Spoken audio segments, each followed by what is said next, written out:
Vaheguru, Vaheguru, Vaheguru, Vaheguru, Vaheguru.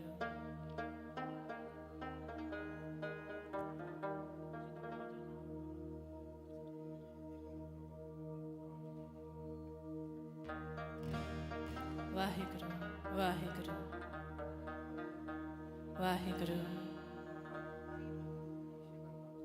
Vaheguru, Vaheguru, Vaheguru, Vaheguru, Vaheguru, Vaheguru.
गुरु प्यारी साध संगत जी, आओ सारे प्यार नाल फतेह बुलाओ जी। वाहिगुरु जी का खालसा, वाहिगुरु जी की फतेह। It's our humble pleasure to be here today with you all and to join to meditate together on the sacred universal message of truth, love and oneness. So I'd like to request for everyone to please take your seats. Please join us. If you can cover your heads as we are singing sacred spiritual words, that would be fantastic.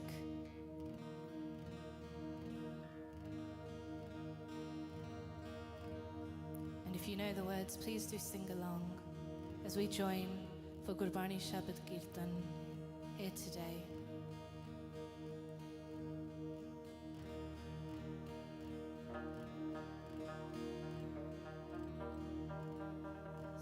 Some call him Ram, Ram, and some call him Khuda. Some serve him as Gusain and others as Allah. He is the cause of causes, the generous Lord, and he showers his grace and mercy upon us.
कोई ना वे तीरथ कोई हज जाए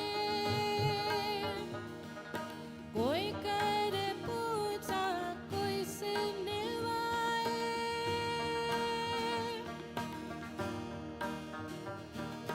कोई ना वे तीरथ कोई हज जाए कोई कर पूजा कोई सिर निवाए कारण करण करी कृपा तार रही कारण करण करी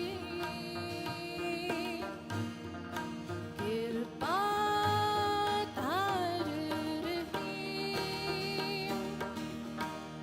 कोई बोल राम राम कोई खुदाए कोई सेवक सैया कोई अलाए कोई बोल राम राम कोई खुदाए कोई सेवक सैया कोई अलाए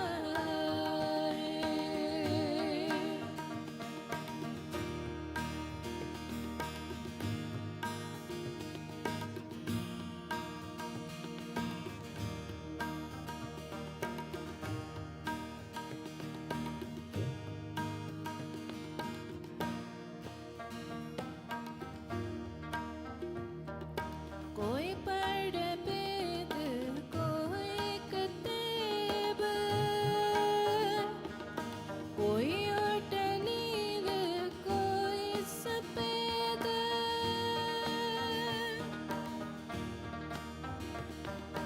कोई पढ़ वेद कोई किताब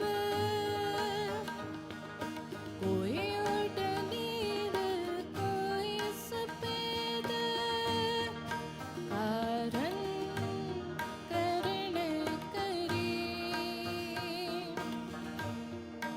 कृपा तार रही कारण करण करी कृपा तार रही कोई बोल राम राम कोई खुदाए कोई सेवक सैया कोई अलाए कोई बोल राम राम कोई खुदाए कोई सेवक सैया कोई अलाए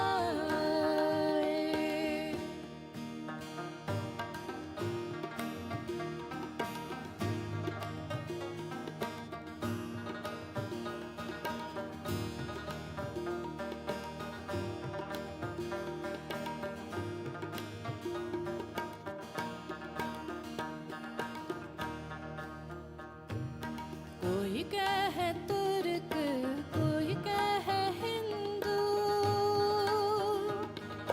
कोई पाश्चात्य कोई सुर किंदू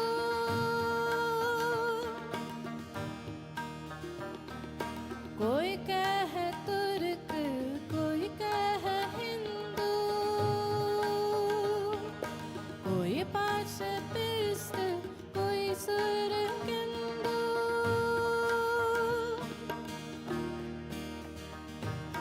कहो नानक जिन हुक्म पछाता रब साहिब का तिन पेट जाता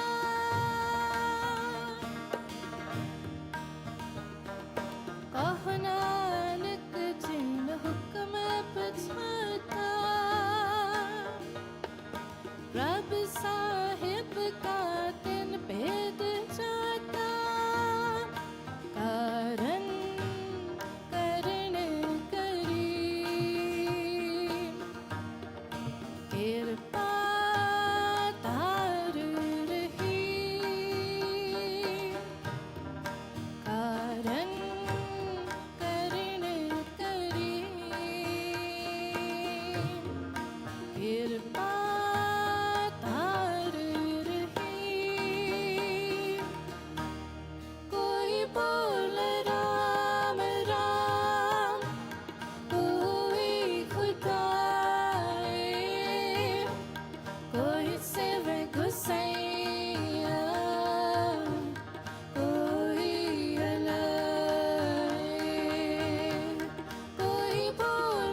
let us come together and unite in prayer for the well-being of all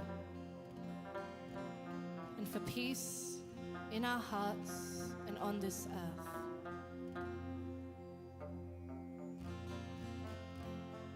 The world is going up in flames. O Lord, shower it with your mercy and save it. Save it and deliver it by whatever method it takes.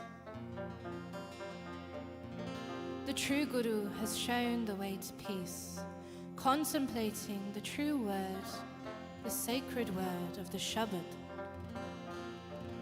Nanak knows no other than the Lord, the forgiving divine creator, Vaheguru.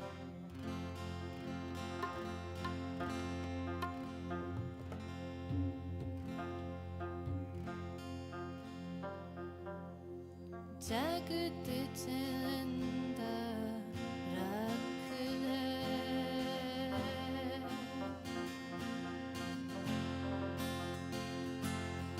jagat chanda rakh le, apni kripa daan, apni kripa daan, apni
सतगुर सुख विखानिया सच्चा शब्द विचार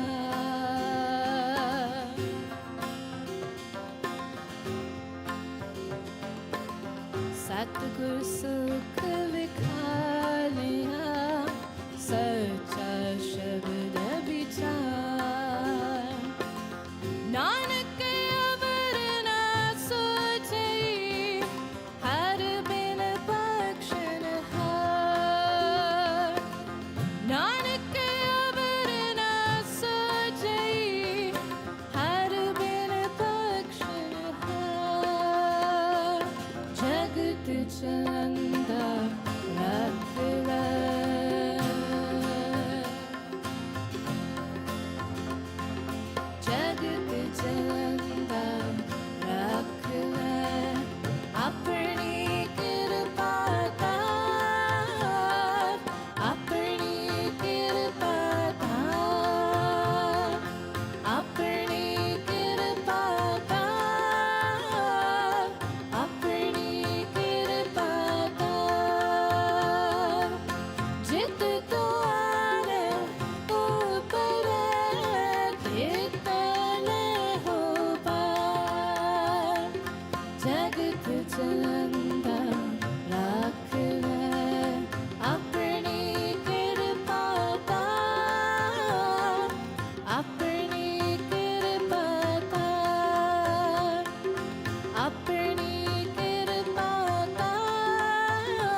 Please forgive us for any of our mistakes. Vaheguru Ji Ka Khalsa, Vaheguru Ji Ki Fateh.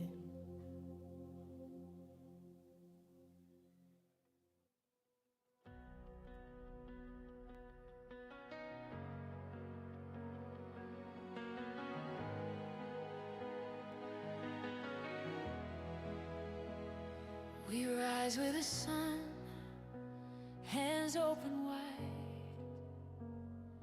walking together, hearts full of light. No name too small, no soul alone. In every face we find our home. Whisper of grace, laughter in air, we lift each other with every prayer. A circle of soul shining above, bound by humility, kindness and love. We are one heart, one song. Together we all belong. Let joy be the fire that carries us through. In love we rise, in grace we bloom. Humility, kindness, love our way. One family, one light, one movement. Smiles that heal, hands that share. Joy multiplies when hearts care. Every tear turns into gold when laughter's story is retold. Flow like rivers, gentle and free. Love is the root of unity. Every note, every word becomes one melody heard. We are one heart, one song. Together we all belong. Let joy be the fire that carries us through. In love we rise, in grace we bloom. Humility, kindness, love our way. One family, one light, one movement. Oh, may our hearts forever sing of laughter, peace, and joy it brings. May every breath remind our soul, I am beautiful, I am whole. One heart, one song. Together we all belong. Let joy be the fire that carries us through. In love we rise, in grace we bloom. Humility, kindness, love our way. Forever one in HKL. One heart, one song, one family strong. HKL lives on. Lives on.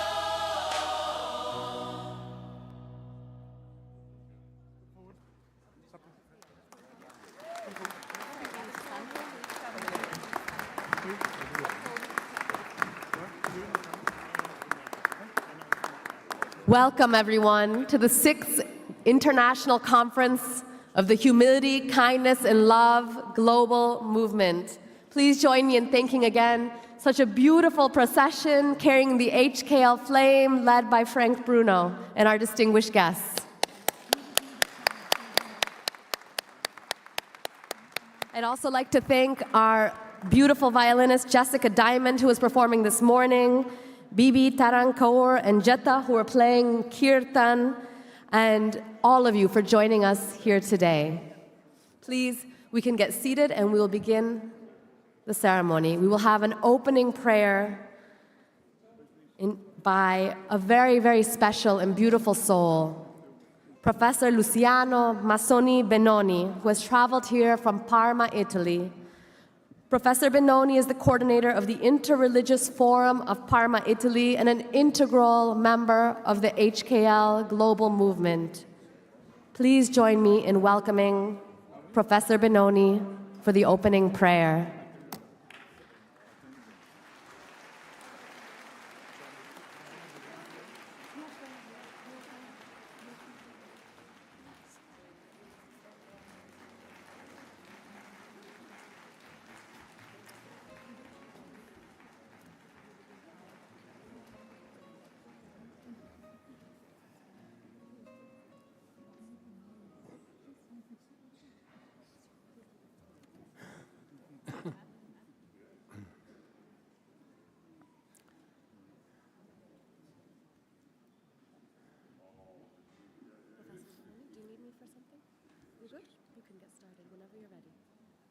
They will project. You can speak in Italian, and they will put the translation. Oh, yeah, you speak English.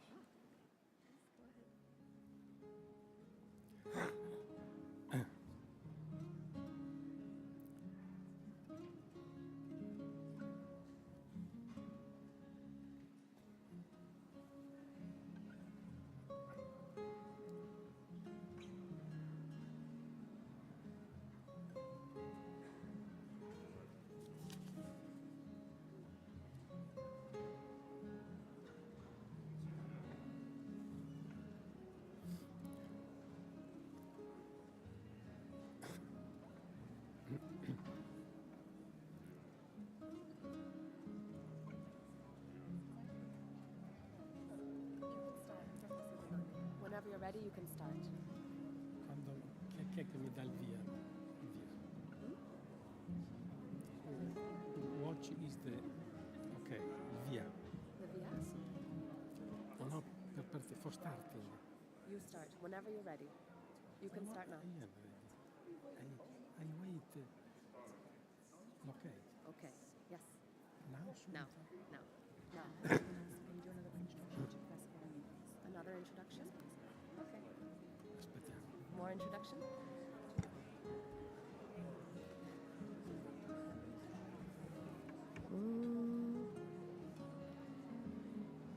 Professor Luciano Massoni Benoni, a beautiful soul who has played a key role in the HKL global movement. Professor Benoni joined us last year at the HKL conference in Italy, in Parma, Italy, and since then has played such an important role in growing the movement in Italy and beyond. Professor Benoni is the coordinator of the Interreligious Forum of Parma, Italy, and we are so grateful and so blessed to have him here with us today as he leads us in the opening prayer. Professor Benoni, please join me in welcoming Professor Benoni.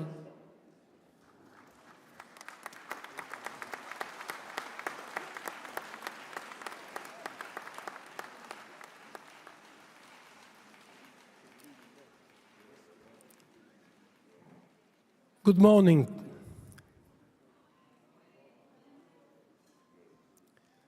Dear brothers and sisters, we thank God who has called us and gathered us here. To Him, who is truth, we entrust our needs today in a spirit of humility.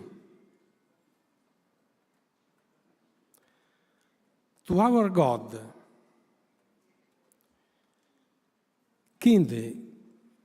kindly repeat after me, all you, this invocation. We pray to you. We pray to you. We are here from different continents, each carrying their own sorrows. We entrust our peoples to you, that they may live in harmony. We pray to you. We pray to you. We pray to you. Thank you. Today, we live together this new season. May the flowers of spring help us to live the present in harmony, free from the sorrows of the past and the fears of the future. We pray to you. We pray to you. We live in a time overshadowed by the darkness of war,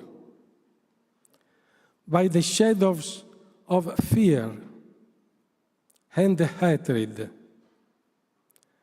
Grant us your light. We pray to you. We pray to you. We are ungrateful debtors to nature, everywhere haunted. May human foolishness bring no further harm to Mother Earth. We pray to you. We pray to you. We come from different places. We remember our communities and our families, so that the world may find itself united as one, a great family. We pray to you. We pray to you. Today, we are all gathered here. Purify our hearts, enlighten our minds, and open us to your grace, so that we may live this day to its fullest. We pray to you. We pray to you. And now,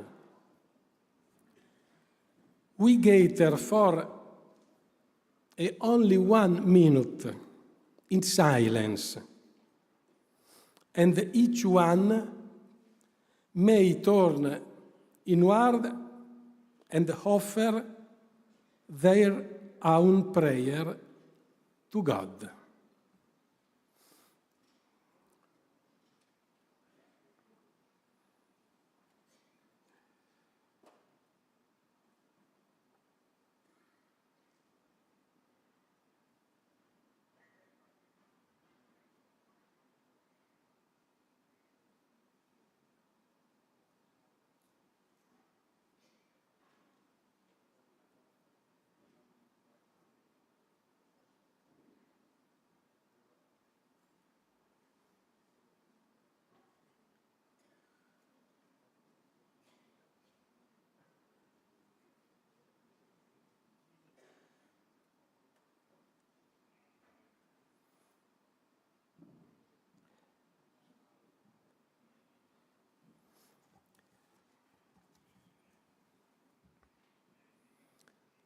Thank you, and good morning.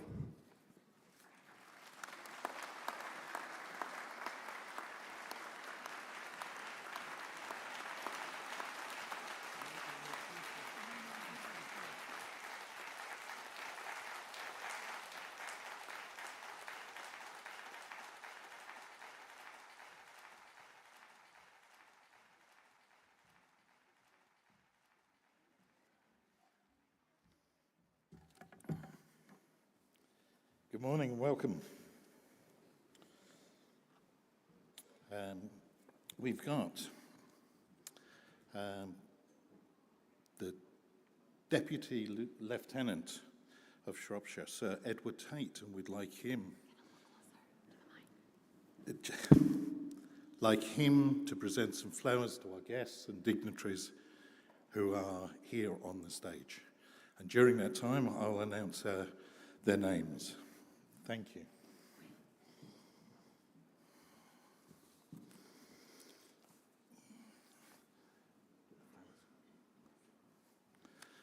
So, on the stage is Quinn Stainfield, Helen Morgan, Dr. Rebecca Tickle, Paul Kilbridge, Lee Carter, Gurinder Josen, Ayubi Khan, Frank Allington, Lord Sahota of Telford,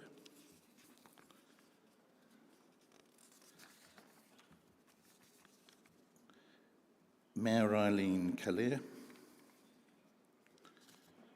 Richard Parker, Tracy Robbins,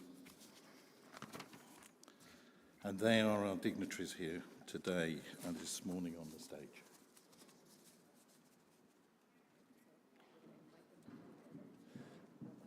One by one, if you can come up. If you'll come up from the end there.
He's giving his proposal. So you have to cue that. I'll do that. Does Frank Bruno know he's giving flowers to the deputy lieutenant? I don't know.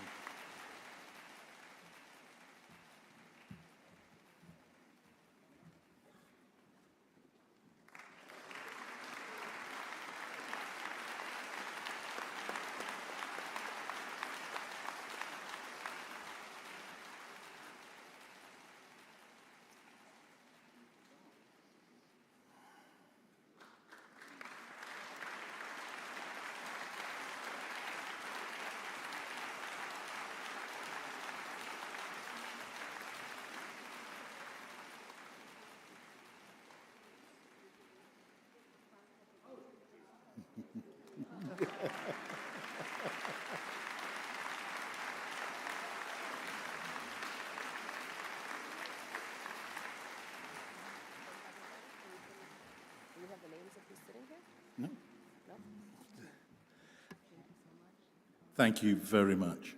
And now I'd like speaking on behalf of the Lord Lieutenant, we have Deputy Lieutenant Sir Edward Tate. Thank you very much.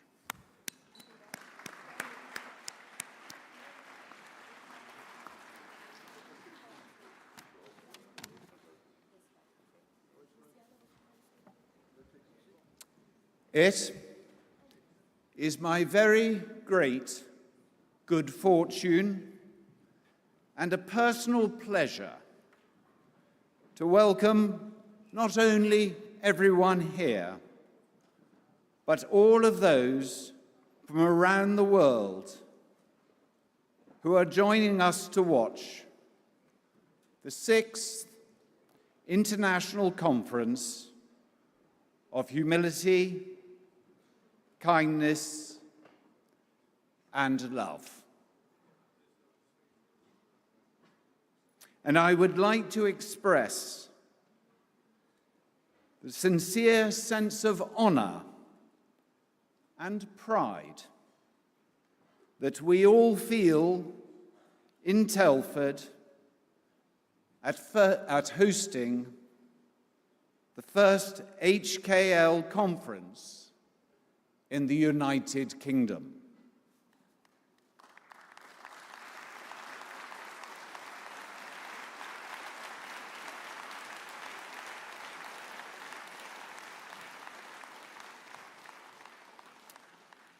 I stand before you not only as a guest, but also in an official capacity as part of the Lieutenancy.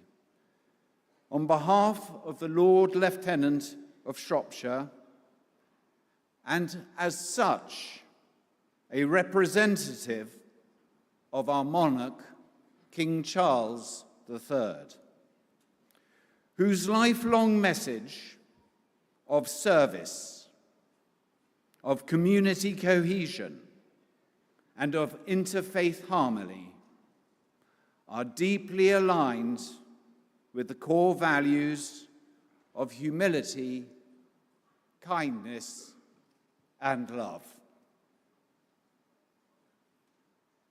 The HKL movement may have begun its journey in India, a founding member of the Commonwealth, but has since expanded into other key Commonwealth nations and indeed across the world, acting as a beacon, bringing with it a message of hope and happiness and prosperity for all people. And this torch shines out across the earth, bringing with it a message to all persons. Where there is fear, humility, kindness, and love promote peace. Where there is division, humility, kindness, and love convey concord. These values create a better understanding of the diversity to be found within our own country. And these values are so vital for building stronger, more integrated communities. These 3 values remind us that through profound mutual respect, we all share the common bonds of humanity.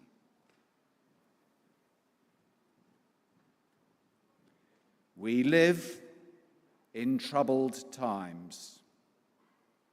We live in a troubled world. And so often, as individuals, we feel powerless to make beneficial change. But starting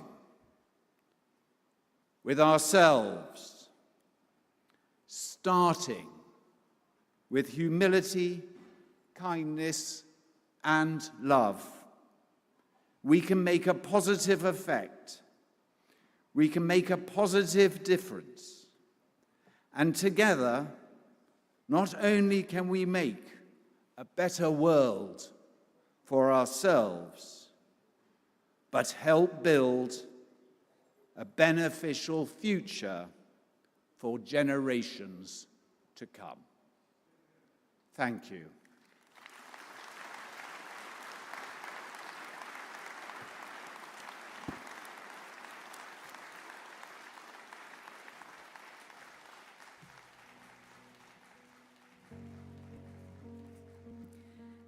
Thank you very much, Sir Edward Tate.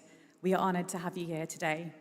Right, ladies and gentlemen, to get us started with the first performance of the day, please put your hands together for the award-winning gospel choir.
Walking together, hearts full of light.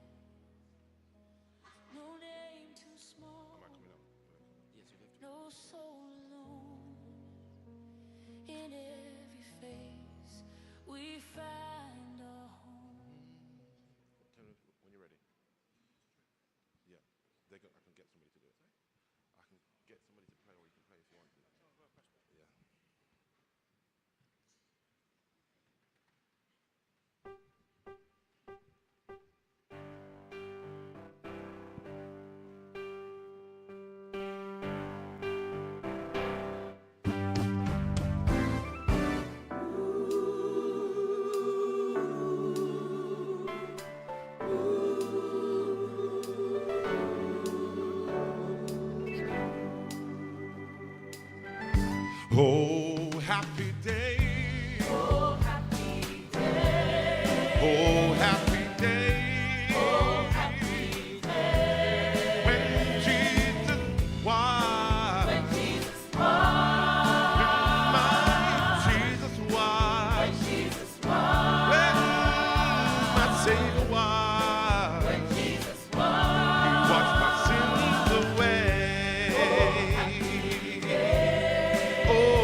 day. He taught me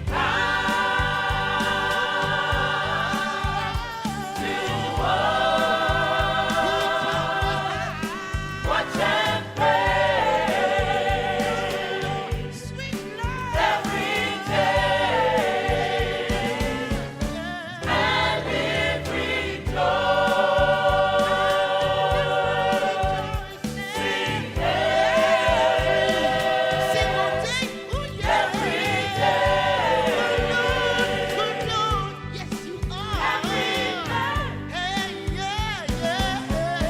Oh, happy day. Ladies and gentlemen, oh, happy day. Come on, sing happy day. I can hear you sing happy day. Take it away now.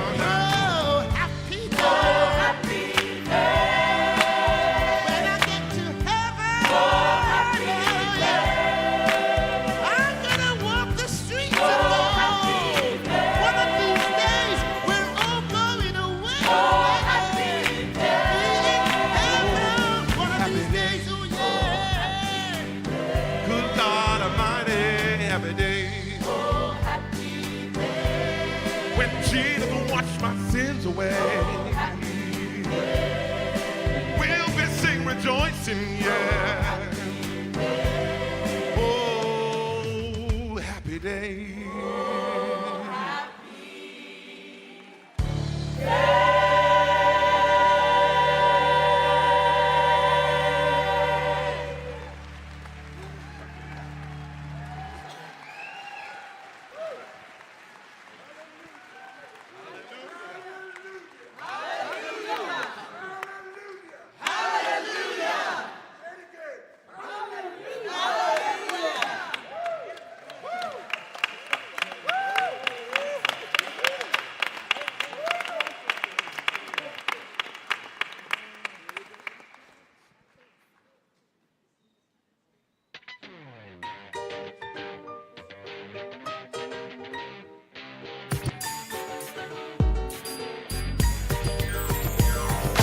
shackles off my feet so I can dance.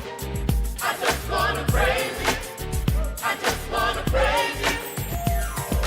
You brought that chain, now I can lift my hands. And I'm gonna praise you. I'm gonna praise you.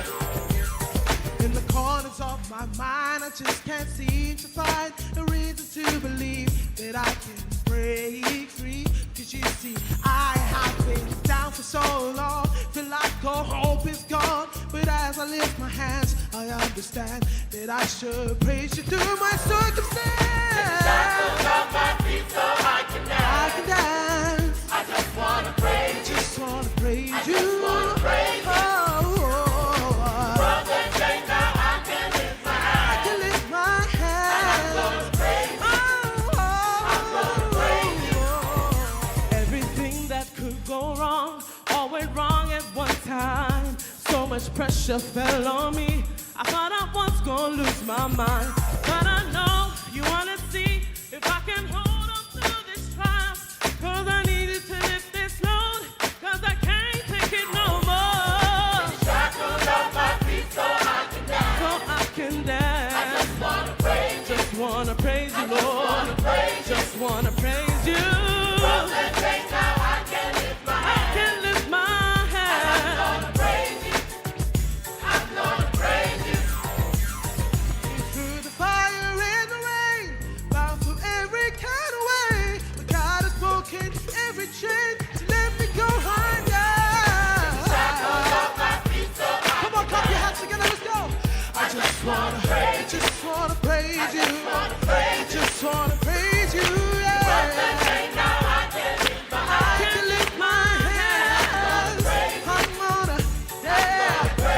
Take the shackles off, yeah. My feet so Yeah, yeah. Hallelujah. Hallelujah. that chain, now I can lift my I can lift my hands. Oh, take the shackles off me, Lord.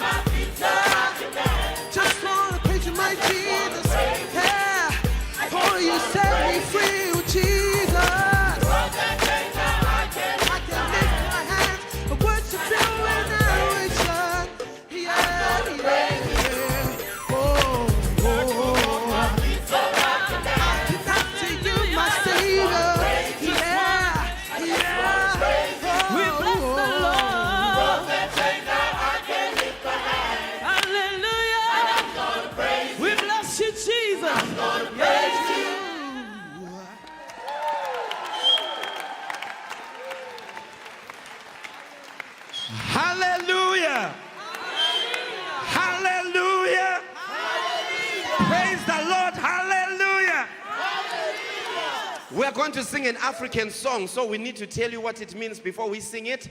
As we are looking at humility, kindness, and love, as a gospel choir, we believe that there is one person that came who was so humble, full of humility. He was so kind, and his love. So this song talks about this man called Jesus, who was humble, kind, and full of love. And we are here to spread forth this love of the Lord Jesus. If you believe, just shout hallelujah one more time.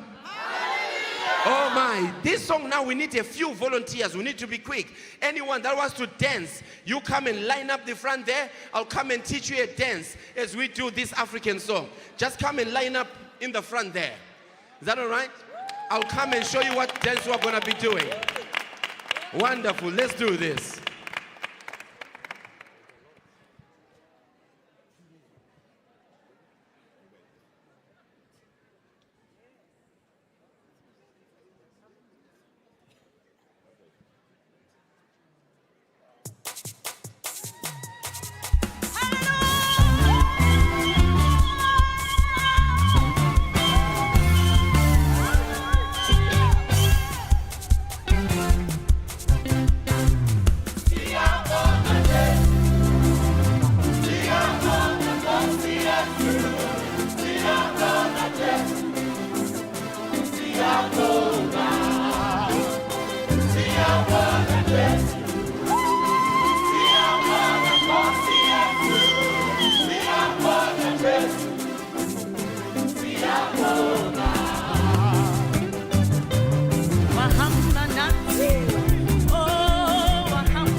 On your mark, get set, Jesus coming.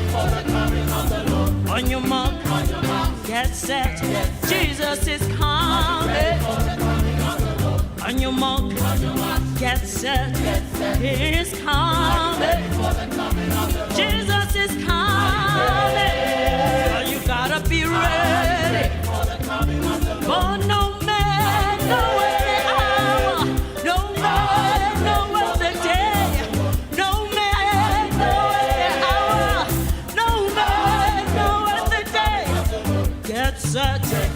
Is coming, get set, He is coming, Jesus is coming, very soon, get set, Jesus is coming, you gotta be ready, it's coming very soon, get ready, get set,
wow.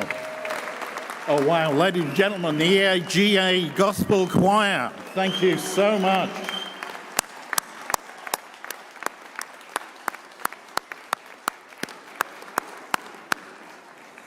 Now, I've got a housekeeping announcement. Can all those people that are in the foyer and in the dining hall, please take your seats? That would be wonderful if you can do that.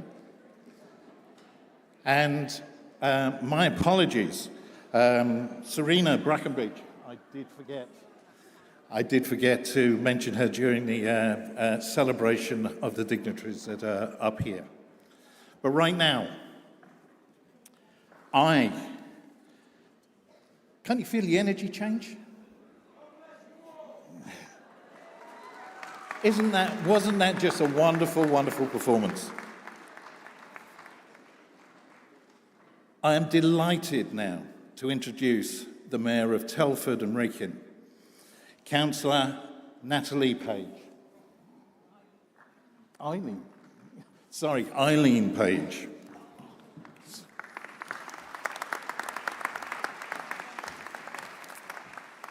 Hello, everyone. Yeah, I'm Eileen Callier, so Natalie Page is my deputy, and I think she was due to come today, but I've managed to make it. I don't know how I follow that, so I'm going to try and keep it upbeat.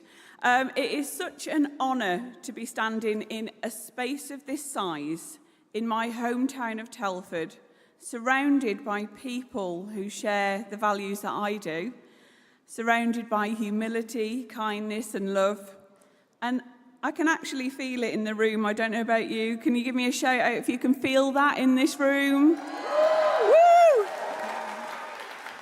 It is an absolute privilege to join you here today for the 6th Humility, Kindness and Love Conference as Mayor of Telford and Wrekin. And I'm honoured to stand here among people who share my values that I'm committed to. While simple in their expression, these 3 things are extremely powerful in their impact. Humility, kindness and love are not just abstract ideals. They're choices that we make every day, often very small, quiet moments that may go unseen, but massive in their importance, shaping the character of communities. In a world, let's be honest, that feels more divided and more hurried than it ever has before, these values remind us to pause and to listen, and to treat one another with kindness and respect. Humility, it allows us to recognise that none of us have all of the answers. It invites collaboration, learning, openness. Kindness is that golden thread that binds communities together. Whether it is a simple act of generosity or a supportive word, or the willingness to stand beside somebody in difficult times. And love, expressed through compassion and care, is what gives both humility and kindness their deepest meaning. Here in our community in Telford, we see these values in action every day, in volunteers who give their time freely, in our neighbours who look out for one another, and in those who work tirelessly, often behind the scenes, to make life better for others, and often with little or no thanks or financial reward. But when you speak to these people, the actual reward becomes clear. It is the deep sense of satisfaction and hope that they deliver through their efforts, which cannot be found in money or words. This conference is a celebration of that spirit and a reminder that we each have a role to play. As Mayor, I am continually inspired by the strength that comes from people coming together with shared purpose. If we carry the principles of humility and kindness and love beyond today into our homes and into our workplaces and into public life, then we contribute something far greater than ourselves. Let's use this conference not only as a space for reflection, but as a catalyst for action. Let us leave here renewed. I certainly feel renewed after the choir, and uplifted. Let us be renewed in our commitment, though, and lead with empathy, act with integrity, and care for one another in meaningful ways. Thank you for everything that you do. Thank you for the organisers of this event, and thank you for bringing it to Telford. It couldn't be in a better town, in my opinion. But thank you for the difference that you'll make just by joining in this conference and being here as part of something so very special. And I want to end my speech on one of my favourite quotes, which is, "Be kind whenever possible, and it is always possible. It's even possible before that first cup of coffee in the day, but slightly more difficult, but keep trying." Thank you all. Have a great conference, and thanks for allowing me to be part of it.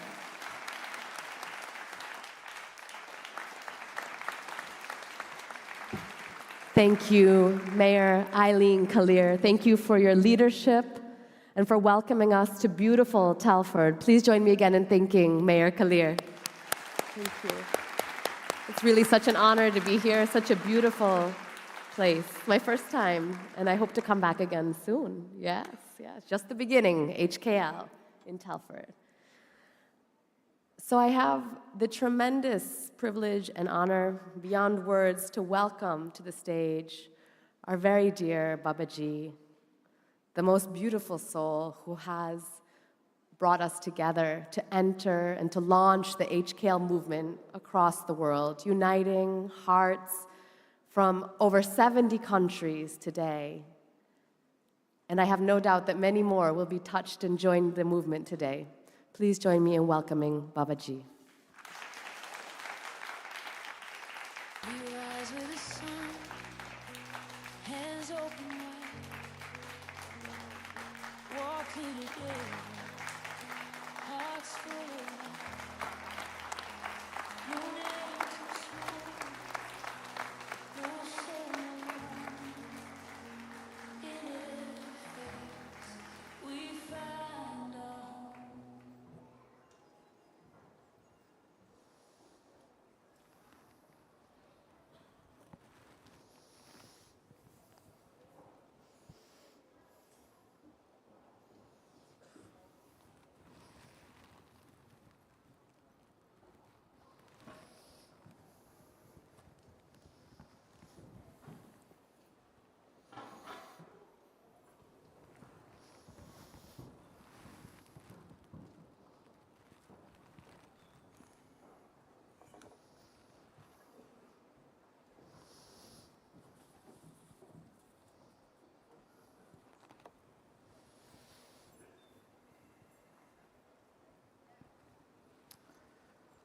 First of all, I want to warn you that the heavyweight world boxing champion, Mr. Frank Bruno, is here. Not only him, with him, another heavyweight boxer, Joe Egan. So you better all behave.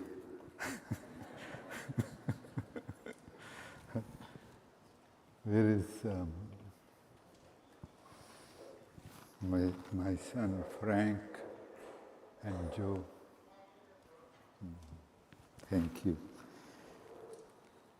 What a day it is. And these moments. Rarely in the history of mankind, He blesses us with moments which can change the direction of our lives. The direction of our lives.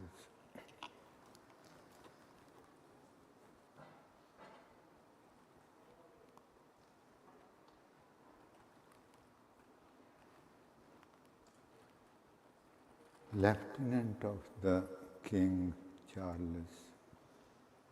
Mr. Edward Tate, he was giving us the message. He is supposed to be, not only supposed to be, He is a member of the royal family. And he was giving us message of the king. And his words, starting from us,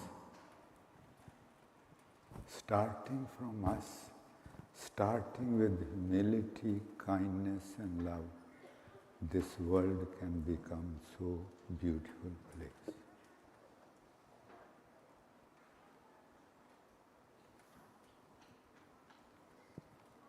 Let's thank him for recognizing the beauty of this.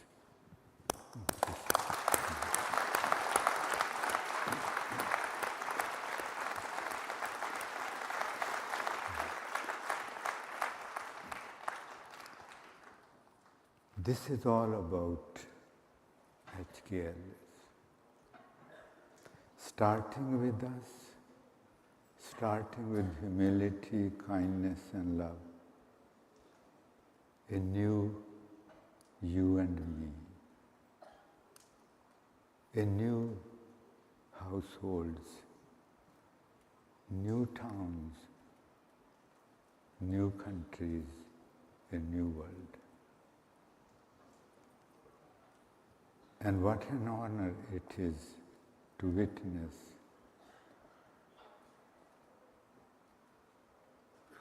that here are some of the faces of the new world. Humility, kindness and love. I bow down to you so humbly that to embrace this requires a great courage. Humility, kindness and love, they are not the signs of weakness, they are the mightiest force humans have been blessed with by the divine. I'll be coming back to that. Yesterday, I was here to see the venue, and I sang a couple lines of a song. And then, while going back to Walsall, one of my sons said that I was frightened by what you were saying. What I was saying, I was putting the truth before you.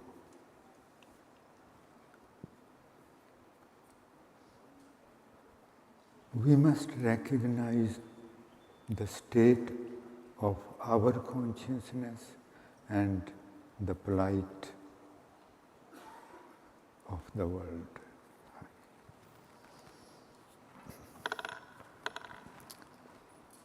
The best way to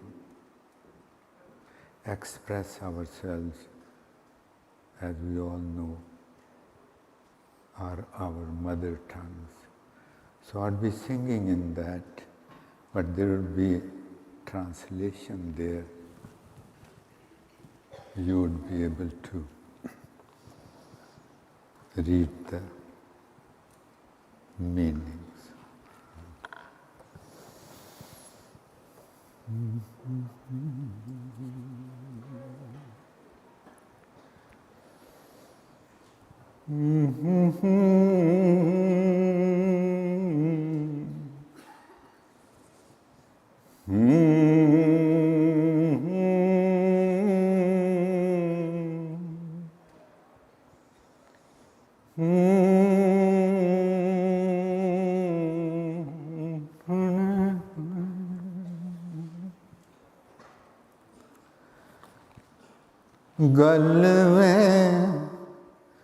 गल वे हकीकतां दी करनी है नाल तेरे ते जरा सोचां तो वे होए ओ परे Oh my dear ones, I want to talk to you the plain truth. Please remove yourself from the thinking. Thinking is automatically keeps happening to us at our forehead. Let us remove our focus to our heart and feel the beating hearts. So we would remove ourselves from the thinking. So please remove yourself from the thinking, because it's something which belongs to the heart, which belongs to our lives.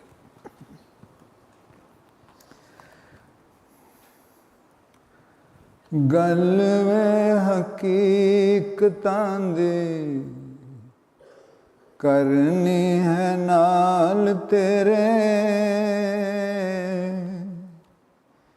ते जरा सोचां तो वे होए ओ परे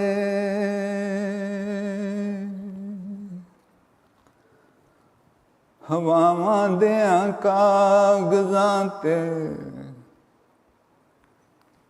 खत वे मनुखता नूं दिल साडा लिखदा रवे Every day my heart writes letters to the whole humanity on the pages of the wind. My heart writes letters to the whole humanity on the pages of the wind. हवावां देआं कागजां ते खत वे मनुखता नूं दिल साडा लिखदा रवे एक परिवार आपां एक दे ही बच्चे सारे ते क्यों ये भी आपां भुल वे गए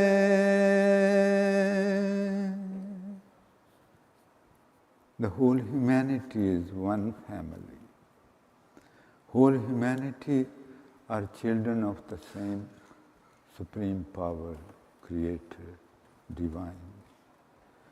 This reality, which cannot be forgotten, how come we have forgotten that? How come we have forgotten that truth? एक परिवार आपां एक दे ही बच्चे सारे ते क्यों ये भी आपां भुल वे गए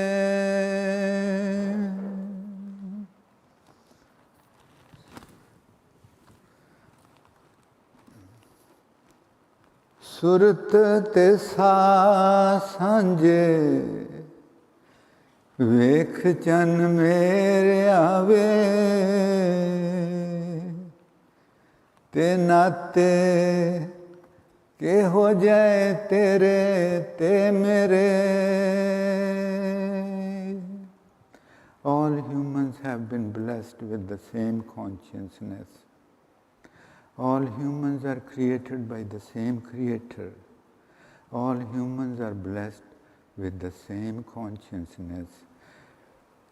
But why we all have become different from each other because how we use that God-given consciousness. That's the only difference. The basic consciousness, the basic awareness in all humanity is the same. We are inseparable.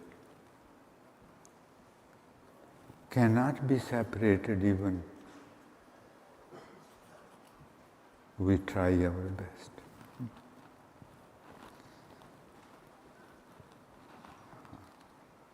And our breaths are common. We are breathing the same air,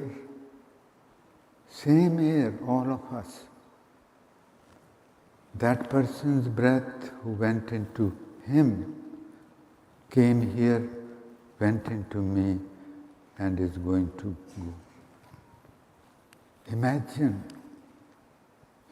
our relationship with each other.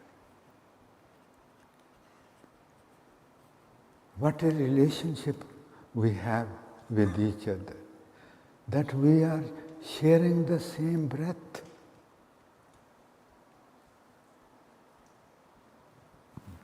Same consciousness. What a relationship. Unbelievable. Unbelievably intimate. There's no word even intimate, it's just we all are dissolving into each other, actually dissolved already into each other. And it's just illusion that we are separate from each other. Surat te sa sanje ਵੇਖ ਚੰਨ ਮੇਰੇ ਆਵੇ ਤੇ ਨਾਤੇ ਕਿਹੋ ਜੈ ਤੇਰੇ ਤੇ ਮੇਰੇ ਸਾਰਿਆਂ ਦੇ ਅੰਦਰ ਅੱਜ ਡਰੇ ਡਰੇ ਲੱਗਦੇ ਨੇ ਤੇ ਭਰੋਸਾ कोई भी न किसे ते करे. I look around and see everybody is fearful. Fearful. Fearful of the hurt, fearful of losing something. And nobody, today, nobody trusts anybody. While what a relationship we have with each other. Nobody trusts anybody. ਸਾਰਿਆਂ ਦੇ ਅੰਦਰ ਅੱਜ ਡਰੇ ਡਰੇ ਲੱਗਦੇ ਨੇ ਤੇ ਭਰੋਸਾ ਕੋਈ ਵੀ ਨਾ ਕਿਸੇ ਤੇ ਕਰੇ ਪਰਾਂ ਜੈ ਖਲੋ ਕੇ ਗੱਲ ਹੁੰਦੀ ਅੱਜ ਆਪਣੀ ਵੇ ਤੇ ਨੈਣ ਆਪਣੇ ਨੇ ਸ਼ੰਕਿਆਂ ਪਰੇ. Today when we talk to each other, we stand at a distance. Not consciously. Even this thing has gone so deep into the pores of our consciousness that I must not come close to anybody lest I get hurt, lest I lose something. And everybody's eyes are full of doubts. When we are talking to each other, our eyes keep looking at others. at others' reaction, and eyes keep watching, how is he receiving me? I must, because we don't trust. Why we don't trust? Because we are not trustworthy.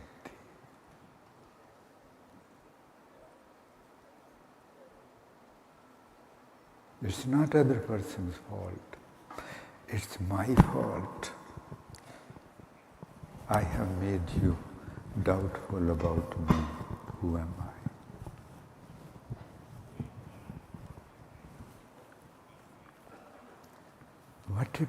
What a plight of the humanity. What an intersection we have come to. Paranjay khaloke appan, paranjay khaloke gal, hundi ajje apni ve, te nain apne ne shanke pare, ek duje lai appan हो गए बेगाने क्यों ते किथे आत्मे गवासी लए. How come we have become strangers to each other?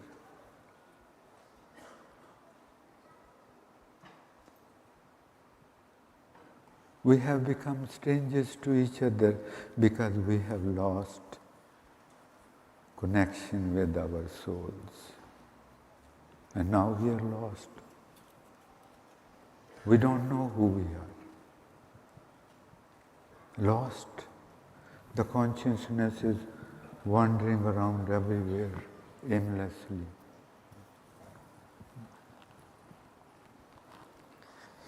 एक दूजे लई आपां हो गए बेगाने क्यों? Why have we become strangers to each other? My heart is asking you. एक दूजे लई आपां हो गए बेगाने क्यों? ते किथे आत्मे गवासी लए. हर कोई लुकाई फिरे दर्द आपो अपने वे ते फिक्की मुस्कान मुहां ते दिसे. Everybody is carrying pains in them, hurts. They're hiding deep within them, hiding from others, but everybody is carrying that pain. And when we smile, that's not real smile. That's a false, tasteless smile. Tasteless smile.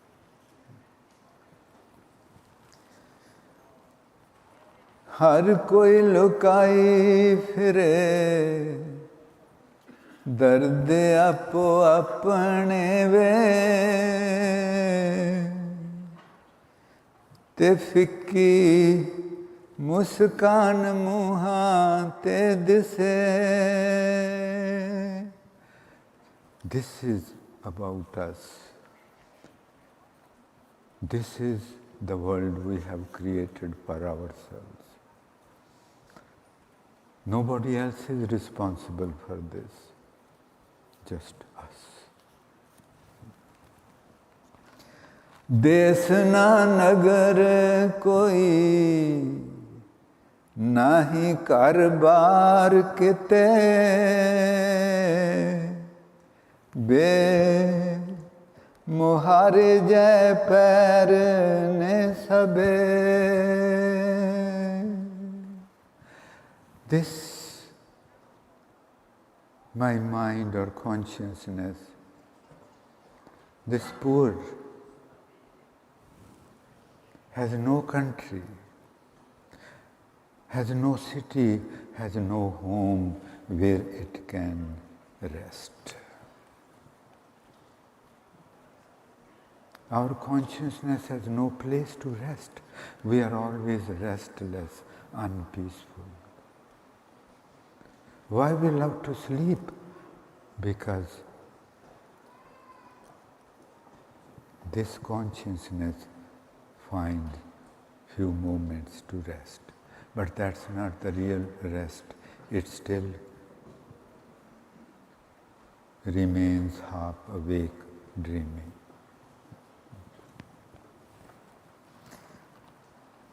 And our feet are directionless. We are not convinced what is my real purpose, why I have been put on this planet. The new generation is asking these questions. We have to answer them, and we can only answer them if we know the answer. If the direction of our feet is correct, only then we can give direction to the coming generations. Today we are totally lost. देश ना नगर कोई नाही घर बार किते बेमुहारे जय पैर ने सबे हाल वेख परिवार दा फिकरां च रहे दिल नित लम्मे लम्मे वैन पावे.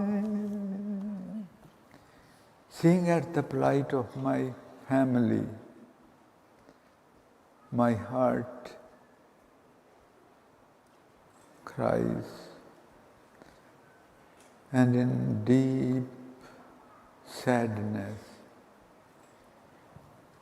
it sings songs of sadness, and this is one of them.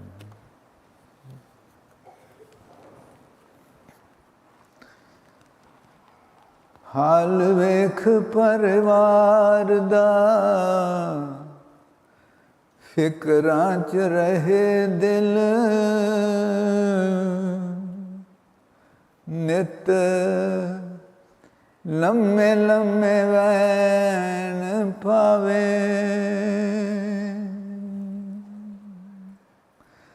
अपने ही गल लग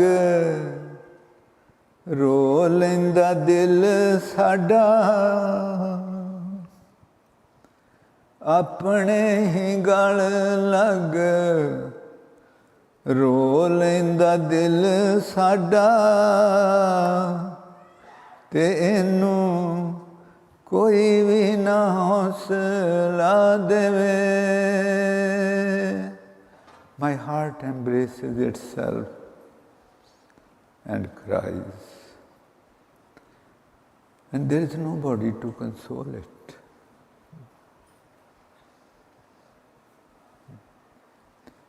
It just embraces itself and cries every day.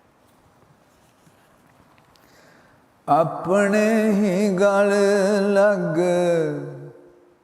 रो लैंदा दिल साडा ते इनू कोई भी ना हौसला देवे.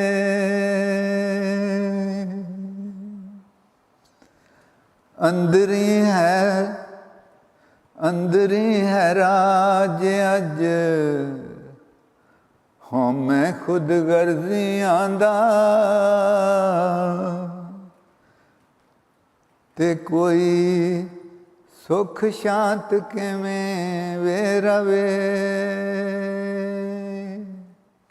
We are being governed. Our thoughts and our deeds are being governed by our selfishness, by our ego and selfishness. We are being governed, we are being ordered, we are being driven by selfishness and ego. How can I become peaceful? How can I help anybody else become peaceful? What I have been doing, just the reverse. That's why we are where we are today. ਅੰਦਰ ਹੀ ਹੈ ਰਾਜ ਅੱਜ ਹਾਂ ਮੈਂ ਖੁਦ ਗਰਜ਼ੀਆਂ ਦਾ ਤੇ ਕੋਈ ਸੁਖ ਸ਼ਾਂਤ ਕਿਵੇਂ ਵੇ ਰਵੇ ਸਮਾਂ ਇਨਕਲਾਬ ਦਾ ਏ ਅਤ ਏਵ ਸ਼ੇਸ਼ ਚੰਨਾ This time when we see the world collapsing around us,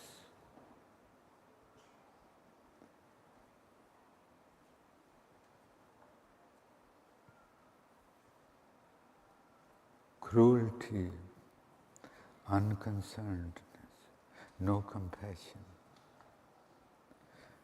Not only we don't have any compassion for others, we don't have even compassion for ourselves. We accept whatever is happening every day, and we have become numb to the pain which outside events bring to us. We have become numb.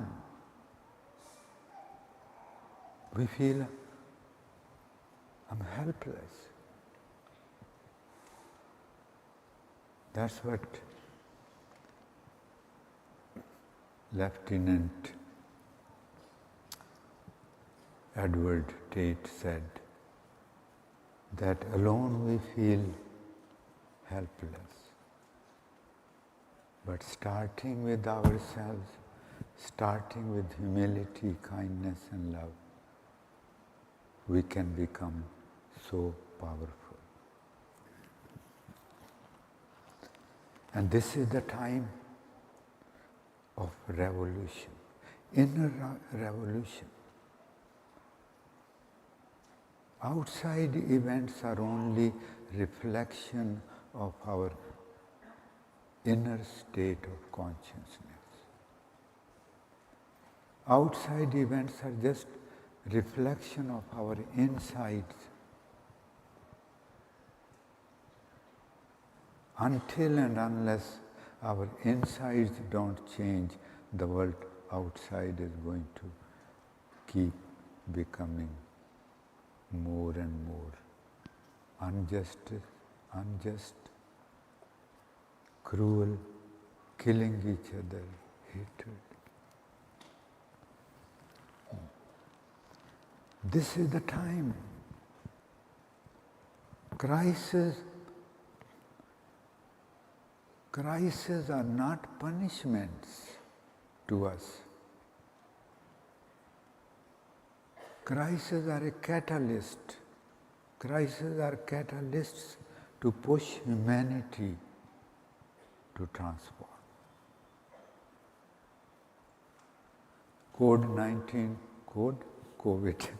COVID-19 came and we were shaken. Take care of your health. This is a very precious vessel, human body. It's a temple of the divine. Do not misuse it. Do not abuse it. Must respect it. So inner revolution is the call of the day. And this is the only way. Until we change ourselves, until we become peaceful, until we become humble, and it's not becoming humble, it's actually recognizing these virtues which are already within us. All we have to do is just connect ourselves with humility, kindness, and love. And that's what we will be doing in the next session. I'll be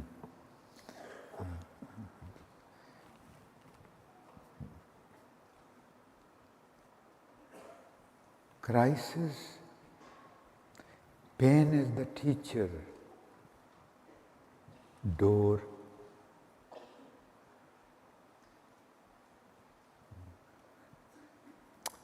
Crises are the doors. Doors to exit. We must exit from where we are.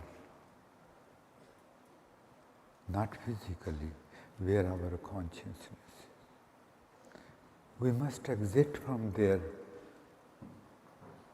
It is amazing that we have been tolerating this state of our consciousness, which is so unpeaceful, unloving, unkind.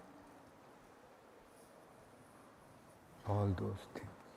We must exit from this space and go to our real home, which is humility, kindness, and love. ਸਮਾਂ ਇਨਕਲਾਬ ਦਾ ਹੈ ਅਤ ਇਹ ਵਿਸ਼ੇਸ਼ ਚੰਨਾ ਤੇ ਬੂਹੇ ਹੌਸਲੇ ਦਲੇਰੀਆਂ ਖੜੇ. This is the time of revolution, and revolution can only happen, can make happen by brave and courageous people. And bravery and courage, we are blessed with him. So we have those to bring the revolution. We know where to go, where is our home, and it is so simple to do that. ਸਮਾਂ ਇਨਕਲਾਬ ਦਾ ਏ ਅਤ ਵਿਸ਼ੇਸ਼ ਚੰਨਾ ਤੇ ਬੂਹੇ ਹੌਸਲੇ ਦਲੇਰੀਆਂ ਖੜੇ. ਚੱਲ ਆਪਾਂ ਚੱਲੀਏ ਪਿੰਡ ਵੇ ਹਲੇਮੀਆਂ ਦੇ ਤੇ ਜਾ ਵਸੀਏ ਵੇ ਆਪਣੇ ਘਰੇ. Let us all go to where we belong to, within our roots. That's our home. That's the only place we can rest. That's the only place our consciousness can rest, is within, nowhere outside. Let us all go our home. ਚੱਲ ਆਪਾਂ ਚੱਲੀਏ ਪਿੰਡ ਵੇ ਹਲੇਮੀਆਂ ਦੇ ते जा वसिए वे अपने करे सोने तेरे शहर असीं आए अज सजना वे वड्डी सारी आस करे Oh, my dear ones, my beloved family, we have come to your city today with a great hope that you would join this human profession which is going to their homes. The procession which is going to their homes, all humanity. That's why we are here today, with great hope that you will join us. So, we are here in your beautiful city, even though our consciousness does not belong to. सोने तेरे शहर असीं आए अज सजना वे ते वड्डी सारी आस करे with a great hope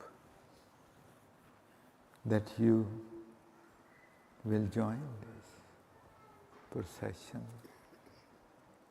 which is going home where humility is, kindness is, love is. That's our homes. When enough people starts walking that path, the world would become so beautiful. And this is the new face of that world. This is what the world has been waiting for. New world, a new you and me. We must not spend even a moment in this old, cold, hateful, stressed, worried, this village. No, this is not. He did not create us to live in a space like this. He loves us. Thank you so much to all of you. I will be back again and we will practice how to go home. Thank you.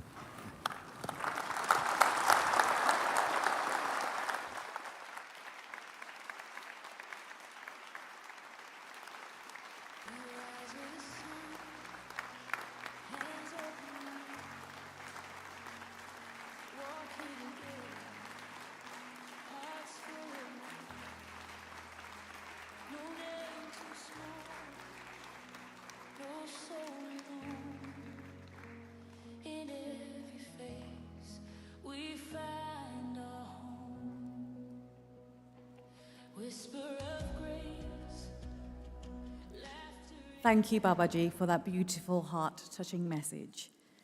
Now on stage, I'd like to welcome the wonderful Dr. Anna Stewart, HKL board member.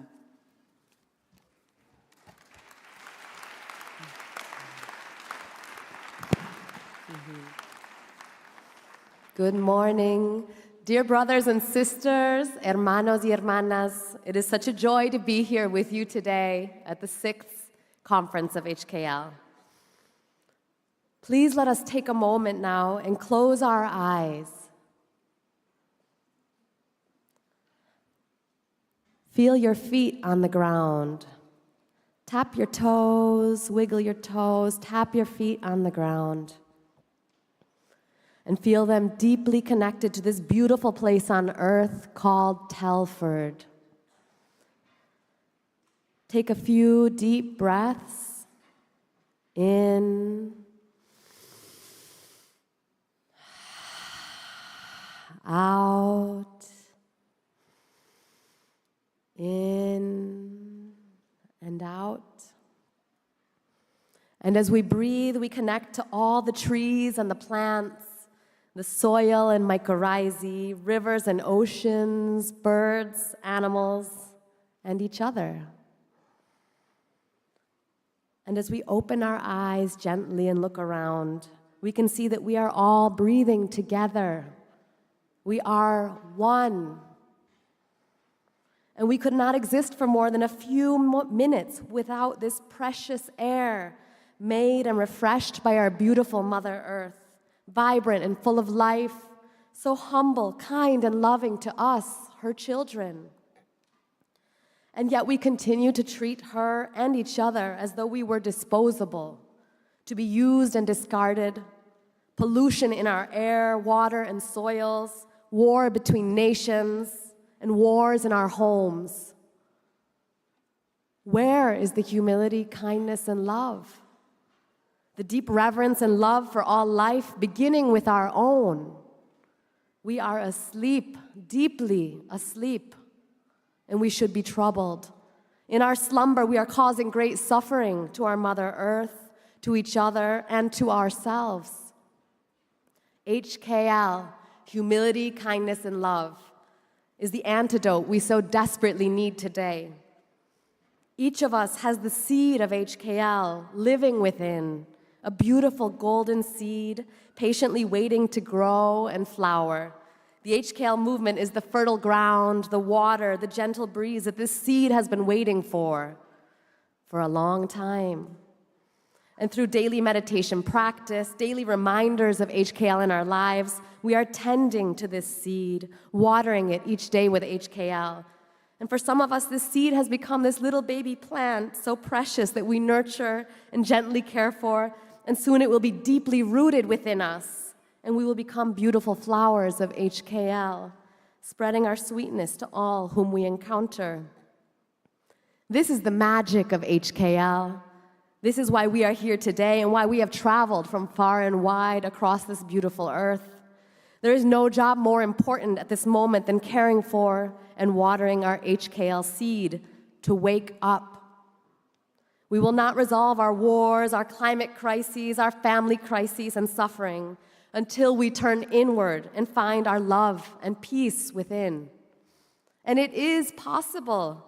The HKL global movement began in India in November 2024 and has rapidly spread across the globe, touching hearts in more than 70 countries, as we can see in the beautiful flags around us. This conference is bringing together inspired, beautiful souls to help water our HKL seed by sharing their journeys of transformation and ways that we can bring HKL into our homes, schools, and communities. So many of us are gathered here today in Telford, and tens of thousands are connected online listening to these words. What a precious moment. Together, we must accelerate the HKL global movement to reach every corner of the earth. How? By committing here and now to HKL. Okay, we're going to try something. Ready? Repeat after me. I am HKL. I am HKL. We are HKL. I'll do it. I am HKL. We are HKL. Now together, ready? I am HKL. We are HKL. I am HKL. We are HKL. I am HKL. We are HKL. Thank you, everybody. Have a beautiful rest of your day.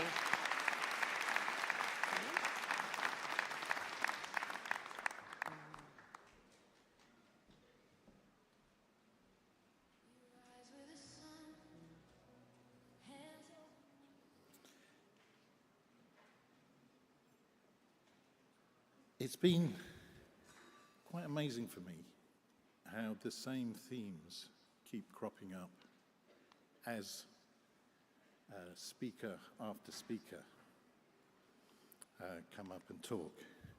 Themes of transformation is the first thing. But I think as well,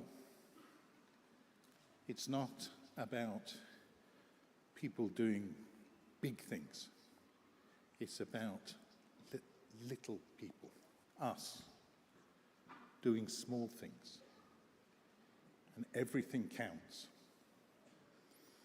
All of those times when we find ourselves in love, kindness, and humility, we're adding to this growing movement. And we all have the opportunity, I think, at least I think I found some opportunities every day just to add a little bit more to that sort of momentum that's coming, that's building. Okay, I'm here to announce and welcome to the stage Quinn Stainfield. I met them earlier. He's delighted me by turning up on the stage because he frightened me just a little bit there. Quinn is the co-founder and CEO of Humanness. And I met him at the beginning of the day, actually, before we started. He's a fascinating man. He's focused on transforming the workplace culture by restoring deeper human connection, purpose, and emotional awareness. Let's hear from Quinn. Thank you.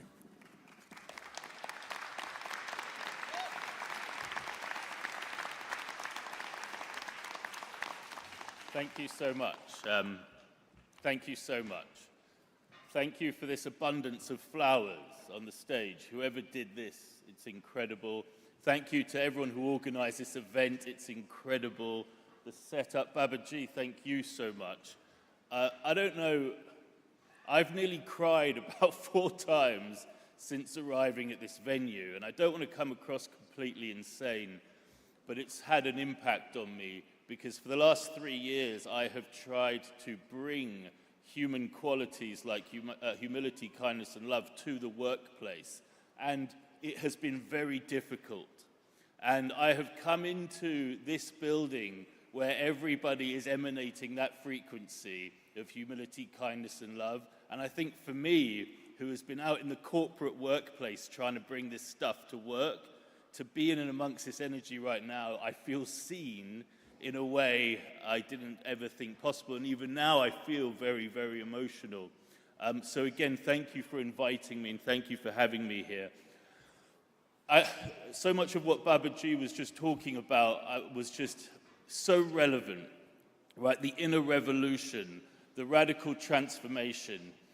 It's hard, and I don't want to go on about everything happening out in the world with regards to wars or in our communities or in our schools or the divisiveness, but surely I'm not the only one who thinks that something radical is going to have to happen for humility, kindness, and love to conquer everything that's going on out there in the world. And if there's one thing I know about, it's radical transformation. And I want to just share a little bit about why I understand what radical transformation is. Because I used to be a drug addict. You know, I used to be in the darks and despairs of drug addiction up until 7 years ago. So I understand what radical human transformation looks like. Now, on my journey out of addiction into recovery, post my spiritual awakening, I came to learn what addiction really is. Addiction is a spiritual disease. Addiction is a self-centered disease riddled with fear. Again, Babaji was talking about this so profoundly in his song. And what is the antidote for addiction? It's a spiritual awakening. Now, what do I see spirituality as? I've come to learn that it's actually a very simple thing. It is a simple paradigm shift that I am not the center of the universe, but I am in fact a part of it. When I make that paradigm shift in my head, thank you. When I make that shift in my head, I suddenly move from self-centered fear of scarcity, of lack, of not enoughness, to wanting to be of service to the world, to wanting to give, to wanting to live and act from principles like humility, kindness, and love. But for me, to understand what humility, kindness, and love are, I had to first understand their counterparts, the opposites, right? The opposite to humility for me was arrogance. The opposite of kindness was cruelty. The opposite of love was hate. But I had to understand why I used these so much in my life. And we all, as human beings, can easily fall into using the negatives rather than the positives. But why? Because they were tools that I used to protect myself. Right? It was far easier when I felt that I was not good enough, that I was unlovable, for whatever my reasons were. You know, and again, Babaji in his song spoke about the thoughts in our heads, the ego, the narratives we tell ourselves. Far easier for me to use arrogance to put other people down than to actually go within and try and give myself love. Far easier for me to be cruel to others before they could be cruel to me, and far easier for me to hate so that I could blame other people for me feeling like a victim. But when I understood that these were tools that I used to survive, to get by, to exist in life, I could understand that they no longer served me. And at that point, I get to wake up to spiritual principles like humility, kindness, and love. Humility for me, very simple, that I am no better and no worse than any other human being on the planet. That has allowed me to walk into boardrooms of huge corporations and feel absolutely fine because I am no better and no worse than any other human being on the planet. Kindness is a doing word. Thank you.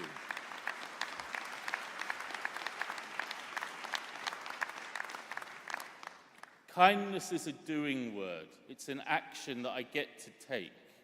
And love, for me, has come to mean truly seeing myself in another. What does that mean? Seeing my soul in another.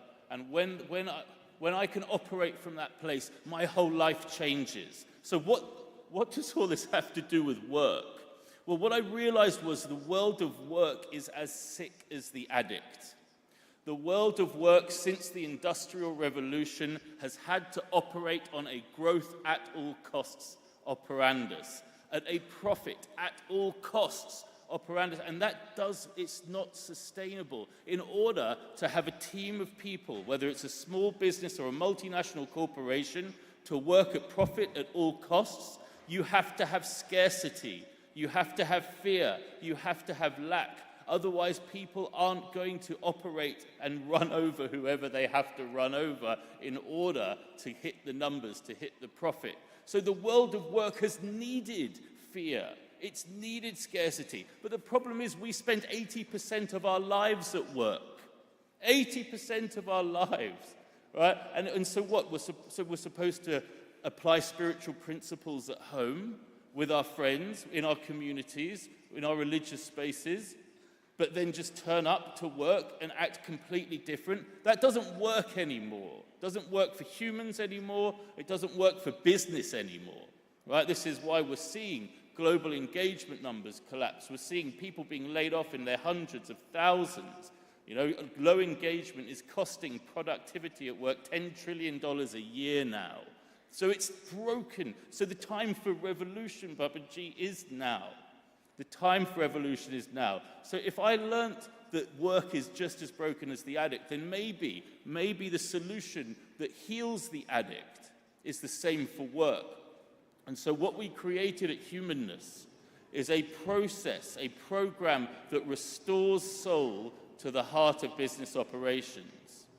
We tap into energy sources like the mythology of the founder, the spiritual principles that birthed a business. And if there's any entrepreneurs here, if there's any business owners here, when a business is created, it isn't created just with the idea of profit. It's created with an energy that comes from the divine, right? It comes from source, right? That's how companies are birthed, and at their core are spiritual principles.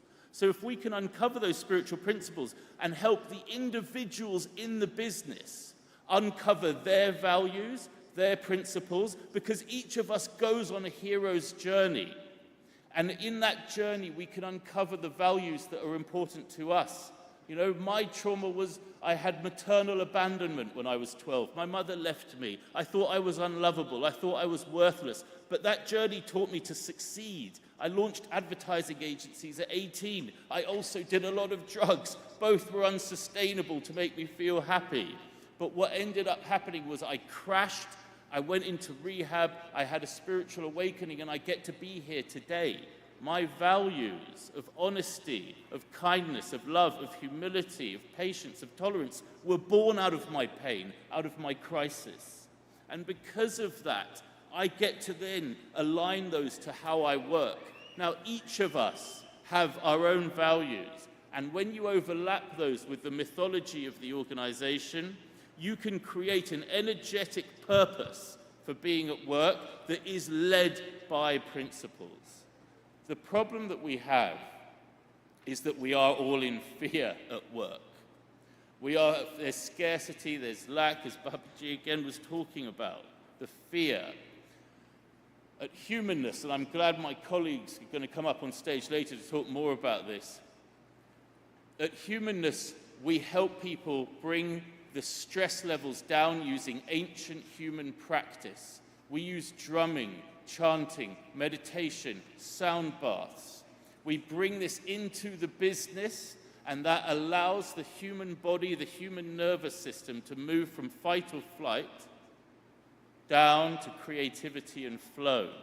And only then are we as humans able to start trusting one another again, starting to able to share, to be creative, to try new things.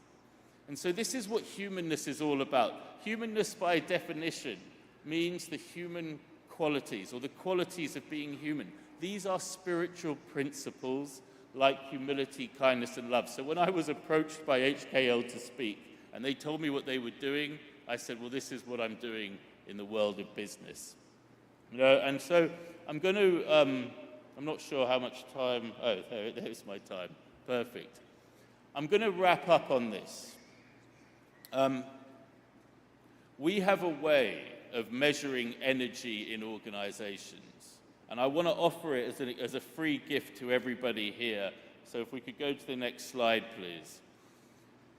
If anybody is interested, and this is completely free, to measure how your energy matches up to that of the organization you work in, and you would like to know more about this, please do scan that QR code and try out the energy assessment, and I'll personally deliver it back to you. Because what it does is it gives voice to the metaphysical. What has never been measured in work until now is human energy. Human energy rooted in values like kindness, like safety, like trust, like purpose. And what we champion is the acknowledgement of human energy and the restoration of human qualities to the heart of business. So thank you for having me. Thank you to the organizers. Again, thank you to whoever did these amazing flowers. Thank you, Babaji, and thank you to everyone else here today. So much love.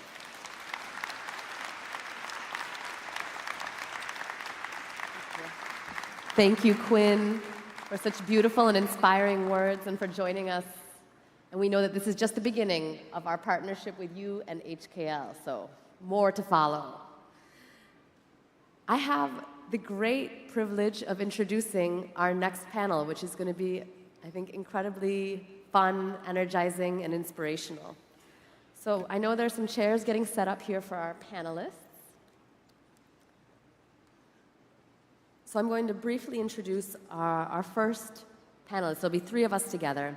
Herman Danja. Herman, the founder of Made Running. Is Herman, can Herman come up to the stage? There's Herman. Welcome, Herman. Please join me in welcoming Herman.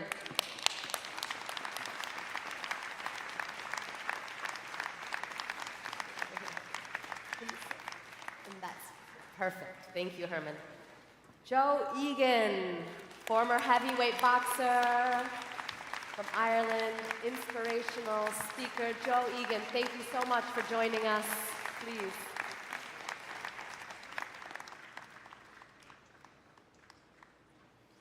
And last but not least, Frank Bruno, ladies and gentlemen, WBC World Boxing Council champion and founder of the Frank Bruno Foundation.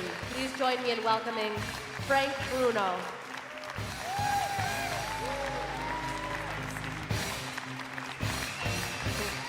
Now? And just a quick reminder that lunch will be very soon, and we're going to close the stalls until after lunch. So please join us here for this fantastic panel. Okay, my mic is on. Thanks, Frank. Good to see you. Nice to Thanks see you for joining too. us. That wonderful smile. Thanks, everyone. So, Frank, we're going to start with you. Sorry? We're going to start with you, All right, Frank. no problem. You are so beloved. I have only been here in London for a few days, and when people say your name, their faces light up. So I want you to know that you are so beloved here. And you've inspired so many people. Sorry? You've inspired so many people. Thank you very much. Yes. You too, ma'am, as well. Oh. Can you tell us a bit Smiley about, drop. thank you, Frank. Can you tell us about how you started boxing? Well, I decided boxing. How you started, yeah. I just like boxing, you know. I mean, my dad liked boxing more than me. He sent me down a boxing club when I was about 8 years old. And from then, I never looked back, you know. I had 1 and 2 scrapes here and there, but I had a good innings. Thank you, Frank. And I know you've had some amazing wins, but also some difficult times. You know, Can life you tell, is full of... Yeah, can you tell us what got you through those difficult times? Driving through the church, I pray quite a lot, you know. I'm a Catholic and a Pentecostal guy. So yeah, I pray quite a lot and train hard and pray. Keep praying. Prayed a It's lot. not good. Yes, thank you, Frank. And because of your experiences, you also began the Frank Bruno Foundation. Oh yeah, yeah, yeah. Yeah. To help people going through whatever they're going through, you know. And a lot of people are coming through the door, and you'd be amazed to see how much people have got a lot of hassles mentally not right, you know what I mean, and trying to keep them on the right track. And the foundation's doing really important work to help people through their mental health challenges. Yeah, you'd be surprised how many people's got mental health things, you know what I mean? But this boxing club just trying to invite anybody just to come down and do a little bit of exercise, eat a little bit of food, and just chat about how they feel, you know? Yeah, yeah. And you had mentioned to us yesterday also that how important that you've seen for the men who have been a part of the Frank Bruno Foundation.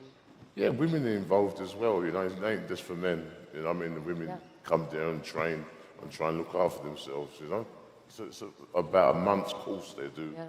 And the next crowd comes in and they do it as well. Fantastic. Thank you, Frank. You're welcome. Thank you for the work that you're doing in the world. Thank you. Cheers. Thank you. Joe, I know you've had an amazing boxing career, and one of the highlights has been your close friendship with boxing legend Mike Tyson. Yeah? Can you tell us a bit about how humility, kindness, and love has touched both of your lives? Every fighter that climbs into the ring dreams about becoming a champion of the world. I wasn't good enough to become a champion of the world. To share the stage with one of Britain's greatest ever champions of the world is such an honor. To be here today with the HKL movement is another great honor for me. I got to share the ring.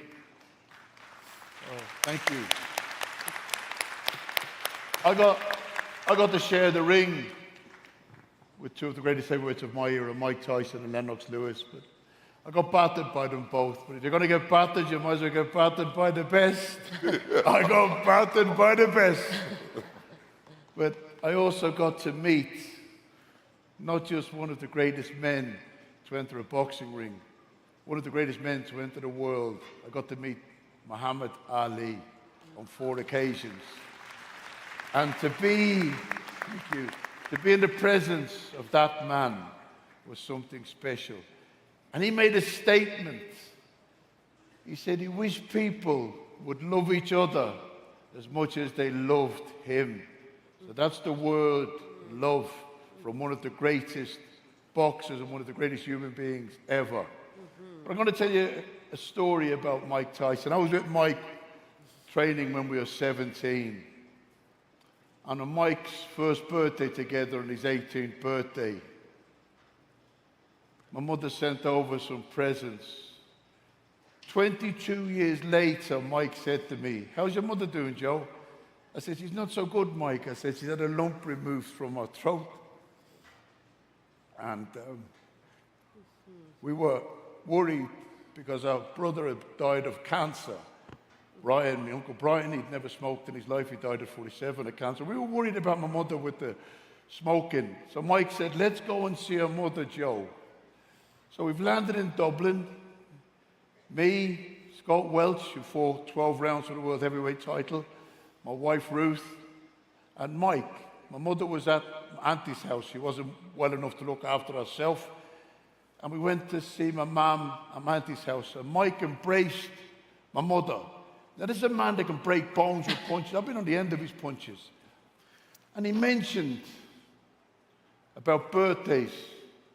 Mike's birthday was the 30th of June. My mother's birthday was the 12th of July. And they were both of the same birth sign, Cancer. And I'm going to show you the word humility now. Because Mike said to my mother, he said, "Miss Egan," he said, "I remember on my 18th birthday, he said, you sent over a shoebox with some potato chips, Irish potato crisps, some money in an envelope, it would have been very little money, and some sweatshirts. It would have been second-hand sweatshirts." Now, this man could have been the first billionaire athlete. 22 years previous, remembering a couple of packets of crisps, a couple of pounds in an envelope, and some second-hand sweatshirts. And my mother said to Mike, "You remember that, Mike?" He said, "Mrs. Egan, it was an act of kindness." He said, "Very few people have given me anything in my life." So there was humility talking about that, mentioning the word kindness. I broke down crying. My wife and Scott had to leave the room. They got choked up. I broke down crying. Mike made me cry many, many times, battering me. And he looked at me and goes, "Joe, man, you're always crying." And he embraced me and my mother. And that was an act of love. So in that one room, at that moment in time, there was humility, kindness, and love. And it was a very special day in my life. It's on the internet. You can watch it on the internet. I watch it many times. I lost my mum and dad in 2022. My mum and dad went to heaven, you know, but they're watching down. I believe in the power of prayer. I believe in heaven, you know, and today it's very special to be here amongst all of you and to be here with this man here to the right of me and this man here to the left of me. Thank you very much. Thank you. Thank you, Joe. Thank you, Joe. Herman, you have lived a tremendous personal journey of self-transformation. And now you're helping others to do the same. And this is exactly the heart of HKL. Can you tell us about your journey, Herman? Yes, first of all, thank you for the team behind the scenes for putting me in this position and giving me an opportunity to share my story with two absolute legends. So can we please give them another round of applause? Yeah?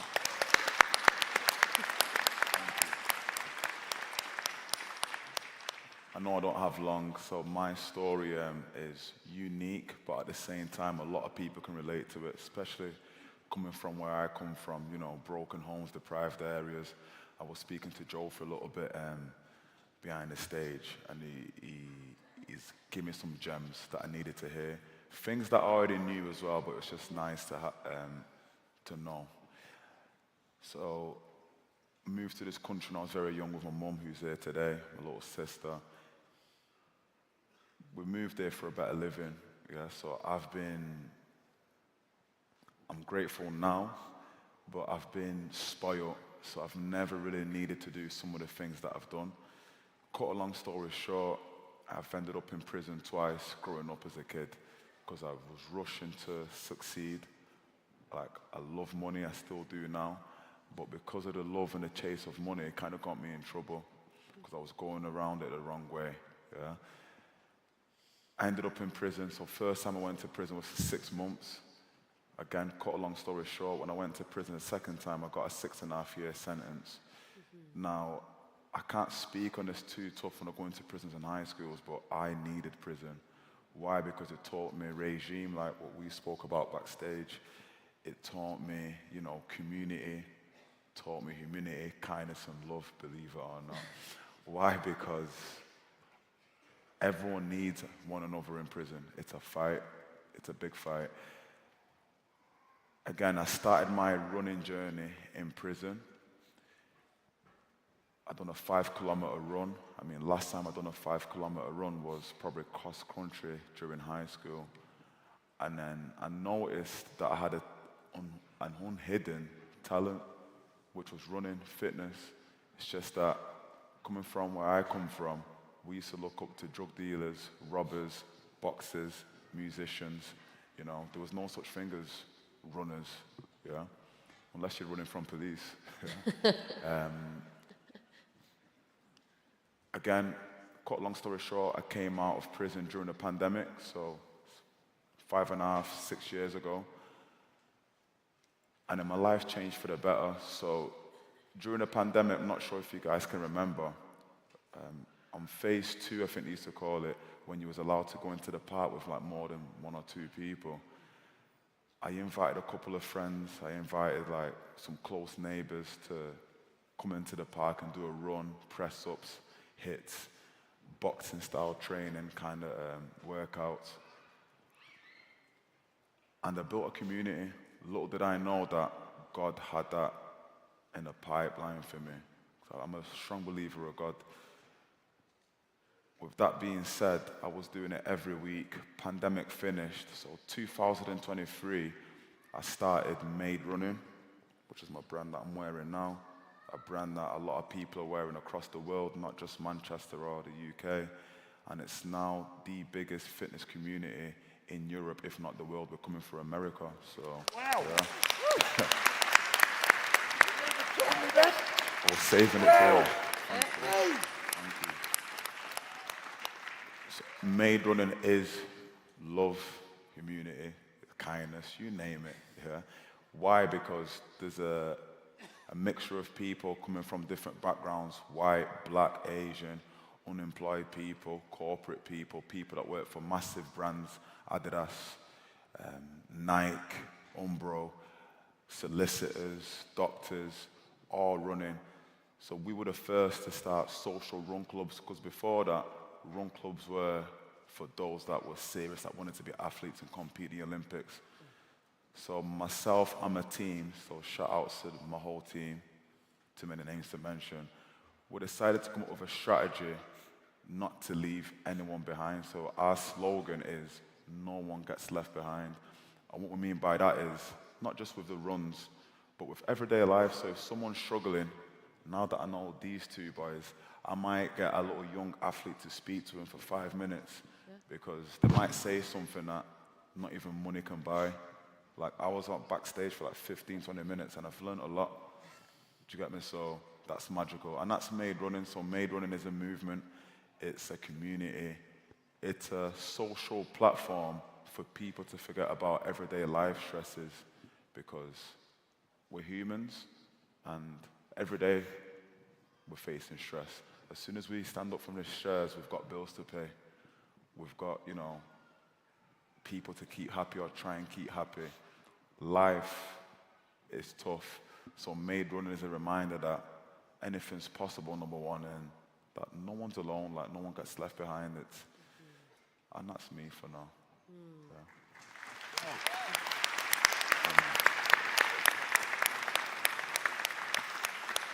Anything is possible, and no one is alone. There are such beautiful stories. Frank, Joe, Herman, please join me in thanking this phenomenal group of people who are changing the world to make a better world filled with humility, kindness, and love. Thank you so much for joining us here today. Thank you. Again, can I just say thank you to the whole team, again, HKL, and this means a lot to me. This is a dream come true. I'm sat to some two serious professionals, so again, massive round of applause, man. Yeah. Thank you. Thank you, yeah. Thank you. We're good. Please.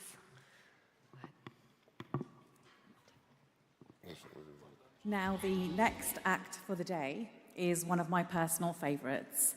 He has just finished his tour with the Young Voices, and he has also performed for royalty.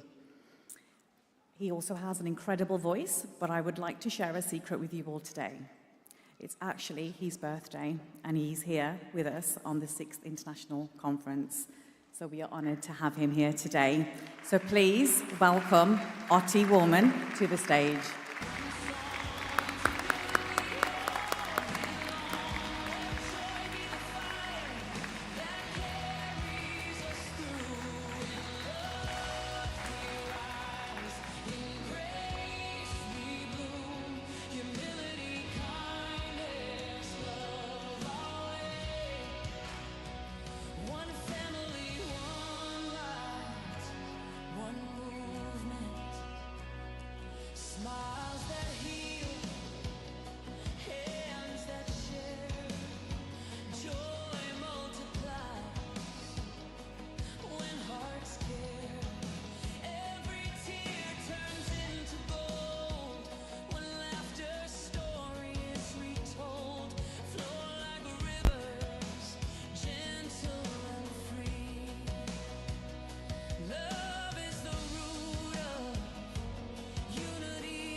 The higher you build your barriers,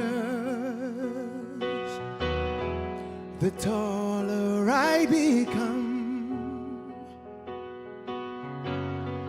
The farther you take my rights away,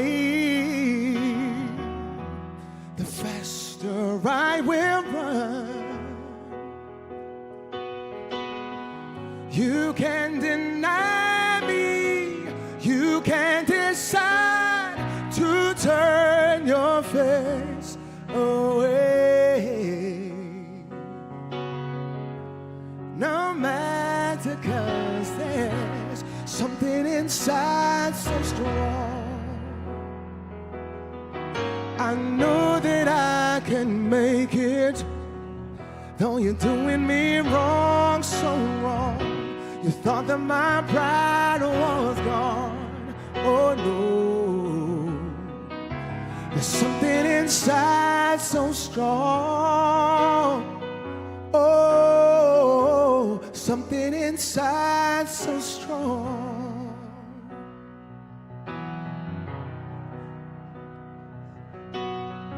The more you refuse to hear my voice, the louder I will sing. You hide behind walls of Jericho, your lies will come tumbling. Deny my place in time, you squander wealth that's mine.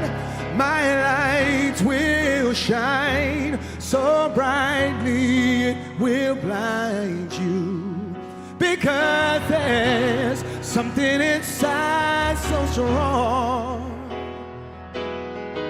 I know that I can make it, though you're doing me wrong, so wrong. You thought that my pride was gone. Oh no, there's something inside so strong. Oh, something inside so strong. Brothers and sisters, when they insist we're just not good enough,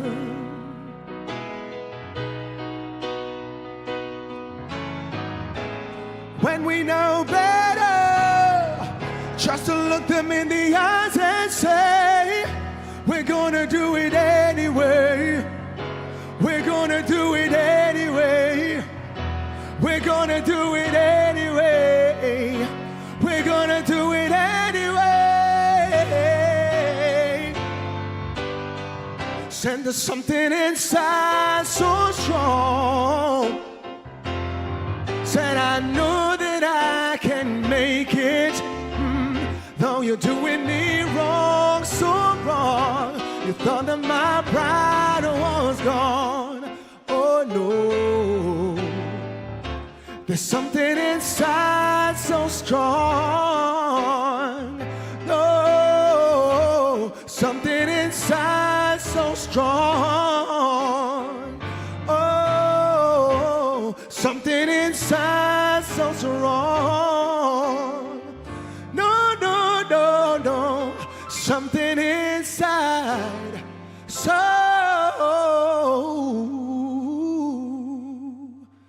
strong.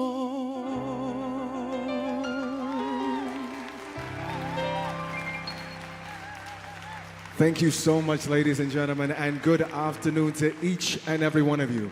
Once again, my name is Otti, and it is my absolute pleasure, honor, and joy to be here and share this day with you. When I was approached about this project, I was so excited to be involved because I just love to join with things which very much espouse the qualities which I also respect. And so to be here representing humanity, kindness, love, in a time that we are living in, such as now, I thought that that was more pertinent than ever before. And so it is such a joy to be here with you. In the short time we have, we're going to sing as many songs as we possibly can. Next, I'm going to do an original song because that is what Aman has asked me to do. This song is a song which has a message which essentially says that actions speak louder than words. After that, there'll be some other songs which I'm sure you know, and it will be lovely if you could sing them with me before lunch. All right. Wish you would take a look inside, see all the dreams that do reside. Intention is putting up a fight, but fear is the darkness in your light. But you can't run a race with a harness ablaze. Freedom is yours, so don't let it escape. Words are the author of what is inside. I'm calling for action, cause that makes it come alive. That look on your face, you can't keep disguised. I see what you feel, I'm looking into your eyes. Don't care what you say, I've seen and I've heard. Don't you know actions speak louder than words? Words, words. Don't you know actions speak louder than words? Words, words. Don't you know actions speak louder than said that look on your face? You can't keep disguised. I see what you feel, I'm looking in your eyes. Don't care what you say, I've seen and I've heard. Don't you know actions speak louder than words? Thank you so much. Next up, we got one of my favorites. As I said, I think you're going to know this song. I heard some yeses over here. We're like, yeah, we got this. That's what I'm talking about. Yeah. Sometimes in our lives, we all have pain. We all have sorrow. But if we are wise, we'll know that there's always tomorrow. Help me out now. Say, lean on me when you're not strong. I'll be your friend. I'll help you carry on, for it won't be long till I'm gonna need somebody to lean on. Please swallow your pride. If I have things you need to borrow, for no one can fill those of your needs that you only show. So just call on me, brother, when you need a hand.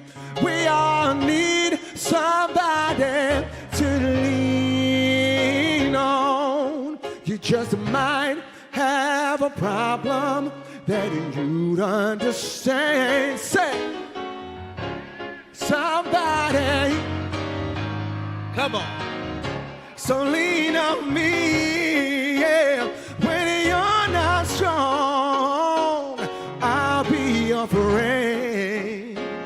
I'll help you carry on, for it won't be long till I'm gonna need somebody to lean on. Take it off me 1 second, Alex. All right, we're gonna pretend we're like in church or something. So I need y'all to help me sing this part, all right? Feel free to look to your neighbor, to your left and right, and just help me sing this chorus one time, all right? Here we go. Say, lean on me, your turn. Sing it out now. I'll be your, I'ma help you. Convince the person to your left and right. For said it won't be long till I'm gonna need somebody to lean on. You are sounding fantastic, ladies and gentlemen. All right. I believe you just earned your lunch, so that's good. Do we have time to do one quick song before we get out of here, though? Let's see if we can end on a high, shall we? Once again, I think you're gonna know this one. Let's have fun with this. Ooh, yeah. Ooh, no, no. Listen, baby. Ain't no mountain high, ain't no valley low, ain't no river wide enough, baby. If you need me, count me. No matter where you are, no matter how far. Don't worry, baby, just call my name. I'll be there in a hurry. Don't have to worry, 'cause baby, no. Sing it out. Ain't no valley low enough, ain't no river wide enough to keep me from getting. Said I remember the day I set you free. I told you you could always count on me, darling. From that day on, I made a vow. I'll be there when you want me, some way, somehow. No, ain't no mountain high enough, ain't no valley low enough, ain't no river wide enough to keep me from getting to you, babe. Said, ain't no mountain high enough, ain't no valley low enough, no, no, ain't no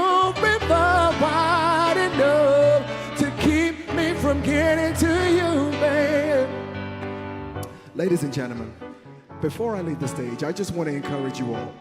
Humanity, kindness, love, these are qualities that are not just for this morning or for this afternoon and for this day, but these are qualities that I encourage you to carry with you each and every day. And the fact that you are here already today tells me that these are qualities that you have. So let us make sure that we can be the example when we step outside of here to make sure that we can bring a little more love and a little more light to our generation that we are currently living in. But once again, thank you so much for having me. My name has been Otti. It has been an absolute pleasure, honor, and joy to rock with each and every one of you. Ooh, yeah. Ooh, yeah. Ooh, me. I said, ain't no mountain high enough, ain't no valley long enough, ain't no river wide enough to keep me from getting to you. Thank you so much.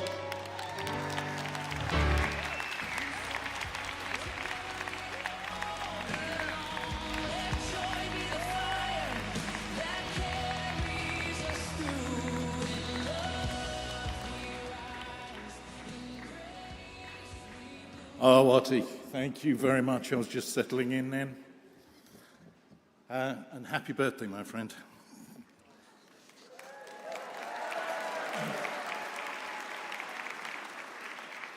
Now we got one more just to squeeze in before lunch. And it'd be really nice if everyone can come from the foyer and from the stands and just finish off strong. I want to introduce you Tracy Robbins, another remarkable woman.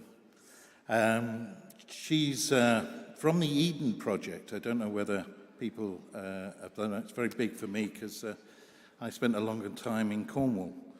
But she's the head of community engagement, although she did request that for me to say that she prefers to be the product of community. And she leads, and we'll be talking about the Big Lunch project. It's a charitable project, but it's all about community.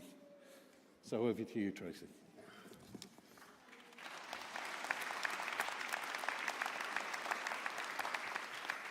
I was having such a good time singing away, I forgot I was going to speak. So, and I'm mindful I'm the last one before your lunch, so hold on, and I'll try to be quick. Being a northern lass, I tend to be quite good at it. Thank you for the northerners. Thank you.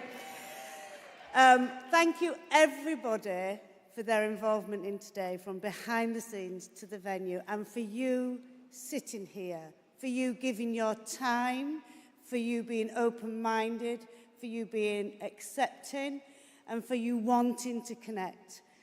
I really believe that it is a special day. At Eden, we too believe in transformation. We turned a disused China clay pit into a global garden on which we tell the stories of our lives. We believe in powerfully ordinary people changing the world. We believe in the power of community to shape and create that positive future. We have heard, and we are all well aware, that the global issues and conflict really are so the magnitude is unable to comprehend. We have things like poverty, war, food insecurity, climate emergency, inequality, health inequality. And these are global issues, but we all experience them locally. We all experience them personally. And that is what we need. We need a personal and local way to address this. We see that this really affects where we live, our communities. We've heard about the increased polarization, the rising of hate crime, loneliness, poverty. We have become disconnected to our spaces, to our places, to the people around us, and to ourselves. Which is why we need to work together to build our social and our natural capital. and we need to create a stronger connection for all our collective futures. We need to work together across sectors, across disciplines, across faith, across business. We need to bring people together. I wonder how many people nearly didn't come today. I wonder how many people didn't come today who said they were going to come. Yet, it is vital for us to come together and carve out these times. That's why I'm so passionate about the big lunch, which is what we do. And you'll be getting yours in a minute, thanks to our hosts. This is one way we try and enable, inspire, invite people to come together, to take time out of their lives, to share food, friendship, and fun. What we know is good things grow from that, and we have a year-long program to support people on those journeys. But what we also know is that people need a reason to come together. Some people even need permission to come together. We go through our lives on autopilot, getting through the grind of the day. It's very hard to carve out time to think about our communities and our neighbourhoods, and to do something fun, which is why I really respect that you prioritise being here today. The word big in the big lunch is not the size of the lunch, although it will be a big one today. It's about everybody having a lunch where they are, and the scale of that is big across the UK. And we invite everybody to do this. Last year, we had over 613,000 people take the invitation to host a big lunch. And they invited and hosted over 10 million people across the UK. Thank you.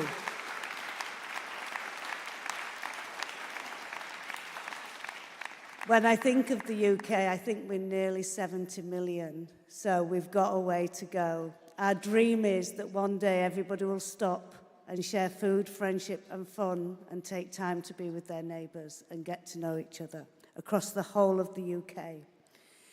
And we know that this is the foundations for a resilient future.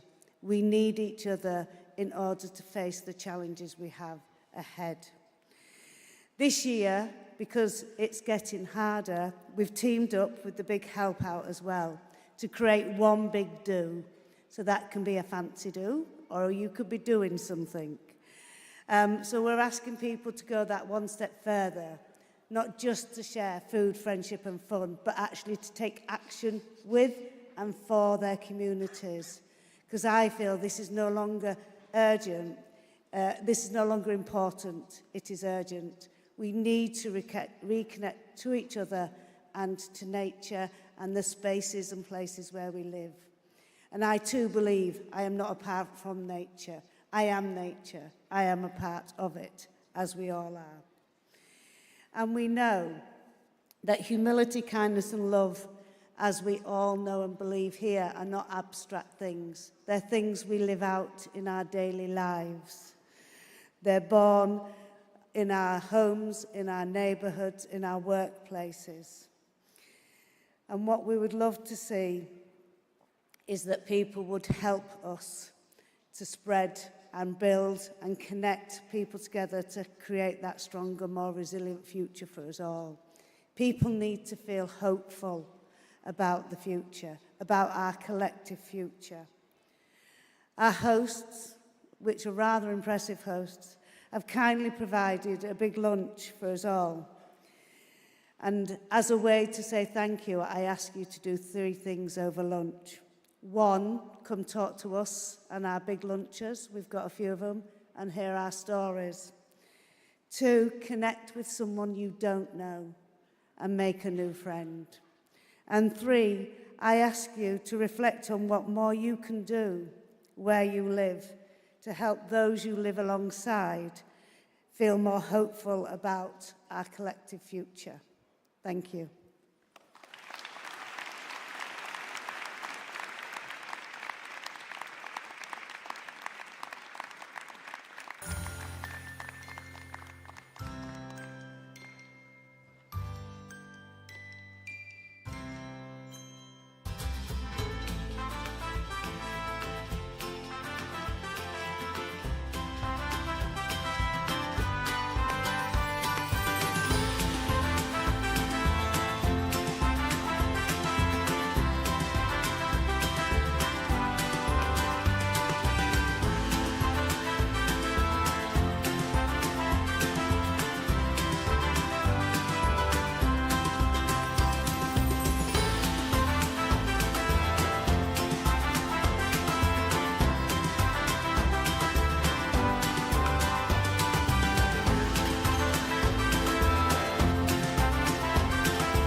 So thank you, Tracy.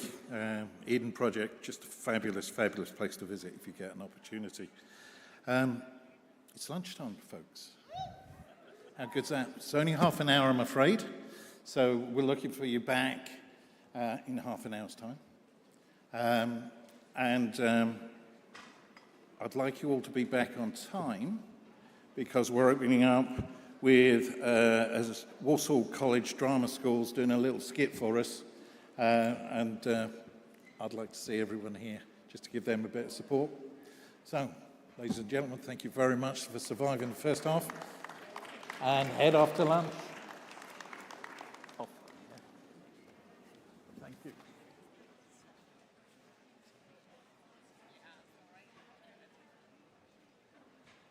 You know, ready? Listen to this tune. Listen to this.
There are wars in the world because there are wars within human. Within human, अपने अंदर जंग लगे हुए. And until the wars within us do not stop, can the wars in the world stop?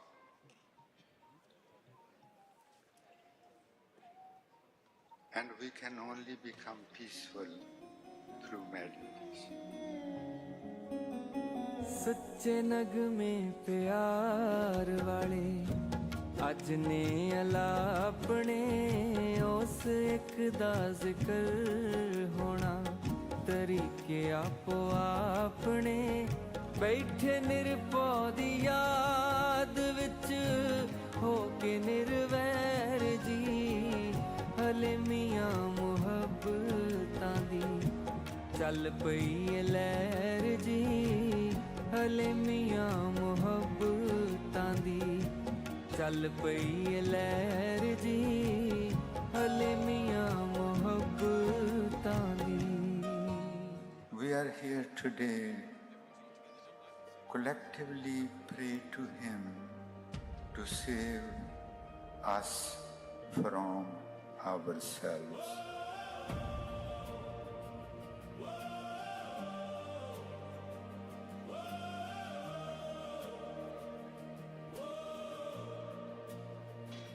In today's world, we're searching for little kindness in the noise.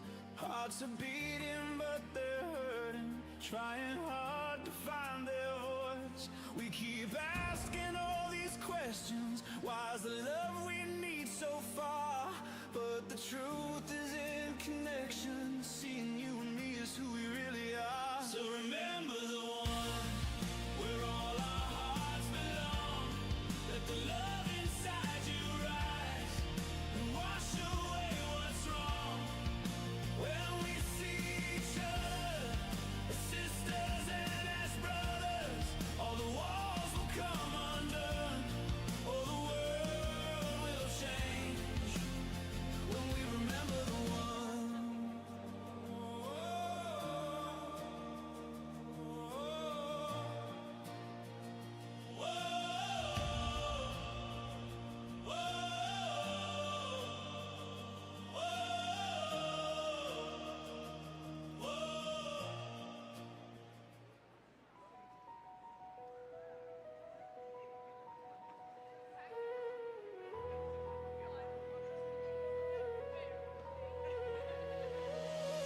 When the world feels heavy and the nights refuse to end, there's a light we keep within us, waiting just to rise again. Humility, kindness, love. These are the roads that lead us home. In the silence of our hearts, we learn we're never walking alone. Humility, kindness, love. The timeless truth we can reclaim. When the world forgets its way, these will light the path again.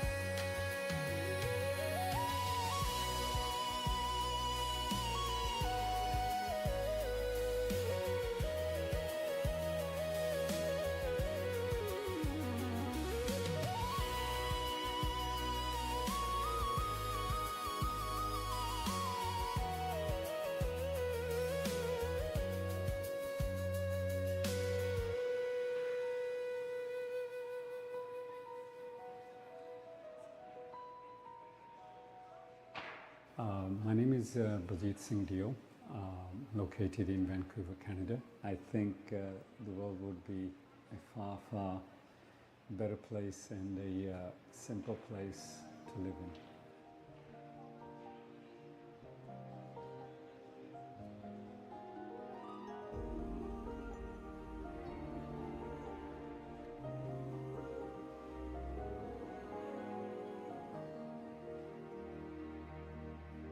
Close your eyes, let the cleansing begin. In the war you have within, find peace and echo it out. Now love is all around. Find peace and echo it out. Now love is all around. Hello, my name is Miguel. I'm from Bolivia, and I have no words really to express what I feel. This gathering has been truly heart-melting, elevating our consciousness and making us feel that humility, kindness, and love are pulsating in every cell of our being.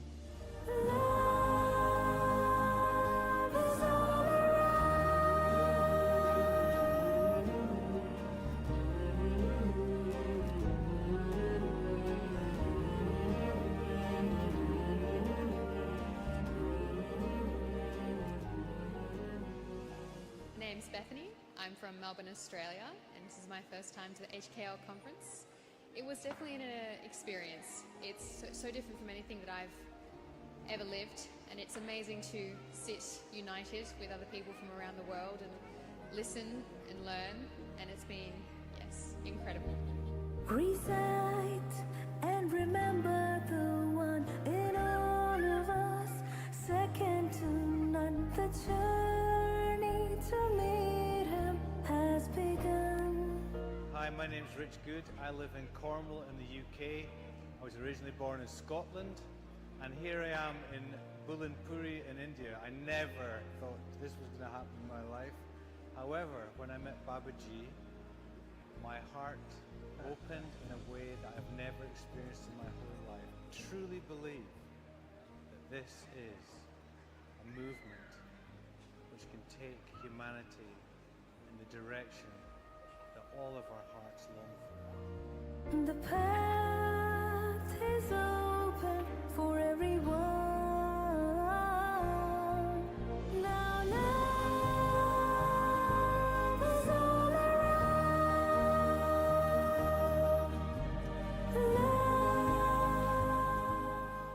My name is Hussein and I'm Brahma Kumari. But when I came here, I can just say one word, and that is honesty and sincerity of the heart, to spread love, humility, and to bring closer to who we really are.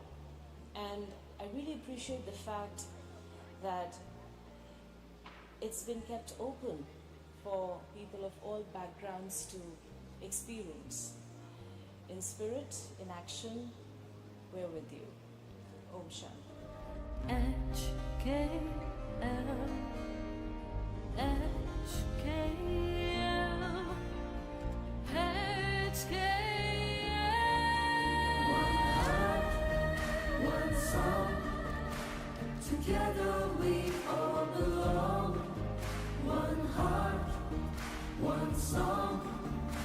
Together we all belong. Humility, kindness, and love. My name is Joy Day. I'm from New Delhi, India. HKL conference has been a mind-blowing experience for me, and this second day meditation led by Babaji truly had my mind blown. There's nothing I have done before in my life that comes close. Humility, kindness, and love.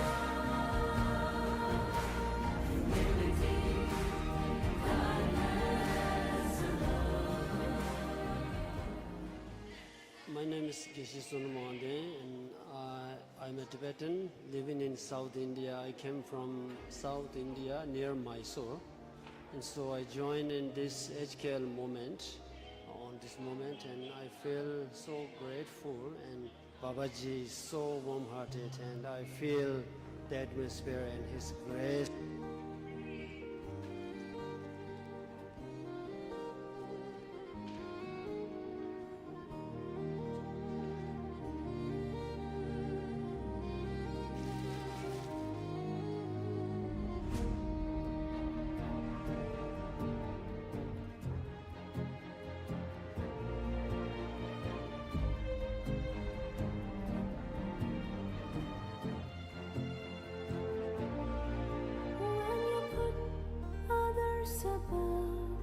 You don't push and you don't show. Let your mind feel serenity. That is humility, humility, humility. Carry warmth in your heart for humanity. Play your part in the differences. See oneness. That's kindness, kindness, kindness. The most amazing experience I could possibly think of. I knew it would be amazing, but it has totally taken me up a whole nother level of humility, kindness, and love.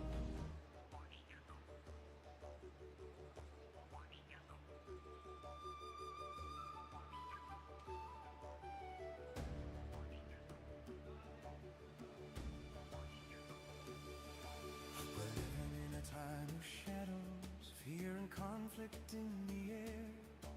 But somewhere deep inside us, a softer voice is still there. It whispers of compassion, of the things we used to know. The human heart remembering the seeds we need to sow.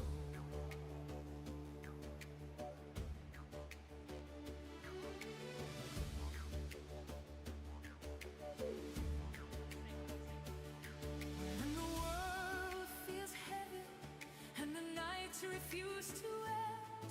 There's a light we keep within us, waiting just to rise again.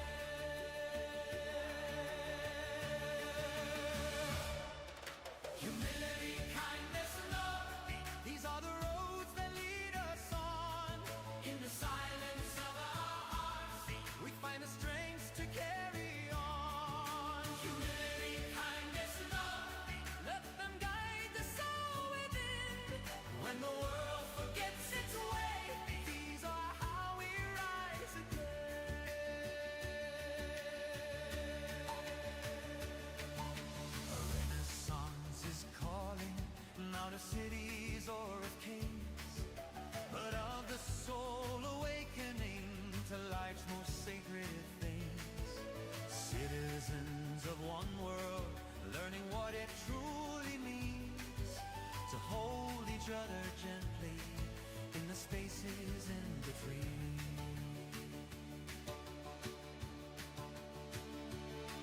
When the heart feels broken and the world is on its knees, It's love that builds us back again, the quiet truth that sets us free.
जगत जलंदा रख ले अपनी कृपा There are wars in the world because there are wars within humans. Within humans, अपने अंदर जंग लगे हुए. And until the wars within us do not stop, can the wars in the world stop?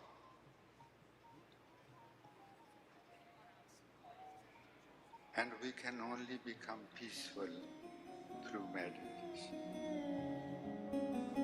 सच्चे नगमे प्यार वाले अज ने अलापने उस एक दा जिक्र होना तरीके आपो आपने बैठे निरपौ दी याद विच हो के निर्वैर जी हले मियां मुहब्बतां दी चल पई लहर जी हले मियां मुहब्बतां दी चल पई लहर जी हले मियां मुहब्बतां दी.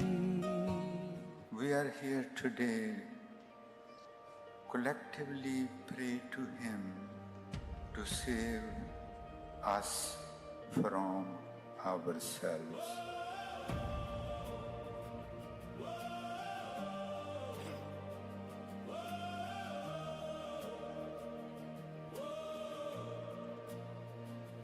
In today's world, we're searching for little kindness in the noise.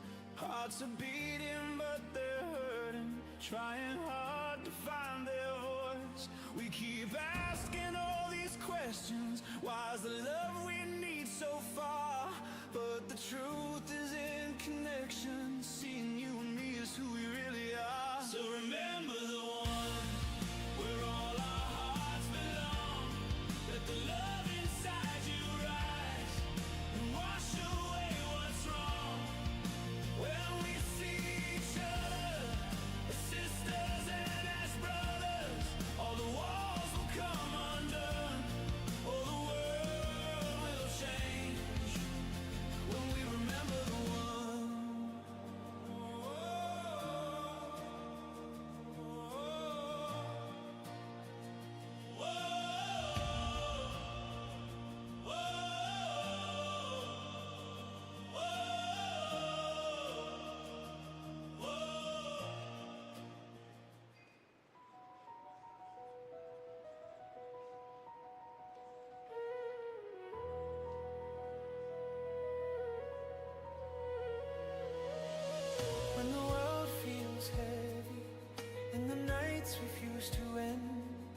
a light we keep within us, waiting just to rise again.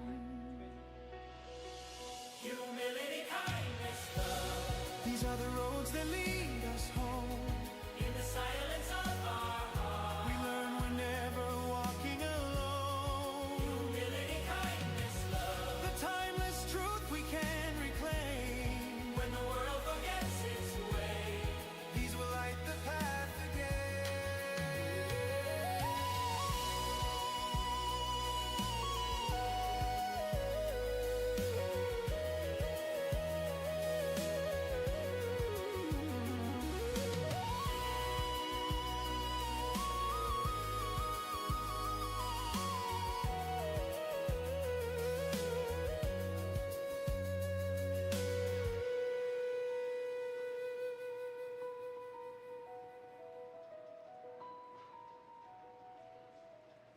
My name is Baljeet Singh Dio, located in Vancouver, Canada. I think the world would be a far, far better place and a simple place to live in.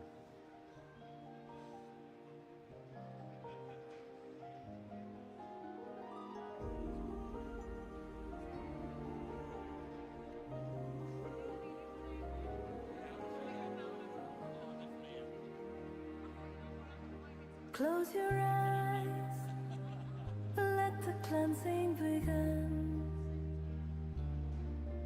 In the world you have within, find peace and echo it out. Now love is all around. Find peace and echo it out. Now love is all around. Hello, my name is Miguel. I'm from Bolivia. And I have no words really to express what I feel. This gathering has been truly heart-melting, elevating our consciousness and making us feel that humility, kindness, and love are pulsating in every cell of our being. Love is all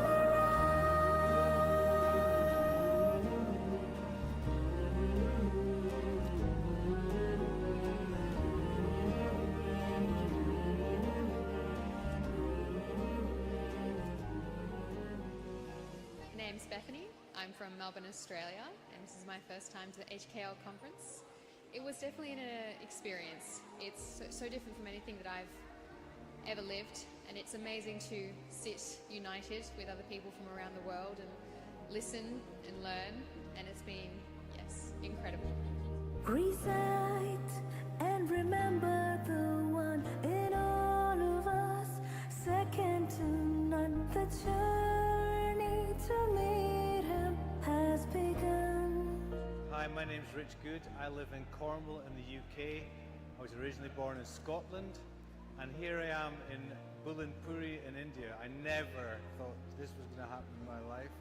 However, when I met Babaji, my heart opened in a way that I've never experienced in my whole life. Truly believe that this is a movement which can take humanity in the direction that all of our hearts long for. The path is open for everyone. Now love is all around.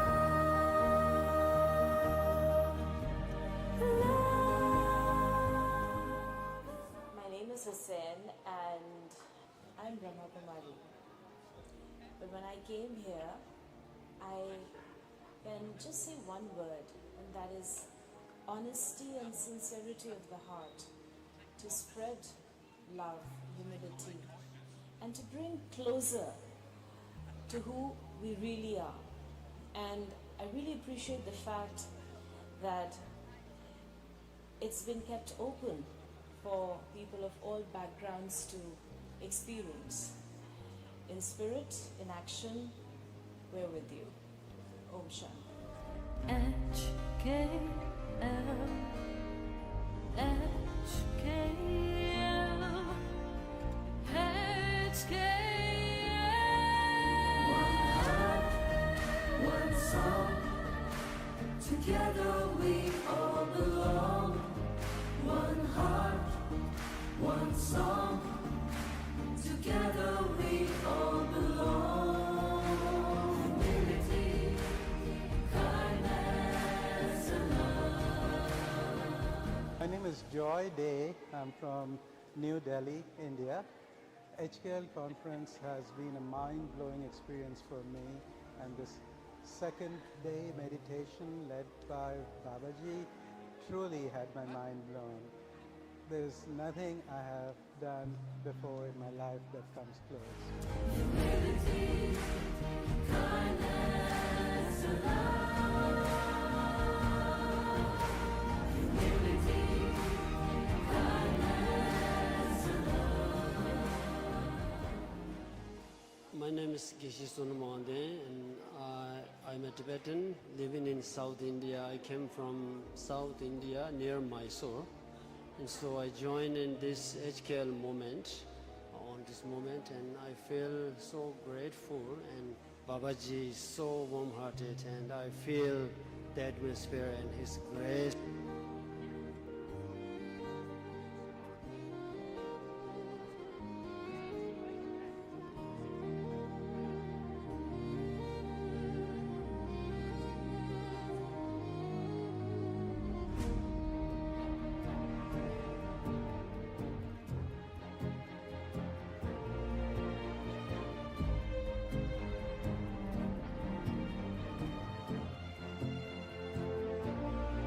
When you put others above, you don't push and you don't shove. Let your mind feel serenity. That is humility, humility, humility. Carry warmth in your heart for humanity. Play a part in the differences. See oneness. That's kindness, kindness, kindness. Most amazing experience I could possibly think of. I knew it would be amazing, but it has totally taken me up a whole nother level of humility, kindness, and love.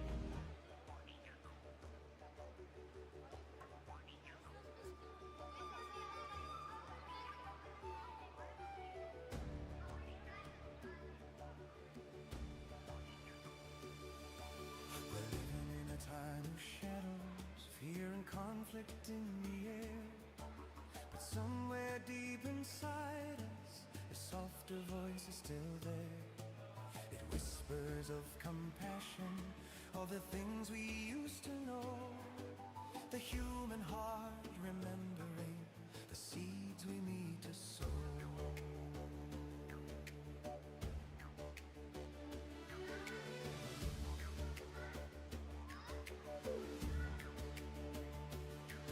When the world feels heavy and the nights refuse to end, There's a light we keep within us, waiting just to rise again.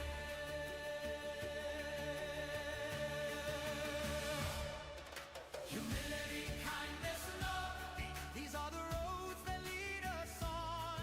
In the silence of our hearts, we find the strength to carry on. Humility, kindness, love, let them guide the soul within. When the world forgets its way, these are how we rise again.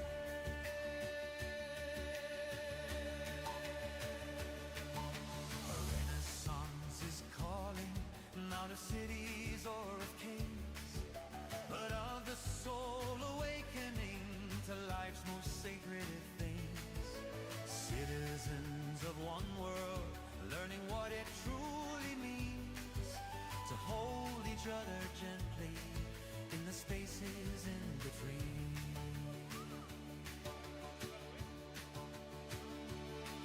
when the heart feels broken and the world is on its knees, It's love that builds us back again, the quiet truth that sets us free.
There are wars in the world because there are wars within human. Within human, अपने अंदरां जंग लगे हुए. And until the wars within us do not stop, can the wars in the world stop?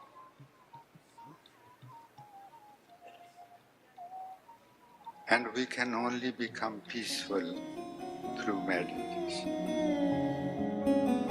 सच्चे नगमे प्यार वाले अज ने अला अपने उस एक दा जिक्र होना तरीके आपो आपने बैठे निरपौ दी याद विच हो के निर्वैर जी हले मियां मुहब्बतां दी चल पई लहर जी हले मियां मुहब्बतां दी चल पई लहर जी हले मियां मुहब्बतां दी.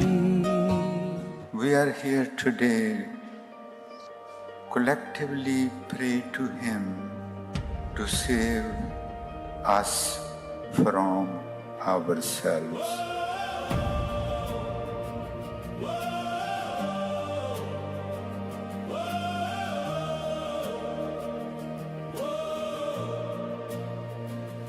In today's world, we're searching for little kindness in the noise.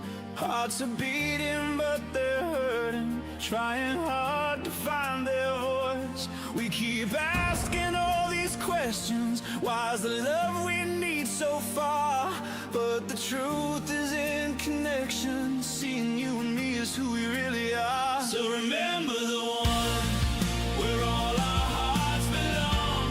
Let the love inside you rise and wash away what's wrong. When we see each other as sisters and as brothers, all the walls will come undone. Oh, the world will change when we remember the one.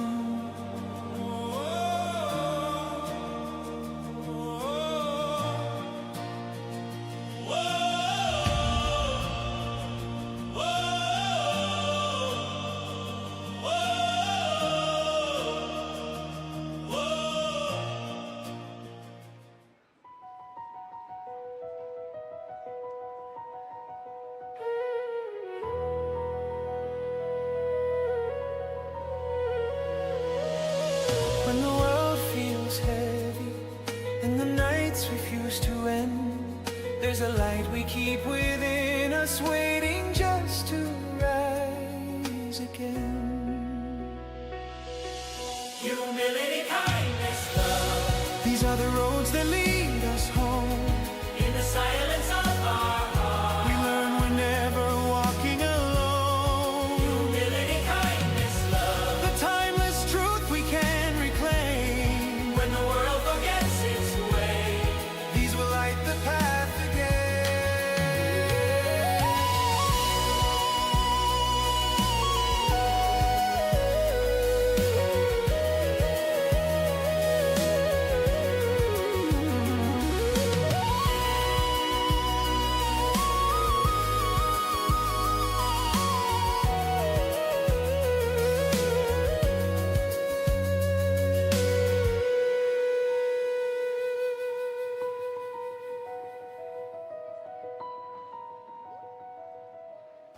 My name is Baljeet Singh Dio, located in Vancouver, Canada. I think the world would be a far, far better place and a simple place to live in.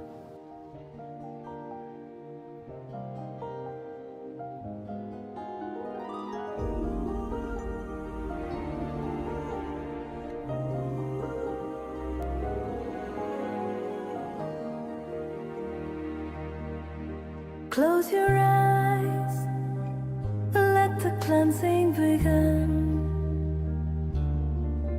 In the war you have within, find peace and echo it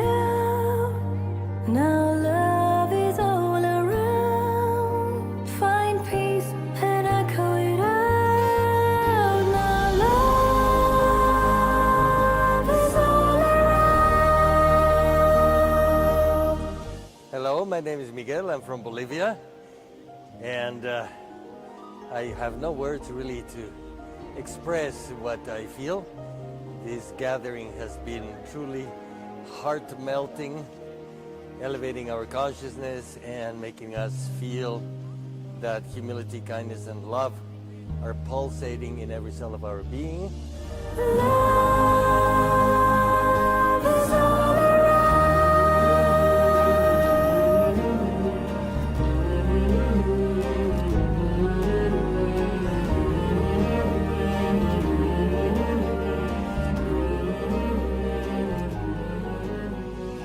My name's Bethany. I'm from Melbourne, Australia, and this is my first time to the HKL conference.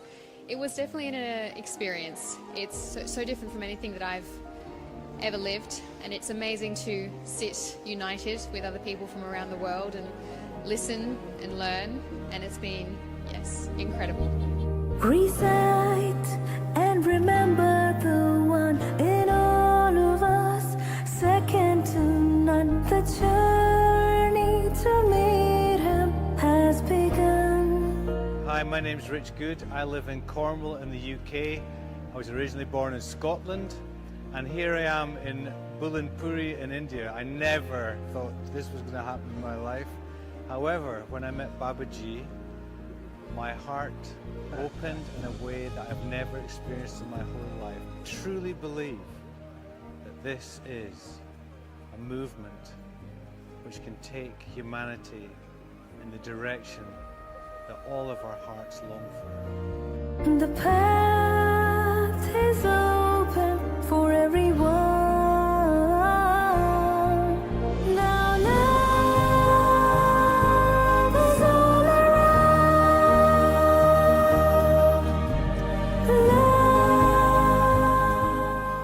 My name is Hussain and I'm Brahma Kumari. But when I came here, I can just say one word, and that is honesty and sincerity of the heart, to spread love, humility, and to bring closer to who we really are.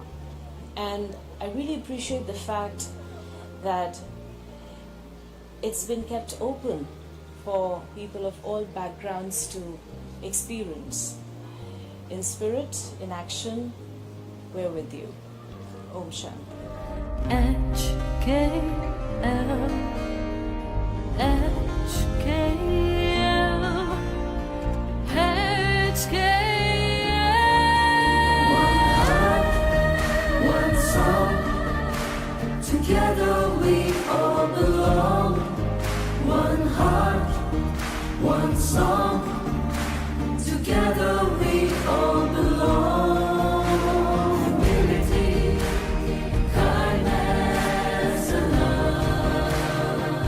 My name is Joy Day. I'm from New Delhi, India. HKL conference has been a mind-blowing experience for me, and this second day meditation led by Babaji truly had my mind blown. There's nothing I have done before in my life that comes close. Humility, kindness, and love. Humility, kindness, and love. My name is Gishi Sonamande, and I'm a Tibetan living in South India. I came from South India near Mysore. And so I joined in this HKL moment, and I feel so grateful, and Babaji is so warm-hearted, and I feel the atmosphere and his grace.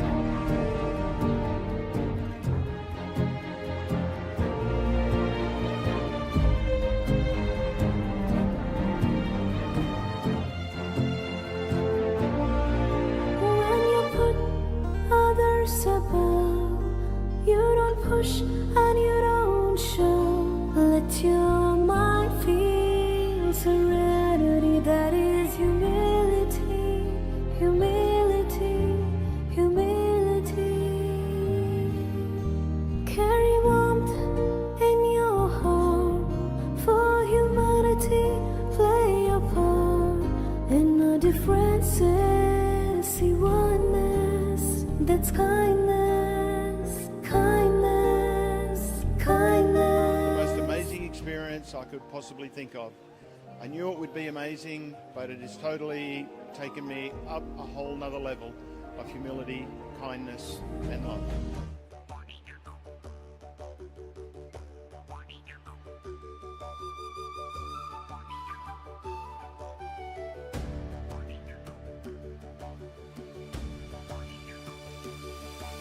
We're living in a time of shadows, fear and conflict in the air. But somewhere deep inside us, a softer voice is still there. It whispers of compassion, of the things we used to know. The human heart remembering the seeds we need to sow.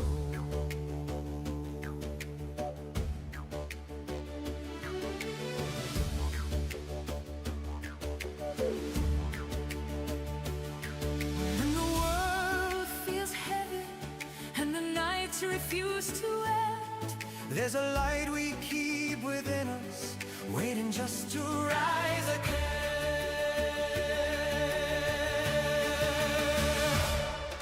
Humility, kindness, love, these are the roads that lead us on. In the silence of our hearts, we find the strength to carry on. Humility, kindness, love, let them guide the soul within. When the world forgets its way, these are how we rise again.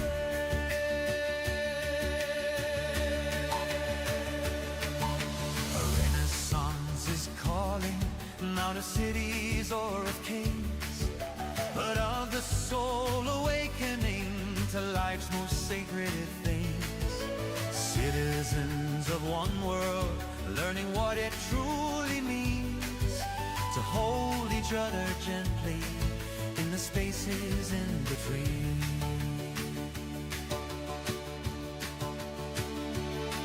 When the heart feels broken and the world is on its knees, It's love that builds us back again, the quiet truth that sets us free.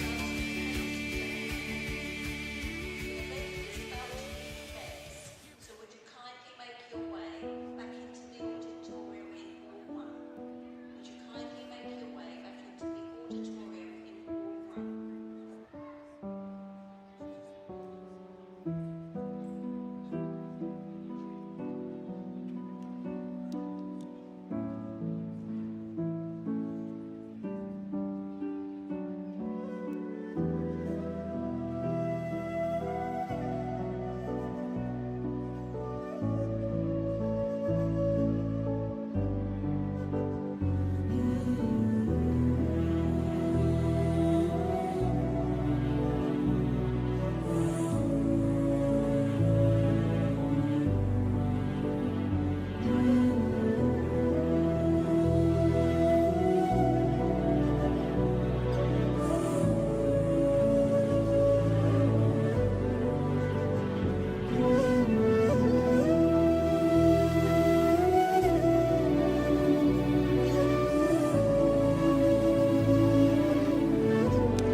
How's it still got this familiar taste as I tell the same story with different names over coffee? Sent you a text, but we're so in sync that you ran outside before the phone could ring. Let's meet, same spark on a table, baby, you got me. You're the one who calls me up, stays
We've seen it all through thick and thin. You're the blood in my veins and the ink on my skin.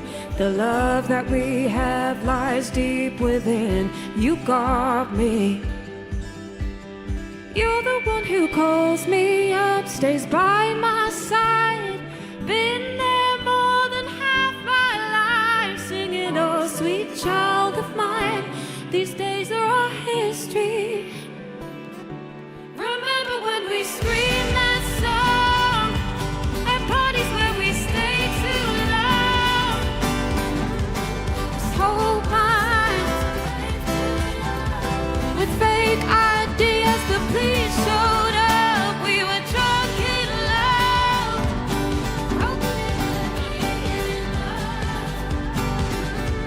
You hold my eyes, I threw up until we boys don't mind, 'cause we've got us. We've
When I was just a little girl, I asked my mother, what will I be? Will I be pretty? Will I be rich? Here's what she said to me. Que sera, sera. Whatever will be, will be. The future's not ours to see. Que sera, sera. What will be, will be. When I grew up and fell in love, I asked my sweetheart what lies ahead. Will we have rainbows day after day? Here's what my sweetheart said.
years old from US or Canada. Any youth 10 to 15 years old from US or Canada, please come and meet Arvind here in the corner, on my left-hand side, your right-hand side. And please come and join us and find your seat because we're about to get started for the second half of the program, and it's going to be a beautiful afternoon.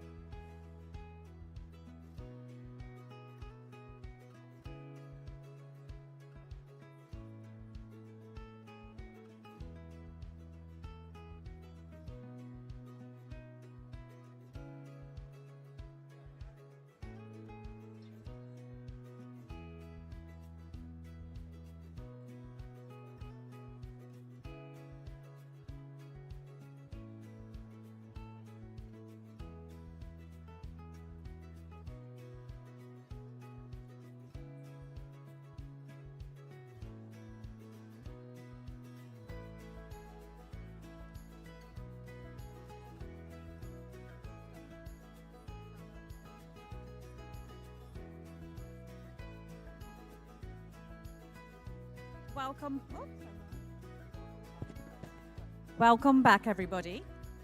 I hope you've all enjoyed your lunch and had the moment to connect with each other.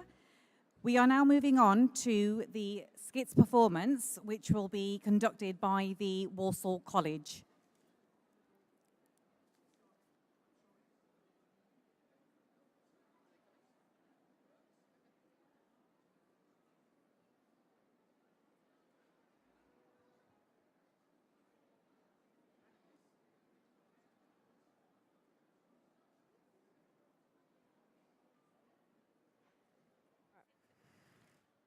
Before we start the skit, just one more reminder, all youth ages 10 to 15 from US and Canada, please come up to the corner here. What for you would be the right side of the stage below the flags. Thank you.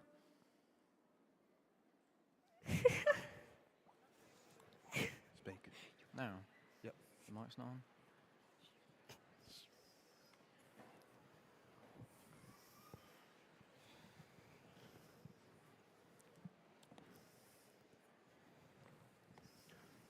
Speak. So, what are you here for then? I don't know. I'm here in search of something, you know. Oh yeah? What's that? You know, the important stuff, like money, wealth. Well, I don't really see them as being important. I see the people, not the money. Good afternoon, everyone. So, I have an important question for you all. Who here likes money? Who here knows how to make good money? So, to be able to do that for the people who don't know, work hard, focus on your goals, and you will get where you want to be. And that way, you will work well in our industry. Thank you very much. I am going to be exactly like her. I'm going to be just as rich as her. I want to be nothing like her. Excuse me. I was wondering, I saw the job for the cleaner, and I was seeing if I could maybe give you my CV, and then you can find me a job, or... We're not really hiring at the moment anymore. I mean, we're after someone a bit more customer appealing. Oh. And more professional looking. Oh, okay. Would I still be able to give you my CV, though? You know what? No, it's okay. We don't need to do that anymore. You can go. Yeah. Okay. Yeah, sorry. Don't I know you, though? No, definitely not. You don't know me. Oh. God. Wrong person, sorry. Yep.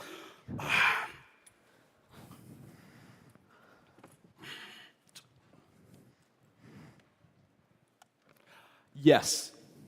Hello. Okay.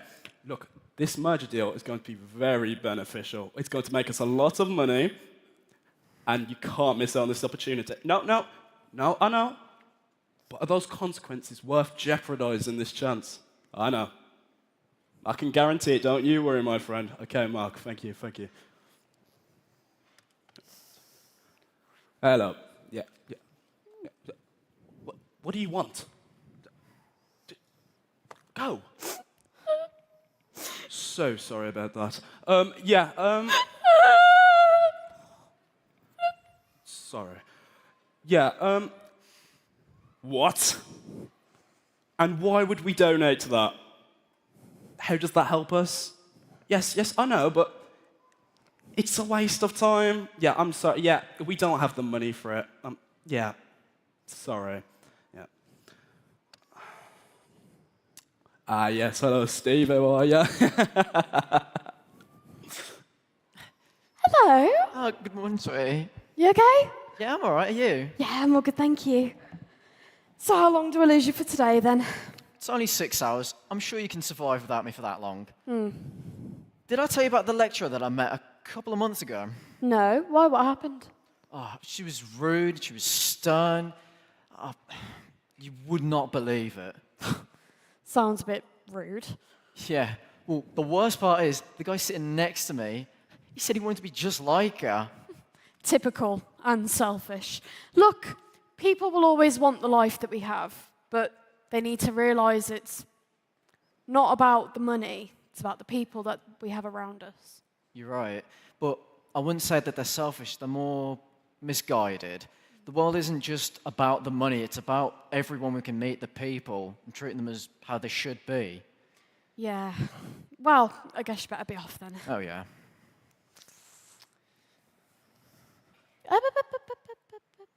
Sorry. See you later. Ta. Oh, excuse me. Do you have any change or anything that you can offer? Yeah, sure. Here, take my coffee. Thank you so much. Let's see. Here, you need this more than I do. Thank you so much.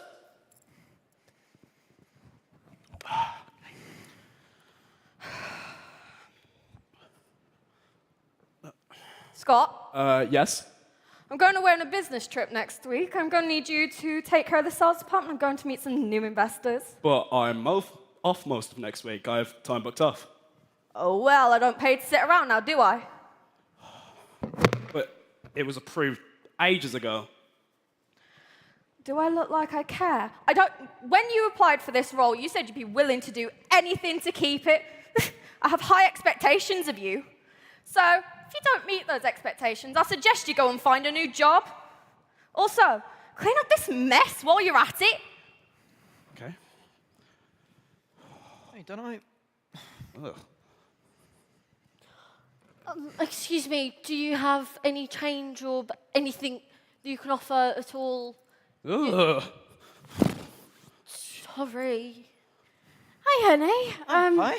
The kids picture these from the park. Just thought you'd want them. Oh, thank you so much, sweetie. Well, I shouldn't be too long now, so just let the kids know I'll be a couple of hours, okay? Okay, see you later. Bye.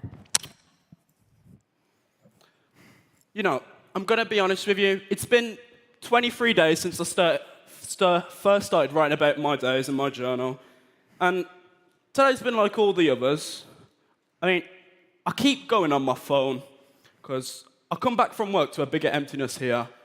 I mean, I'm on this phone and I'm scrolling and I'm seeing these families, I'm seeing these partners, everyone sharing this love.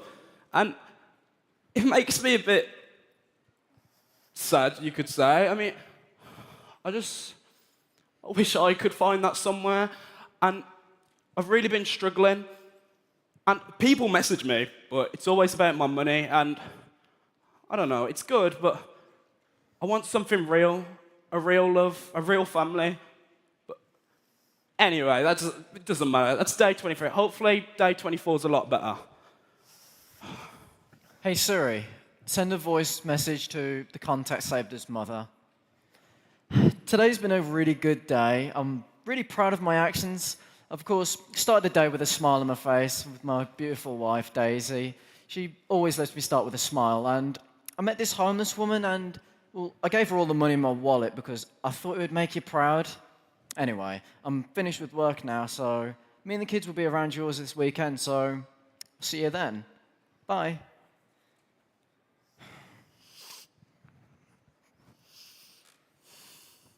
So, what do you want? So, how's things going, Scott. Dareth, so how's things going for you then? It's not really going It's going great. I got everything I wanted. I got the money, the wealth, all the important stuff. I see. Well, I can understand the wealth and the money, but what do you actually have that is important? My status. I can get anything I want. So why don't you go home to your family? I don't have a family or a wife. Oh, are you, No, nothing wrong with that, but no, I can't seem to find anybody to love. What happened to getting anything you wanted? It's more complicated than that. I don't see how. All I see is someone that's just... I don't know how to put it, but do you even spend any of the money that you spend, Scott? No. You know, what do you know? I can get love anywhere I want. I don't need it. You know? I could buy your house if I wanted to. How does that make you feel, Dareth? Scott, I'm going to be so real with you. I don't think you need 3 bedrooms. Okay, well, what do you want me to do? Quit my job and do nothing? Will everyone bow down to me like they do you? No, just stop focusing on money so much. There's people around. Okay, but I don't have family. Not family. Friends, people, meet people. If you stop focusing on earning so much money, you'd realise you're not alone, Scott. Oh, Dareth, there you are. Come on, the kids miss you. You think on that, would you, Scott? You know, it's now day 24, and after yesterday, I realised I don't want to be this person I've been for much longer. I've hurt people, I've pushed people for what? So I can make a few more pennies. I mean, Dareth's life isn't the one everyone wants at first, but mine isn't one you should want either. So I tell work, I want to work less hours, stop stressing about these pieces of paper that don't mean that much, and I start looking at the people around us thinking, how can we help each other? What can we do that's different? How can we show more love? So I started to make those first few steps to change. Okay, I spoke to Dareth and I gave him my CV. He finally got me a job. I've got a house. It's not a big house, but hey, I've got heating now, which is amazing. And all of that is all thanks to Dareth and his kindness. The 2 people I met at the lecture, they're doing quite well for themselves. I'm really happy for them. The girl I met, well, she's got a job at the place I work at now, and everything's going really well for her. And, well, Scott, well, he's my friend now, and he stopped focusing so much on money, but people, what is actually important. But I'm just really happy that I was able to change them for the better by showing them my humility. But this is why you all should show humility, kindness, and love.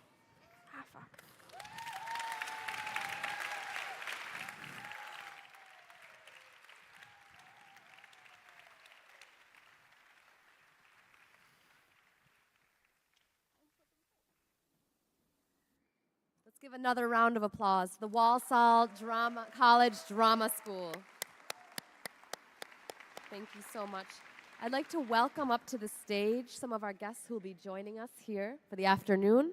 Sean Davies, Rebecca Tickle, Richard Parker, Helen Morgan, Paul Kilbride, Tracy Robbins, Gurpreel Bhatia, Gurinder Joshan. If you could please join us here.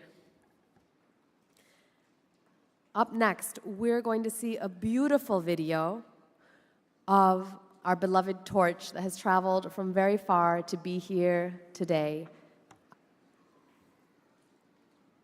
as our speakers and honored guests join us.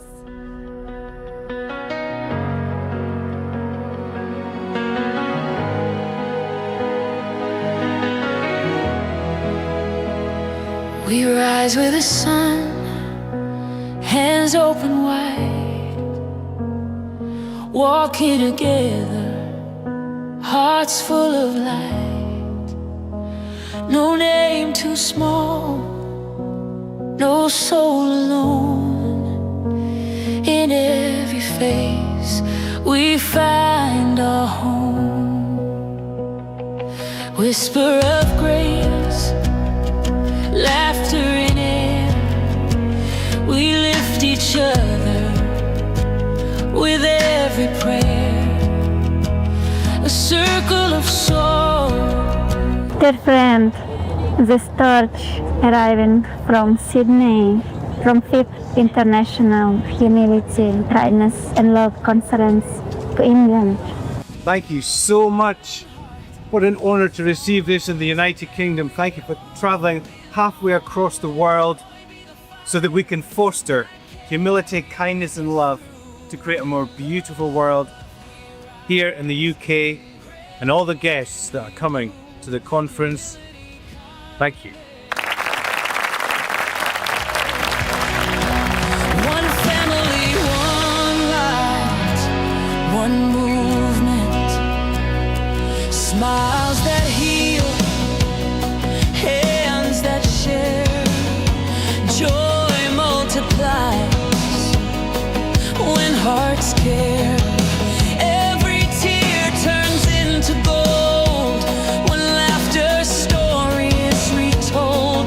Flow like rivers, gentle and free. Love is the root of unity. Every note, every word becomes one melody heard.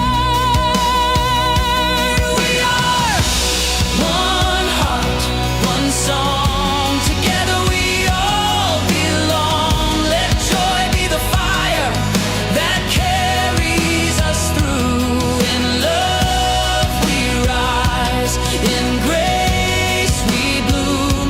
Humility, kindness, love our way. One family, one light, one movement.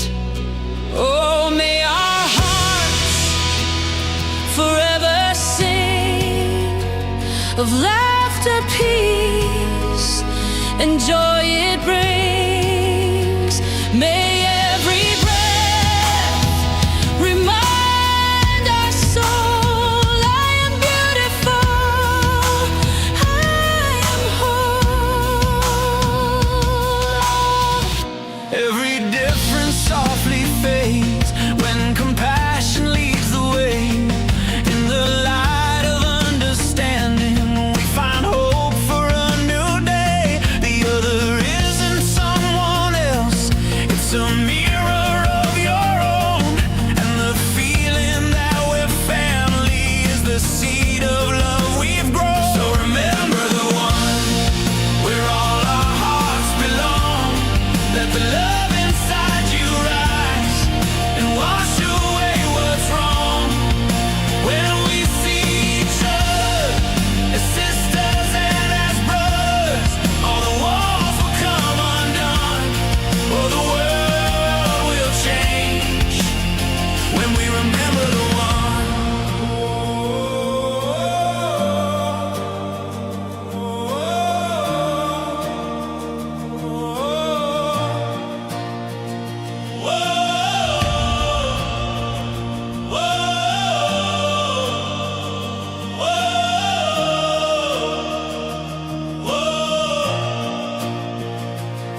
In the silence of the spirit, where the gentle truth is heard, we awaken to the meaning hidden deep in every word.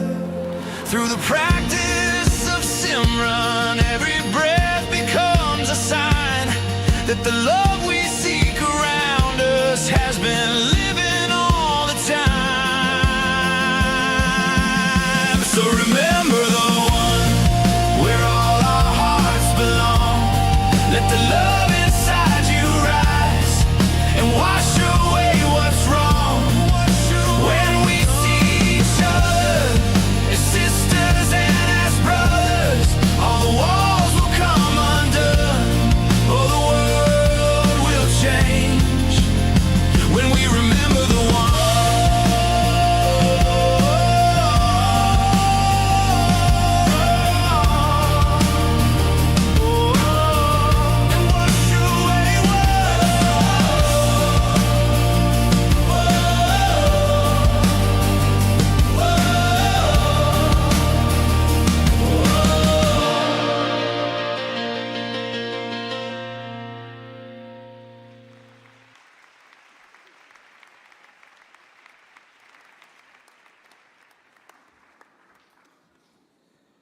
I would like to welcome Sean Davis, MP of Telford, to come and share his views on HKL values.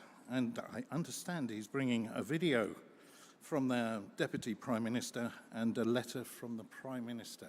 If you can come up.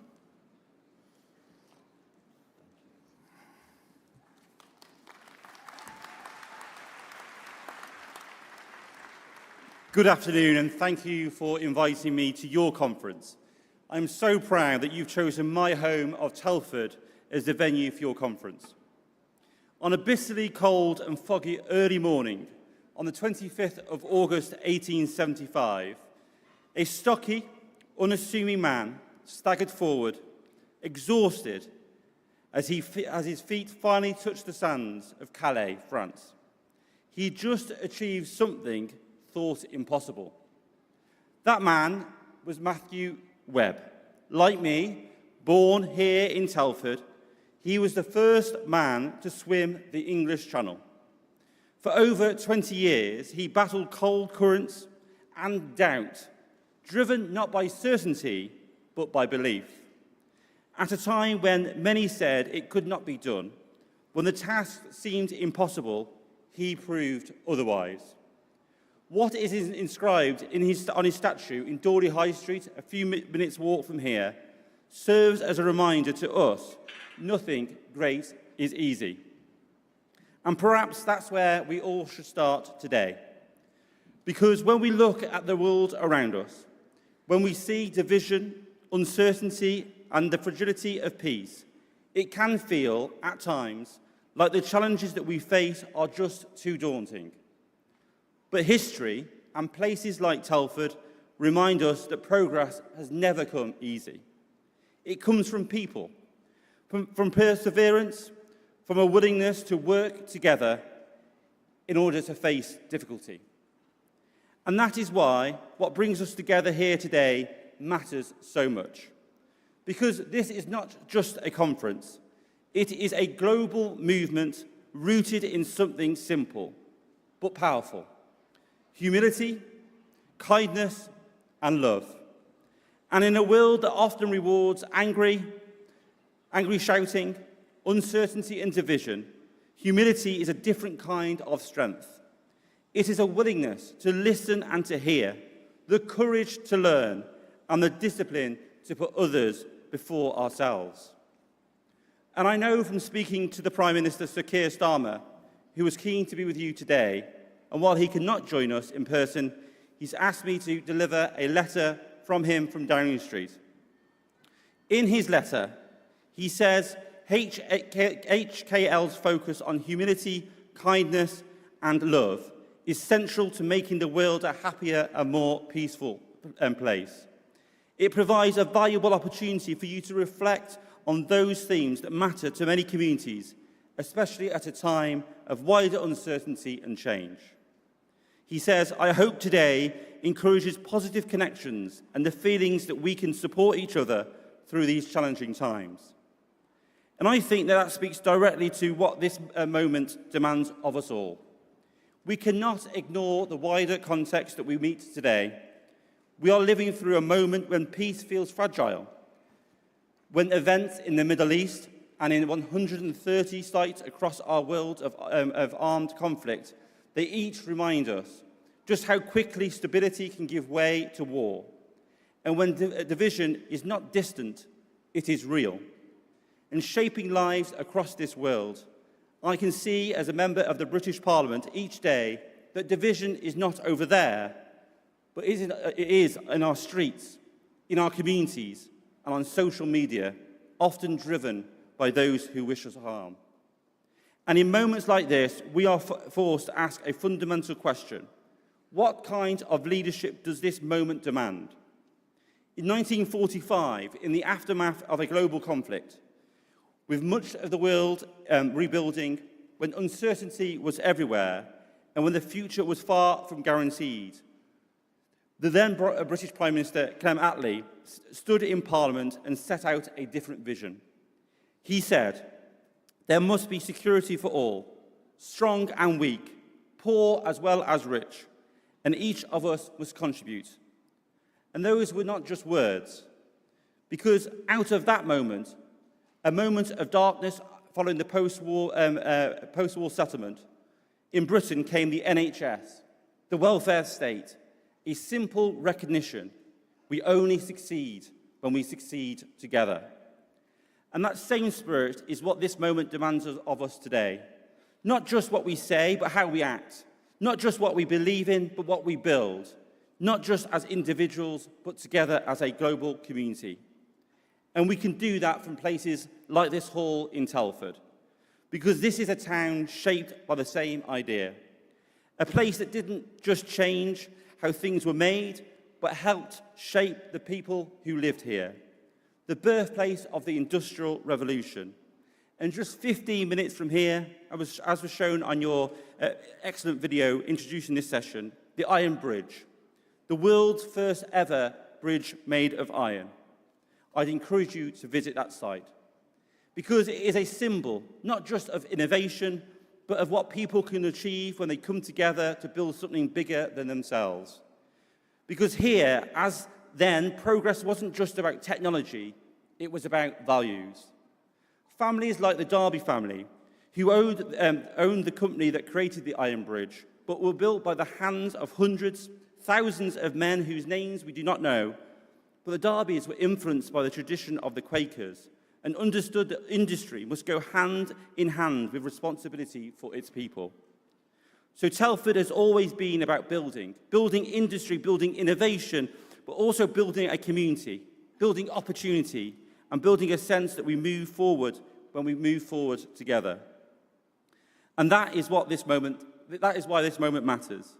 Because just as this place once helped shape a new industrial age, we now have the opportunity to help shape something just as important, a more connected, a more compassionate, a more united world, grounded in humility, kindness, and love. And that brings me back to where I started, because the story of Captain Matthew Webb is not just a story about one man swimming the English Channel. It is a reminder of what people can achieve when they face what seems to be impossible, and they choose to keep going. Because building a more compassionate world is not easy. Leading with humility is not easy. Bringing people together in a divided world is not easy. But as Webb reminded us, nothing great is. And together, it is possible. Thank you.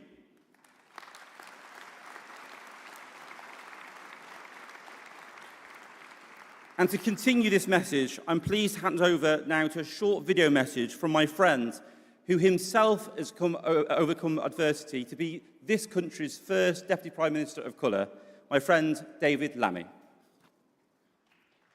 Hello and Sat Sri Akal. Welcome to the 6th Humility, Kindness and Love Conference. I'm so sorry I can't be there, but I hope you have a wonderful day.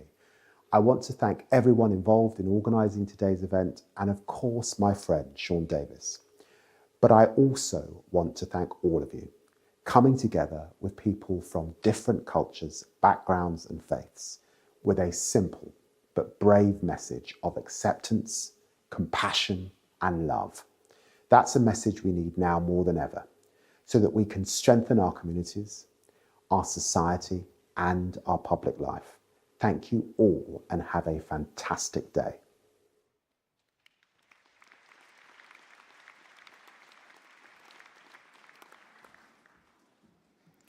Thank you, Sean Davies, TM for Telford, Prime Minister. And next up, we have an inspirational speaker. Can we welcome Michael Tete?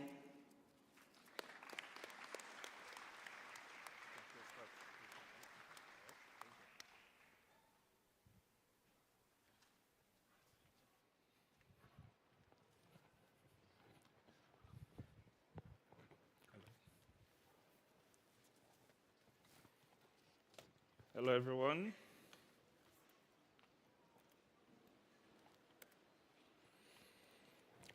Hello. I want to thank you all. I want to thank everyone for making it here today, because I know you have other things to do, but you've chosen to be here today. So clap for yourselves. Clap. Clap, round of applause. Well done, guys. Well done, everyone. Well done. I want to say a big thank you to the team, HLK team. So when I got the invitation to speak, I was like, wow. There are a lot of people, a lot of speakers around the world, a lot of speakers here in the UK, but the team reached out to me that they want me to speak, and I did not take this for granted. Thank you so much to the team. Thank you. I saw the videos yesterday behind the scenes. You were all working hard, and I want to say thank you. Well done to the team. Well done. So those of you that have not met me yet, or is the first time seeing me, my name is Michael Tete. I am a speaker, I'm a coach. I do personal development coaching.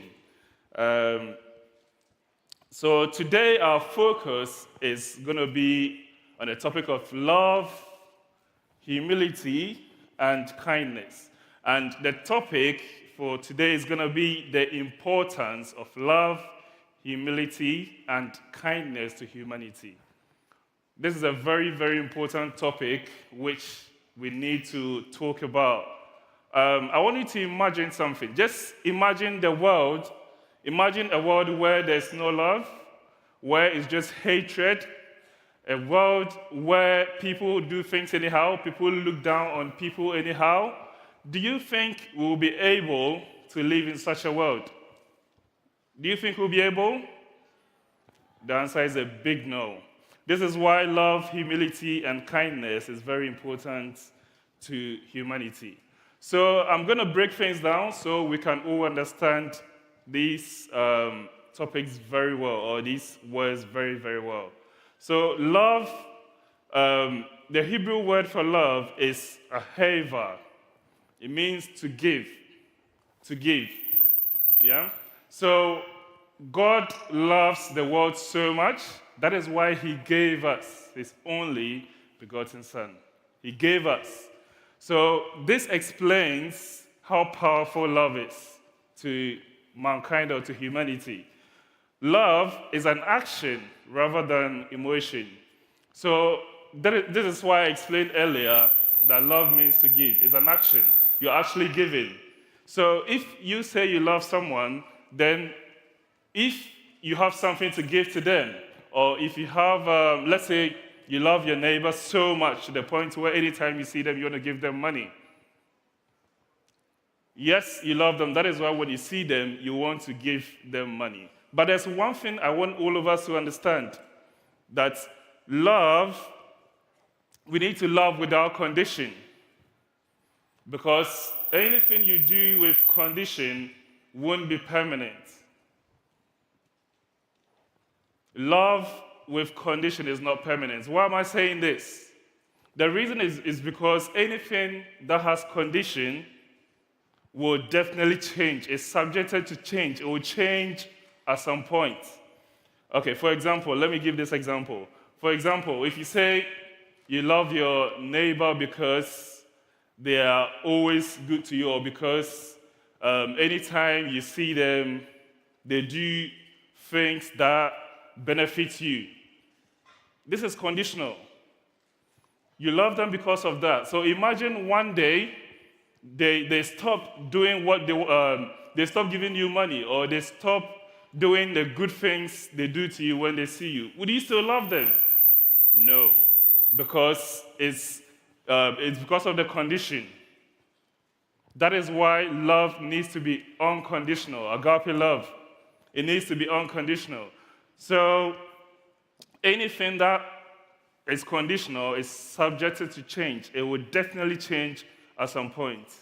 So love is a conscious decision to act with compassion, kindness, and commitment to another person's happiness.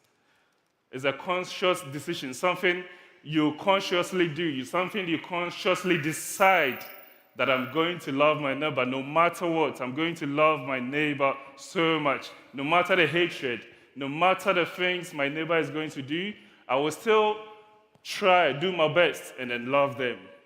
So this is why God encourages us to love our neighbors as ourselves. If you love yourself so much, would you ever do something bad to yourself? You won't, because you love yourself so much. That is why you won't cause any harm to yourself. So if you are saying you love your neighbor, then you don't need to cause any harm to them. Do you understand? I'm going to give you this. It's a story, something that happened here. So I love cars so much. I love cars. And there's this car I wanted to drive growing up. Anytime I see that, I'll be like, oh, I want to drive this car. And it's a Mercedes. So at some point, I worked, made some money. I was like, let me go for this car. This is something I love. So I bought a Mercedes. Oh my God, you should see me when I bought it. Woo, cruising. Oh my, I was enjoying everything. So what happened was I placed a value on that car. I valued it so much to the point where I didn't want to lose it. To the point where every morning I want to make sure this car is clean, this car is neat. Why? It's because I loved that car so much. So I did everything possible to make sure that car was in good condition, that car was up and running every single day. So I'm using this as analogy to explain the term love. If you say you love your neighbor, if you say you love someone so much, then you need to make every conscious effort. You need to try your possible best to make sure you are doing whatever is best or whatever is possible to keep that good relationship between the two of you, to make sure you are not causing any harm to them.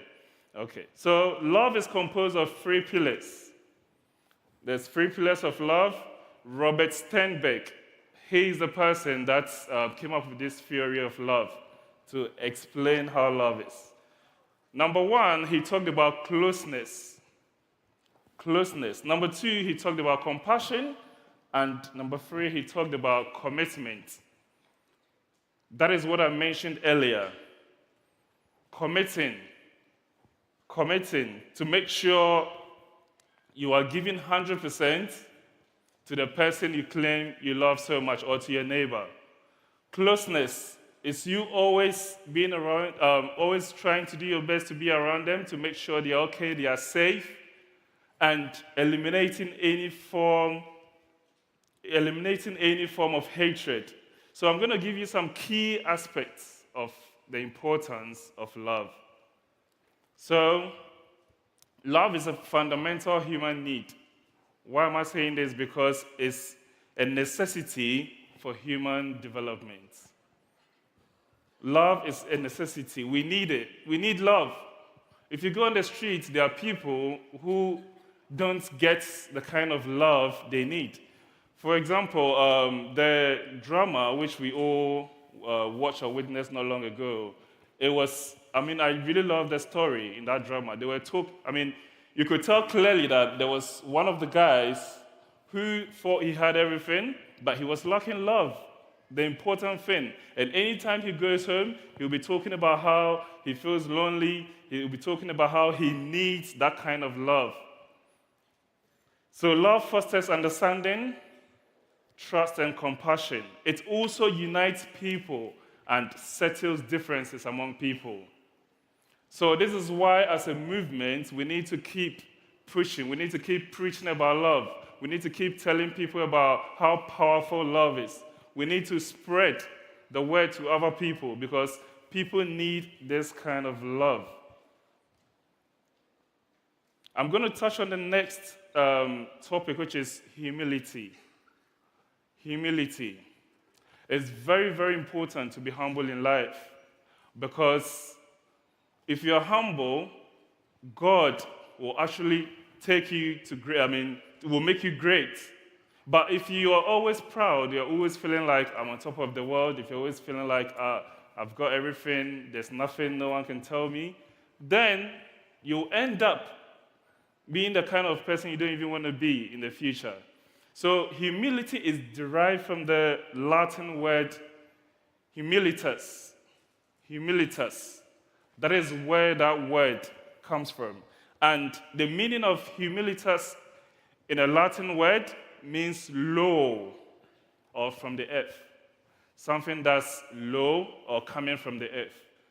That's what humility means. That is why the best explanation for humility is low. I mean, to make sure you are not, doing things that will position you to a point where people will see you to be proud or to be above them. So if you say someone is humble, then the person is someone who have a down-to-earth personality. That means whatever you do, you can tell clearly that this person is a down-to-earth person. They respect. Anytime you see them around, even the way they carry themselves around, you can tell clearly that this person is respectful. This person is a person who is approachable. So having respect for others without excessive ego or pride is humility. Because you respect other people, you always make sure that you don't look down on them. And this is why God will reward humility with greatness. So humility is serving other people without expecting any recognition from them. So as a leader, if you say you're a leader, then you need to have that trait, or you need to have that personality, because as a leader, people look up to you. So you need to try as much as possible to be humble.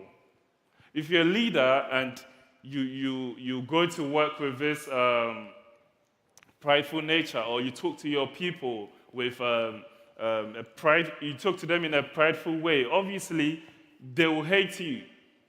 Some of them will not like you. Not even some of them. They will not like you because no one likes someone that's that has a lot of pride.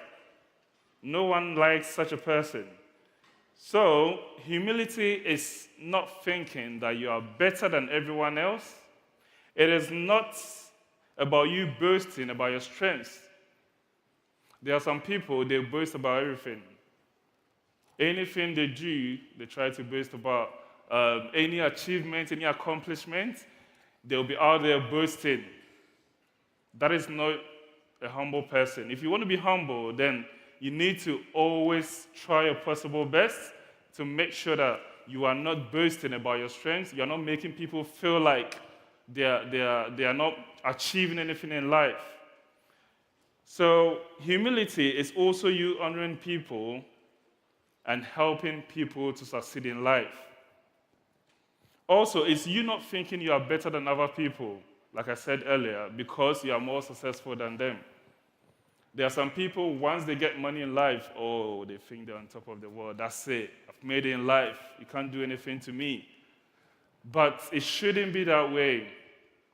If that's where you even need to be humble. You need to be generous to people. You need to try and show love to people. And God will reward you more. So the importance of humility is that it builds stronger relationships among people. It builds stronger relationships because if you are humble, obviously people will like you. People will always want to be around you. People will always want to talk to you. People will always want to even serve you or help you with things you are doing. It also helps people to be approachable and likable. So humility is very important, and I really like how the team used these three words, love, humility, and kindness, how they put it together to form this movement. I really like that. Humility is essential for personal growth. So if you want to grow personally, then you need to be humble.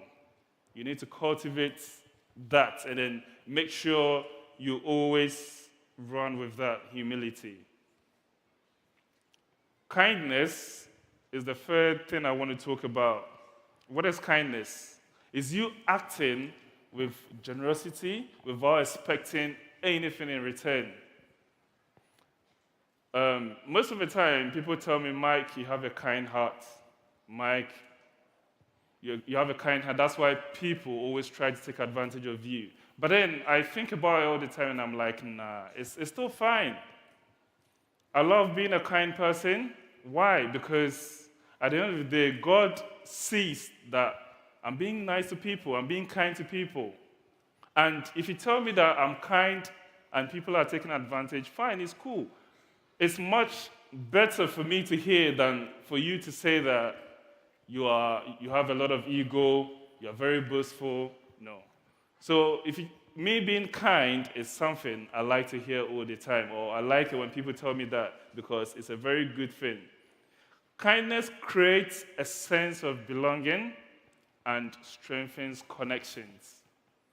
If you are kind to people, it will create good connections for you. It will open doors for you. It will take you to places where you never thought you even go. Why? Because it's like a key. It unlocks doors. It opens doors. Things will start falling in place. And you might start wondering, what's happening? What's going on? It's all because of your kindness. So let's learn to be kind to people, and it will help to create good bonds, or it will help to create unity among people and the world as a whole. So I'm just going to wrap up quickly. So kindness is a powerful tool for social transformation, and it fosters a healthier and a more connected world. So all I want to leave us with today is that let's continue to be kind, let's continue to love people, and let's continue to show love all the time and everywhere we go. Thank you so much. Thank you. Thank you, Michael, for those beautiful words and for sharing your insights and wisdom about humility, kindness, and love. It's my great pleasure to welcome Annie Hackwell from Inner Camp. Annie traveled all the way here from Portugal just for this conference. We're so grateful for the participation of Inner Camp in the HKL conference. Inner Camp is a global well-being organization offering transformative experiences focused on mindfulness, personal growth, and emotional well-being. Welcome, Annie.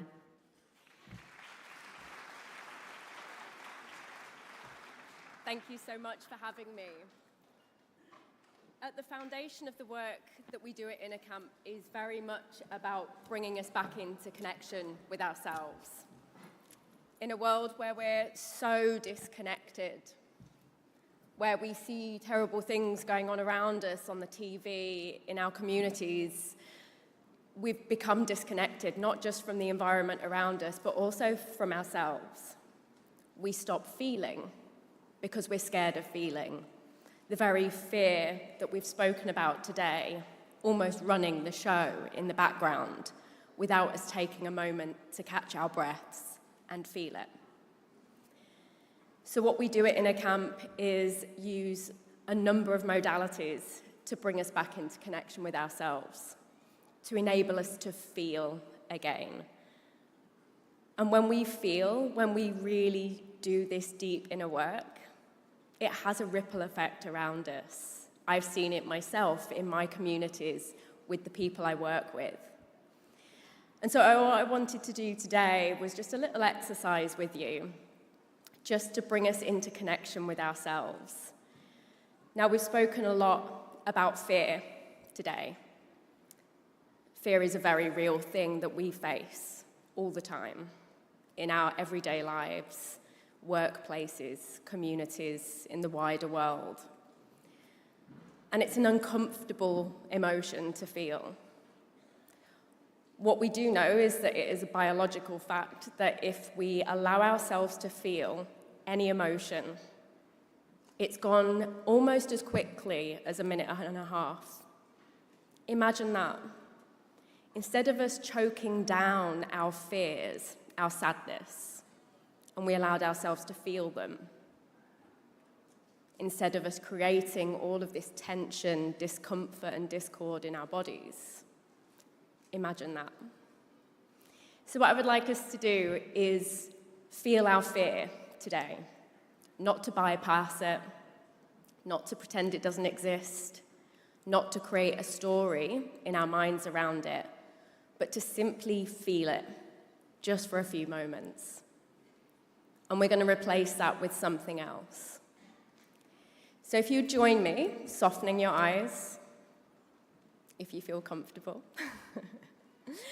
and let's take a collective breath together. So when you feel ready, exhaling fully and completely. Let's take a full breath all the way down into our bellies. And take a full exhale, maybe sighing the breath.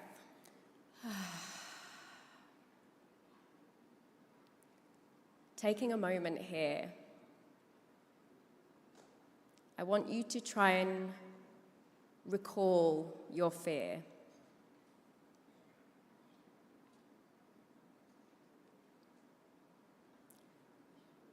Feel it.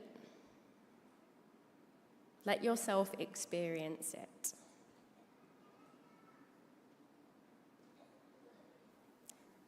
Now, where are you feeling it in your body? I invite you to place your hands where you are feeling your fear.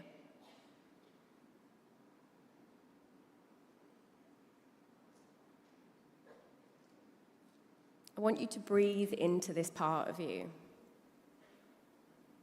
Really breathe into it.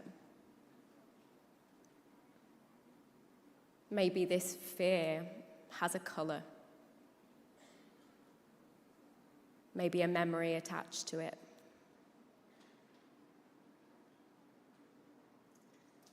Stay with it for just a few moments longer.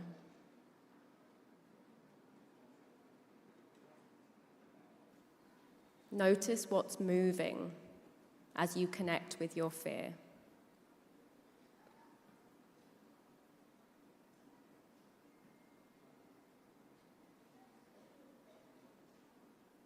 Take a full breath in.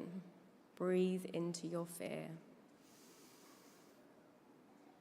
Sigh and exhale away.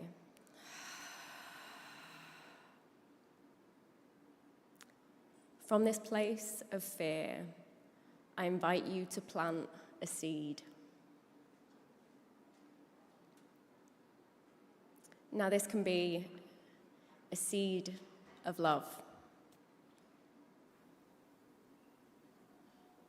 Plant this seed exactly where you are feeling your fear.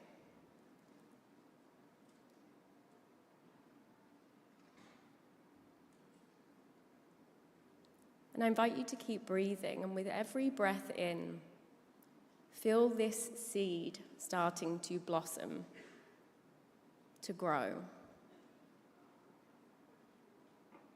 If you've chosen to plant love where there is fear, feel that love expanding.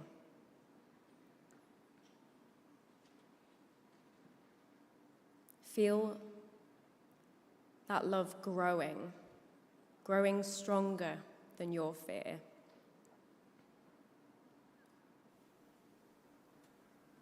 Maybe you're beginning to notice the sensation that you were feeling changing.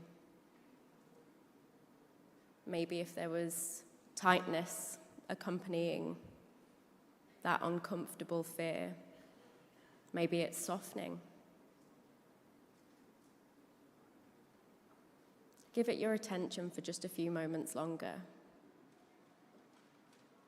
Feeling that love expand.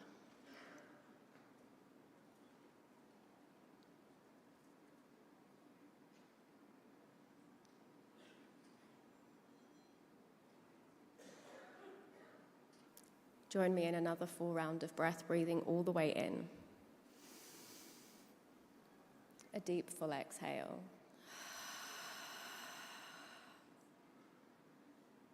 And I invite you to notice what's moving in your body right now. What sensations are present? Maybe some other emotions.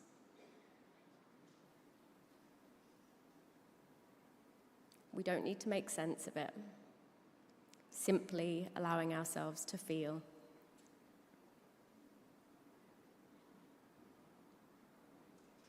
When you're ready, opening your eyes again. Now, I'm not here to tell you that it's as simple as replacing our fear with love. But what I am trying to explain is that by coming back into connection with ourselves and allowing ourselves to feel, we can create change. Instead of ignoring our problems and them becoming bigger, we come into connection. Someone once told me connection is the medicine. Truly it is, I believe so. When we connect with ourselves, we create the possibility of connecting with the others around us. It has a ripple effect. Instead of ignoring what's moving, letting the mind run the show, we feel, we connect.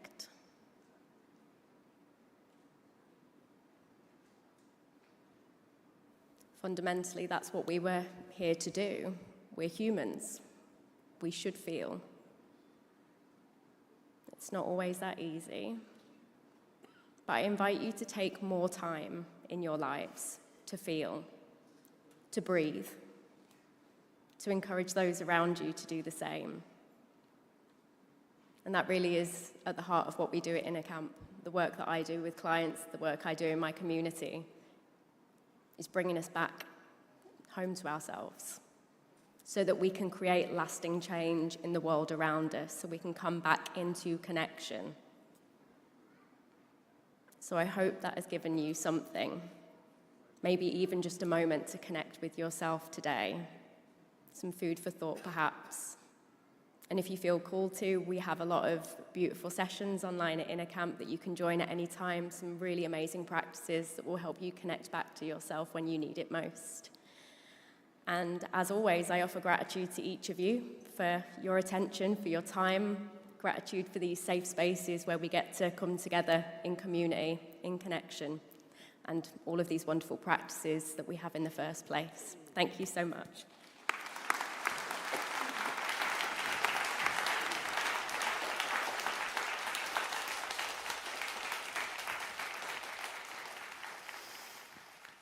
Thank you, Annie. Okay, we're going to have an educational panel now. I'm going to be hosting that panel.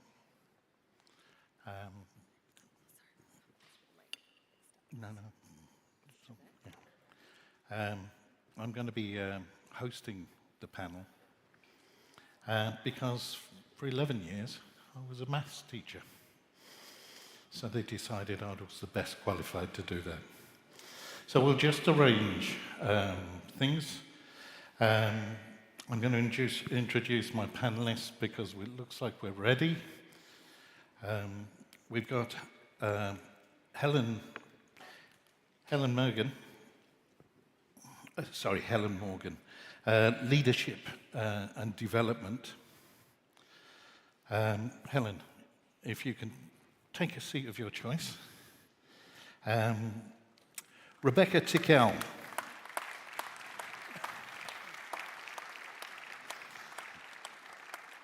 Rebecca's a consultant specializing in teacher mentoring.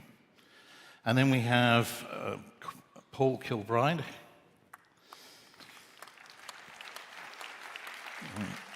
Paul's a very experienced headmaster. And Richard Parker. And Richard is the head of school at the International School of London. So thank you very much, all four of you, for joining me. And I've been thinking a lot about, we've got about 20 minutes, and I've been thinking an awful lot about what to ask such an august panel with the idea of humility, kindness, and love. So, one of education's main purposes is to prepare our children for the future so that they can live fulfilling lives and help others to do the same. The challenges ahead are not small. The climate crisis, the impacts of technology, AI, and warring nations now.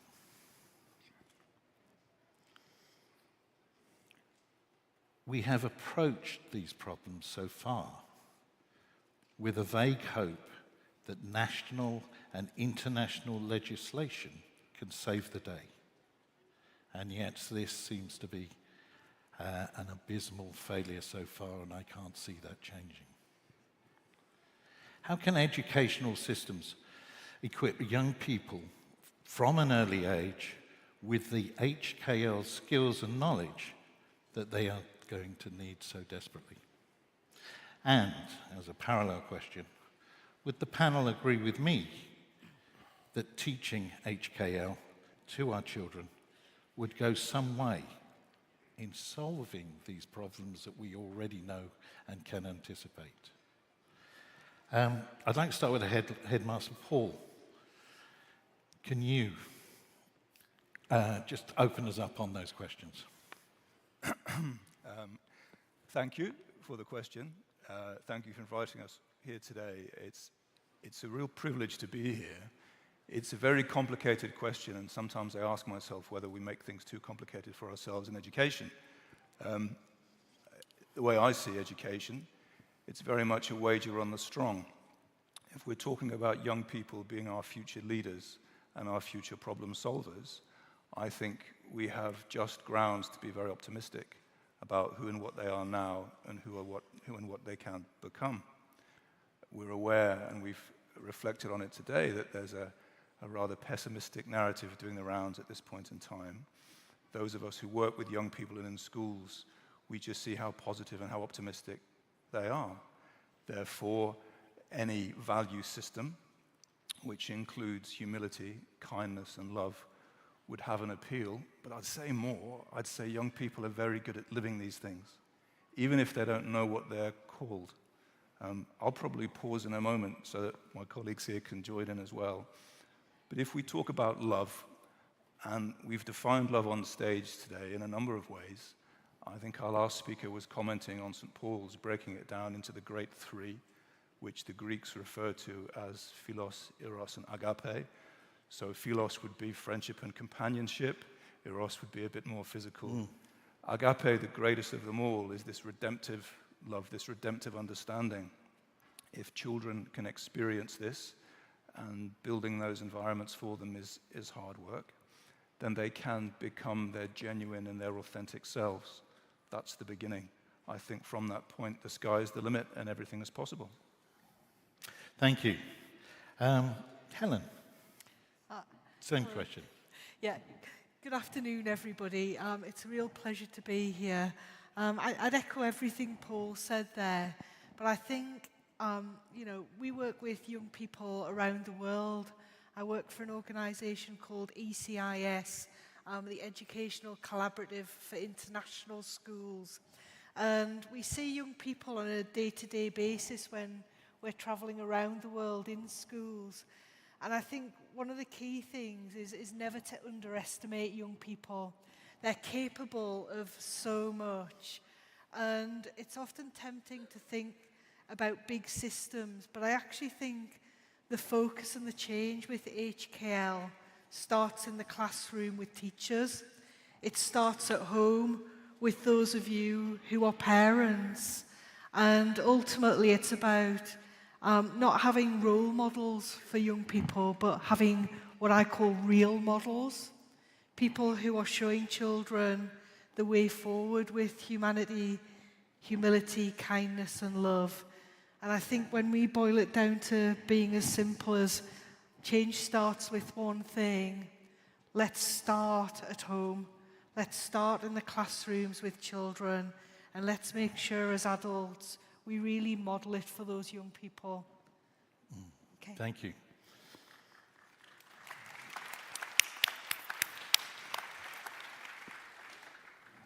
Rebecca. Yeah, I think I would echo that from a research perspective. We are all really reflections of each other. And that means that we learn through what we see and what we do. And inside schools, they're places of connection, they're places of community. And teachers and teachers of teachers should be modeling those values to create that community and the values for the young people who are in those classrooms and in that school. But Helen's quite right, it goes much deeper than that. And those values stretch out into our society. So we are who we are. We learn who we are and what we are through the connections we make, through the interactions we have. And that's how we come to be. And our process of being is continual. None of us are finished products. And so we should all be striving and aiming to be as kind and humble as we possibly can be. Now, I agree with all of that, and especially the young people themselves. It's always been a delight and joy for me. However, I want to be a little bit narrow because that was a very, very sunny picture that you painted there. And we all know that every week you will have quite a few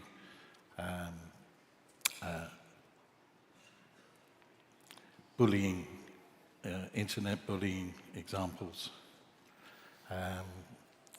What we seem to be trying to do is try and stop that by putting a muzzle on it with legislation. I don't think that is a way of stopping that sort of behavior. I think if we're trying to stop certain pieces of behavior, what we've got to do is have a think of what sort of modeling of what behavior we would like to see come in. So rather than muzzling the nasty stuff, why don't we just fill the internet up with some really good stuff?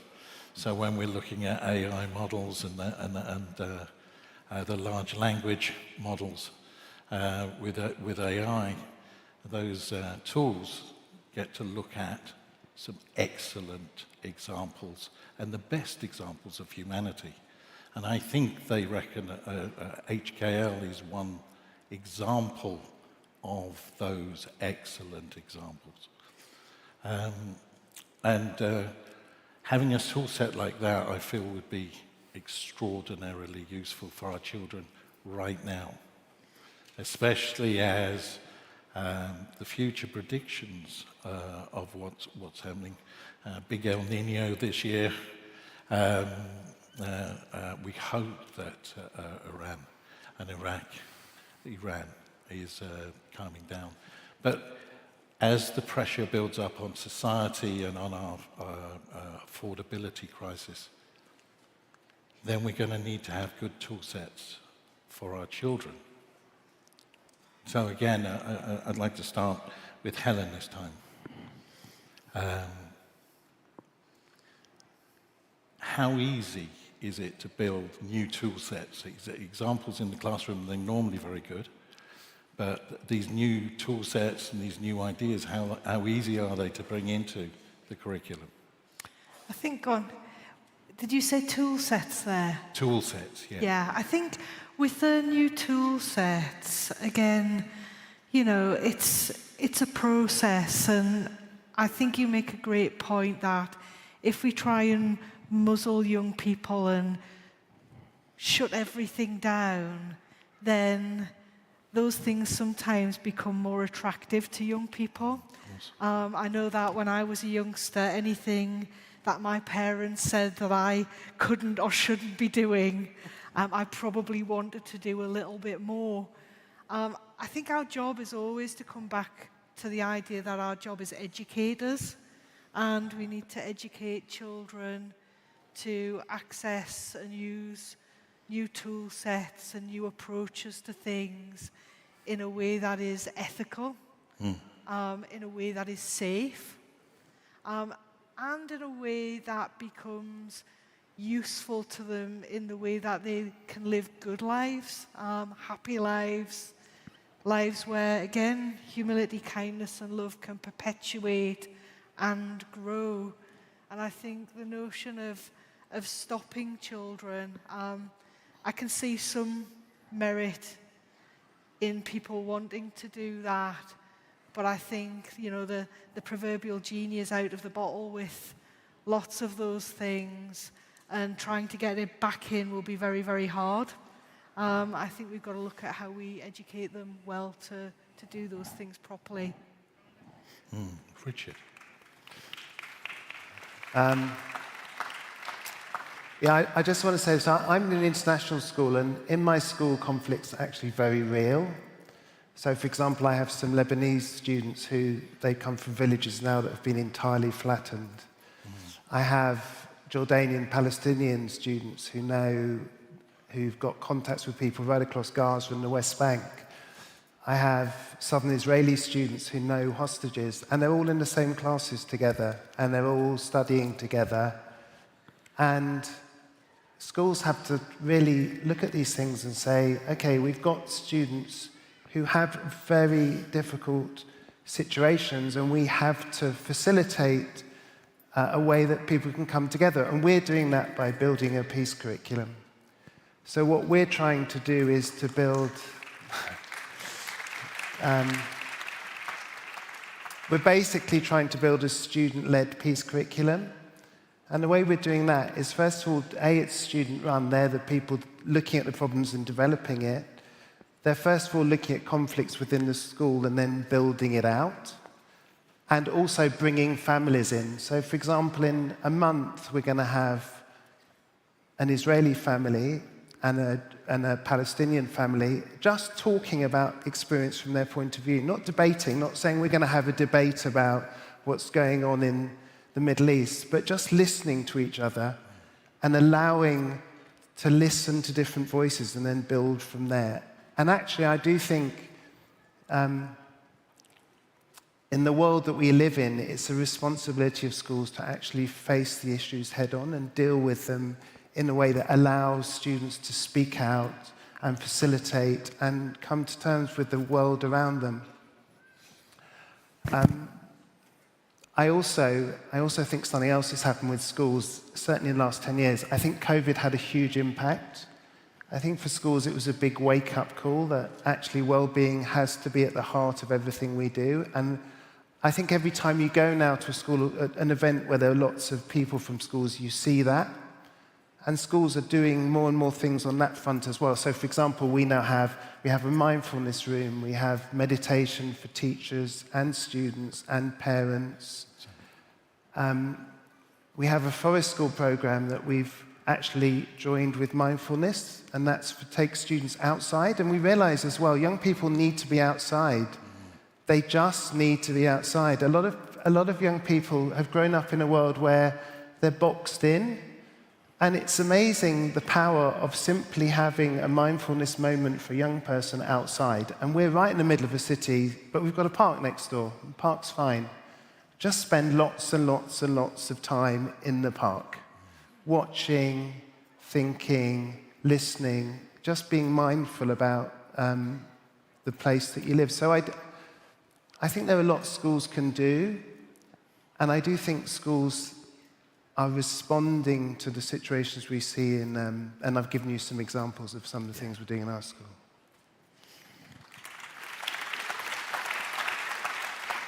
Rebecca. I think AI, is that what you're talking about as well? AI is a powerful thing, but I think children need to be taught how to use it appropriately and properly. But I think there's a real danger with something like AI in terms of human connection. So my research is centered on mentoring and the power of people learning from people. And what I've seen in education is a bit of a shift. And children and teachers themselves are using AI generative models like ChatGPT or like Gemini or like Claude to interact with instead. And I think that there's a real danger there in terms of our school community and in terms of children's development if we over-rely on those models. But I do think it's still very important to use those tools to help learning happen, because otherwise, in a global society, children in this country who aren't given access to that technology will be left behind. My worry is, though, that some children will still be left behind, because there's always going to be a case where we're going to have the haves and the have-nots. And so how are we going to solve that problem? And that, I think that's an issue for the government to address, apart from anything else. That's lovely. Yeah, I agree with many of those things that you said there. Paul? Well, I think we've just been hearing from Rebecca about mentoring, which I think is an incredible, powerful force within a school community, within a community, I suppose. And if we're talking about role models within the community and setting the right kind of example in the face of these challenges, then student mentors are incredibly powerful and influential figures.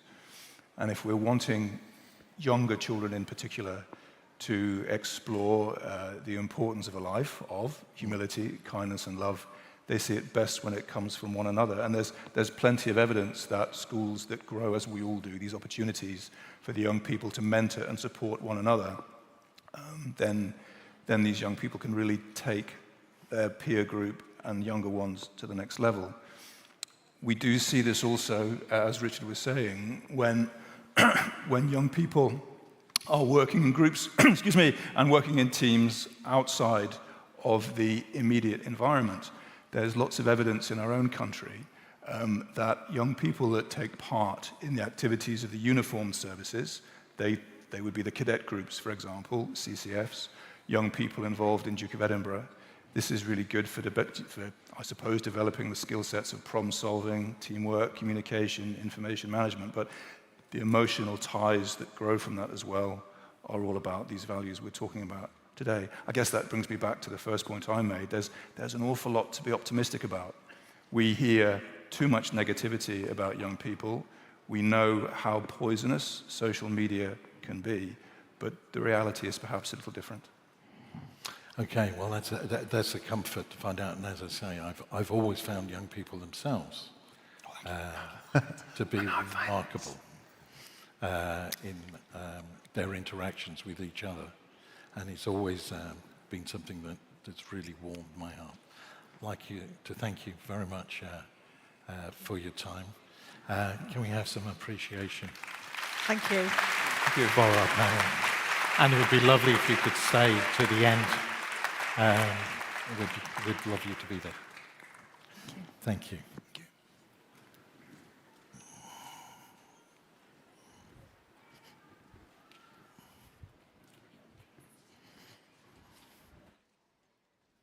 Let's give another round of applause for our panelists who are showing the way for how we can bring HKL into our educational systems to transform the future that we really need. So we're going to see a short, beautiful video about the HKL walks. Maybe some of you are aware, maybe some of you don't know, that over the last few weeks, people gathered in 23 places around the world to walk together in their communities and to share messages of humility, kindness, and love. And the HKL bus journeyed all across the UK spreading these messages. So please join me in watching this beautiful video.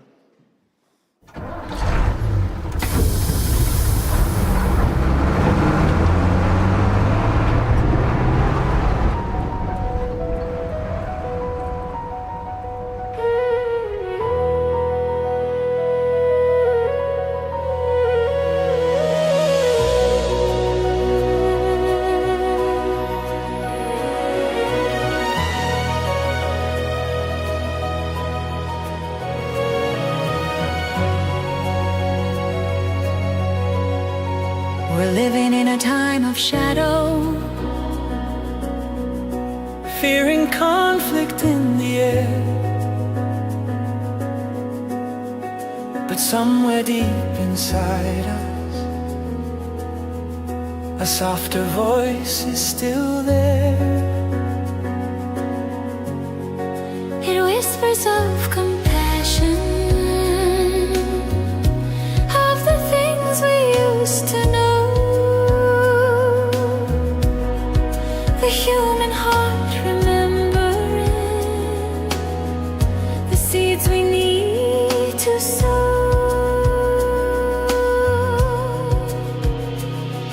When the world feels heavy and the nights refuse to end, there's a light we keep within us, waiting just to rise again. Humility, kindness, love. These are the roads that lead us on. In the silence of our heart, we find the strength to carry on. Humility, kindness, love. Let them guide the soul within. When the world forgets its way, these are how we rise again.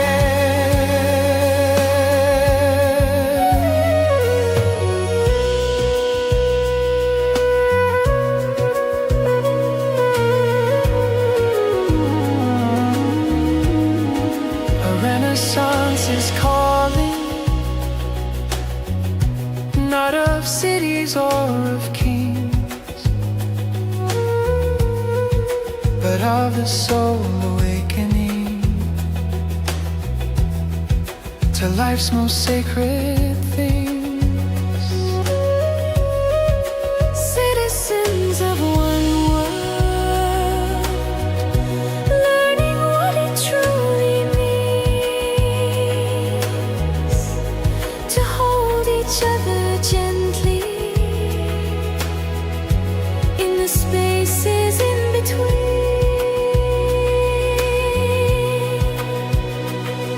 When the heart feels broken and the world is on its knees, it's love that builds us back again, the quiet truth that sets us free.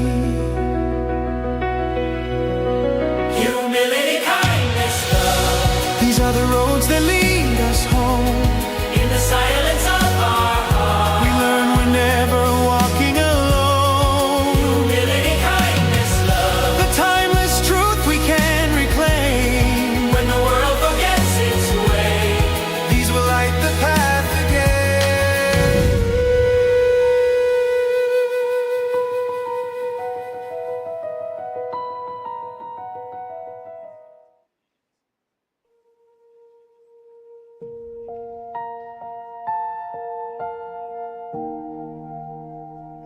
HKL walk.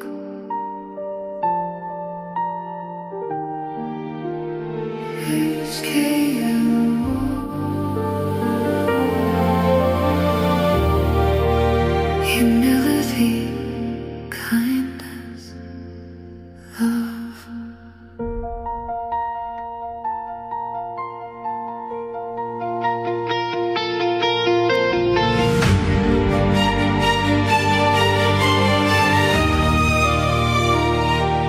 I was walking without a reason through a quiet, restless evening. Then your presence brushed my way like a thought I couldn't say. No announcement, no surprise, just a meeting of two eyes. But that second stretched so far, now it lives in who we are. What was silent then speaks louder now again. Somewhere along the road you stay, like a light that never fades. In the spaces I can't erase, I still find your trace. Every step I take alone still feels like you're close. What we never gave a name somehow never goes away. HKL walk.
still somehow always near me.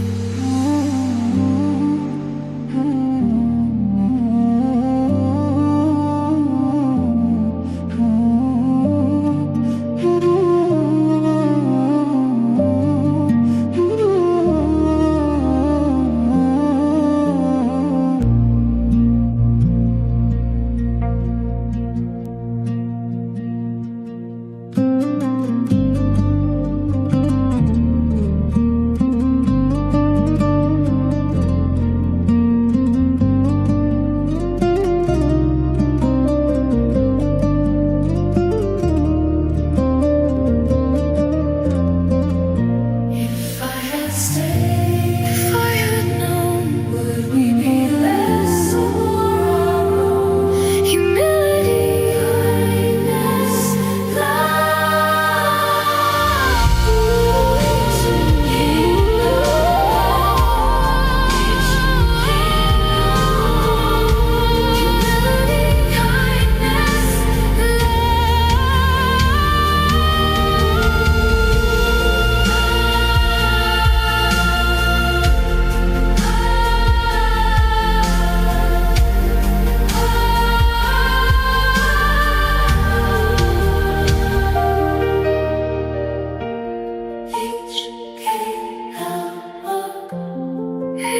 HKL walk, humility, kindness,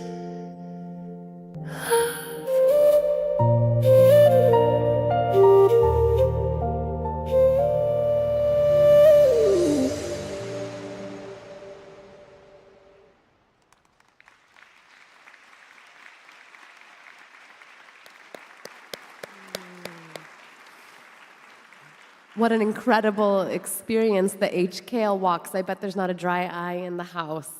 So many of you here were involved with walks, and for those of you who were, you know how these walks just had this amazing effect of lighting up all the people we encountered. People asked questions. They said, "What is this HKL? How can I be involved?" And so thank you to all of the beautiful souls who were a part of the walks, and know that these all happened just within the last 2 weeks. It was incredible, the amount of energy. Congratulations to everyone involved with putting together this tremendous effort. And know that this is just the beginning. There will be more walks coming to your community soon.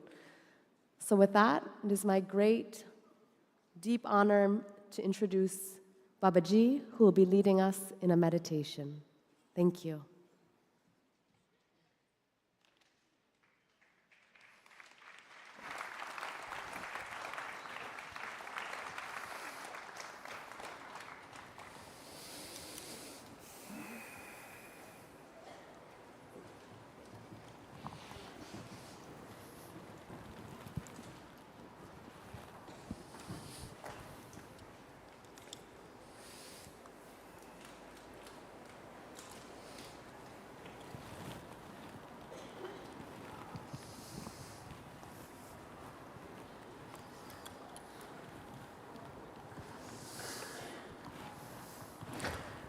These are to make HKL beat within me.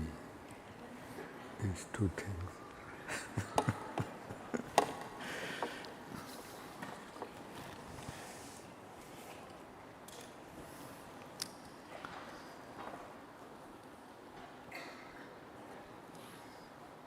As I said this morning,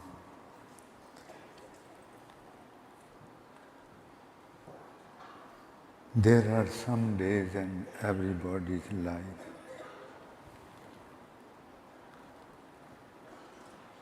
which cannot be forgotten even if we try to. And I feel this is one of those days. It's so emotionally charged, because this is about us. This is about us. What we have witnessed here today was nothing short than a miracle.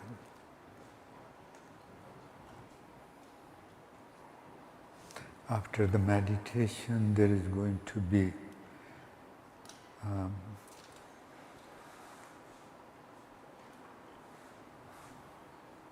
plaques given to the speakers in appreciation of spreading HKL worldwide. And the people are already here to take the HKL torch to the next destination, which is Toronto.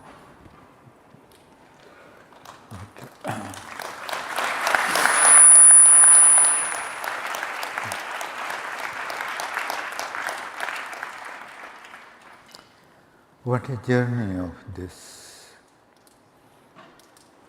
movement is. Everybody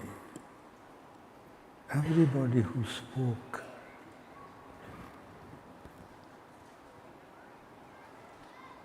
the words, the feelings, their auras were so powerful. Sean Davies, who brought us the letter of the Prime Minister of England, and video of the Deputy Prime Minister of England. And he talked so eloquently that how this new world, the formation of new world is needed today.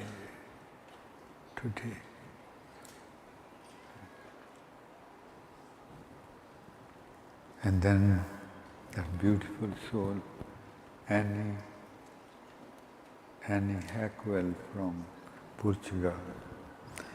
I was told that when she heard about this conference and the connection was established between HKL team here, and the HKL team here told her that they already have enough speakers. And think about it. My daughter Annie said, please let me come. Let me come. Annie, could you please stand up? And there she is.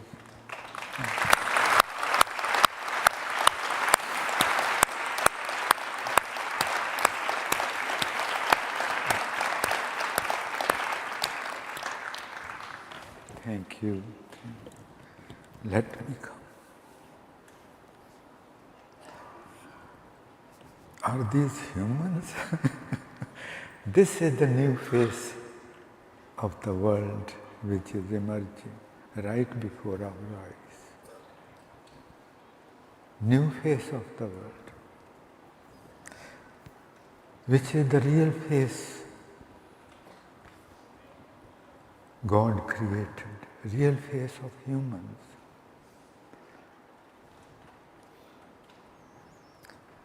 And then the education panel,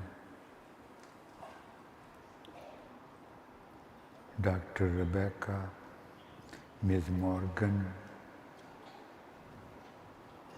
Mr. Paul Kilbride, Principal Richard Parker.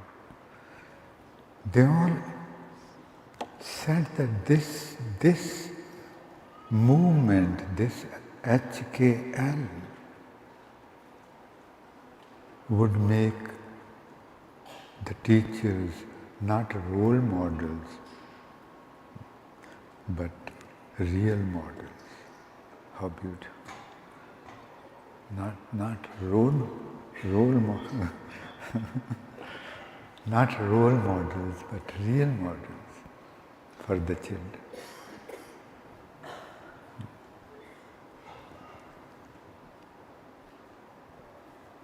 We must not let this opportunity pass by us. We must do our best to help others, become ourselves, recognize that we are HKL. Humility, kindness and love is my true nature as God has created me. Annie HKL from Portugal, she did such a beautiful thing. She made it easier for me for the meditation. She said, take the breath in deeply and out. There are two things. If we, and she made us, and Mr. Richard Parker, he used the word mindfulness. Mindfulness means what? That come in the present and see what is here. Become mindful of the moment. We are never here. We are always either in the past or in the future. The past is past, future is not here, and we are not here. We have never lived our lives. We have always been either in the graveyard or in the dream yard. Never living. We are going to experience life. What is life? Who are we? If we take the breath in consciously, it's the proof that we are here. Our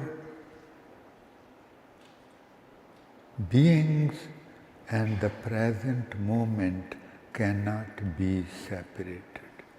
I repeat, our true beings and the present moment cannot be separated.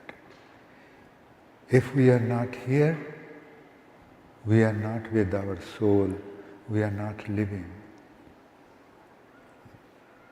Just thoughts. If I ask you, who are you? Or I'll make it easier for you. God has given us the faculty to remember.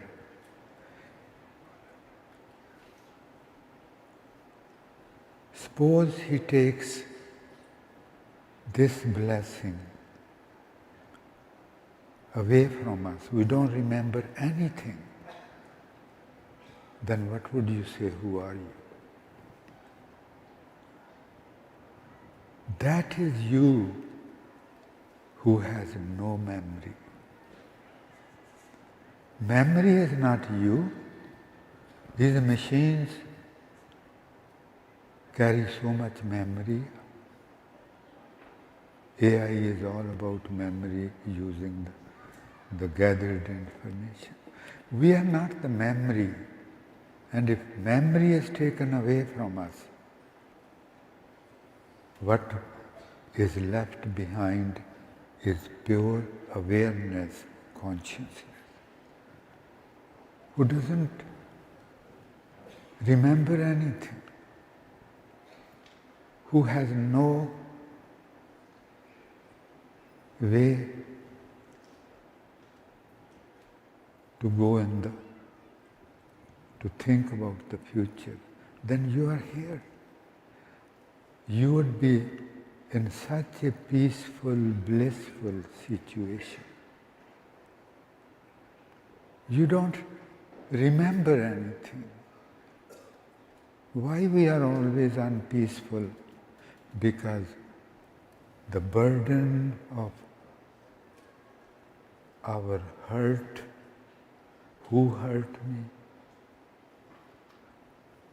what I have lost, and the fear of losing.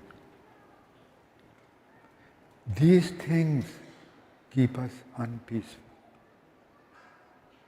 Who hurt me? What I have lost, and the fear of losing. This is all memory. Who hurt me? What I have lost. To be in the present, it's such natural for us, but we have become so unnatural. To be in the present, this is how God has created us. But we have become something. Let us all look at that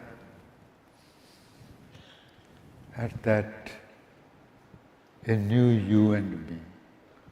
Don't think, or just look at any flower, please. Just look at any flower.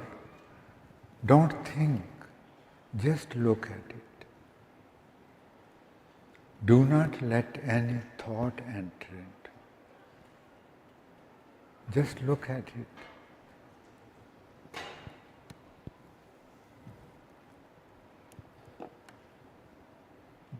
That who is looking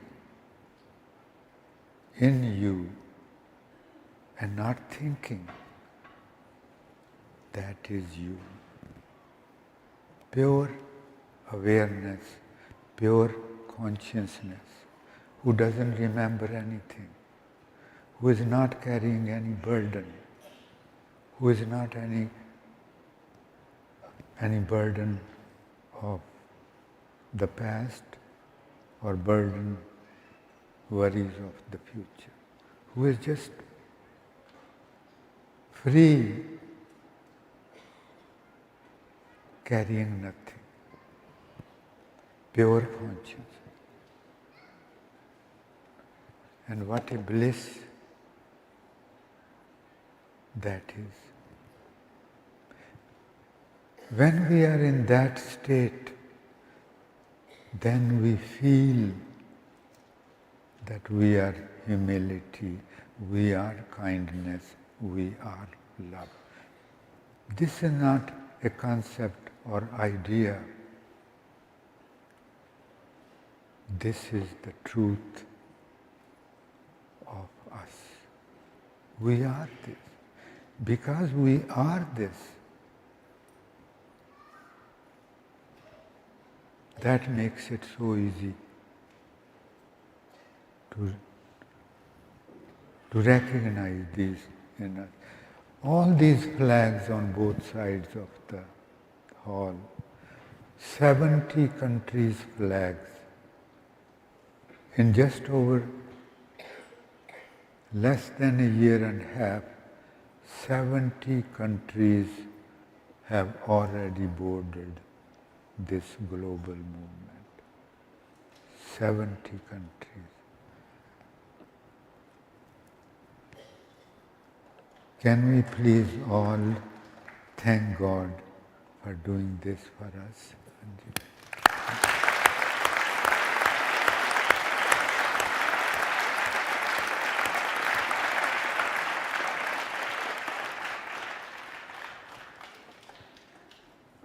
HKL movement is not to run away from the world. It is facing the world. It is facing the world with a new you and new me. It is about taking exit from this our present way of living and entering into a new world, our true world, our home where we can rest, and our home is within. where our consciousness can rest. There is nowhere else where anything can make our consciousness rest. What we have been doing all day, curious what's going to be next. And what is curiosity? Restless. Restlessness. What's next? What is next? What is next?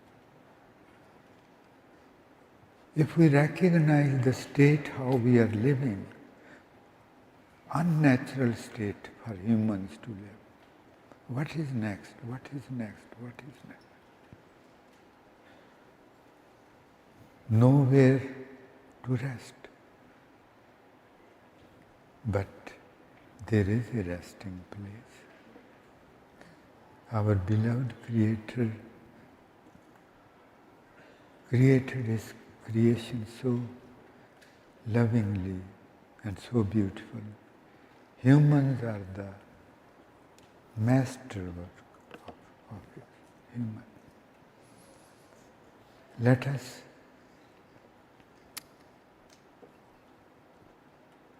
us knock at the door of our true home. And the door is opened from within by the divine.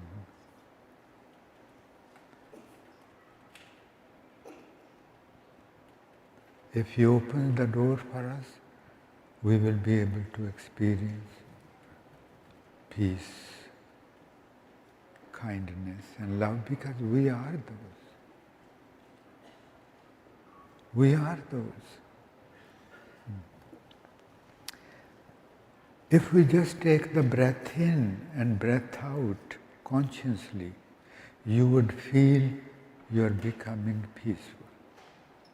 But if we add to it the truth that we are not breathing in, we are not cleansing our blood and all the organs within, we are not bringing the breath out after it's used within. No, it is Him doing. We never do. We are not even conscious about it. We are busy and thinking and doing, working, sleeping. He is always busy, breathing into us, breathing out of us. If we go with the breath, with the understanding that the divine is taking the breath in us, the power of that breath is infinite times, because now the divine energy is accompanying your breath. It was there before too, but we were not conscious about it. Let's do it. Both be busy. Please sit straight with spines,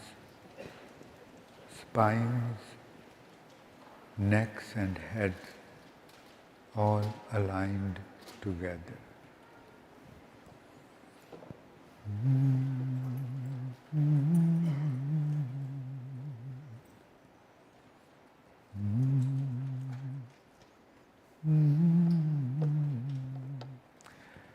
The vice, the deputy lieutenant, Mr. Patia, during the lunch time, he was asking that how to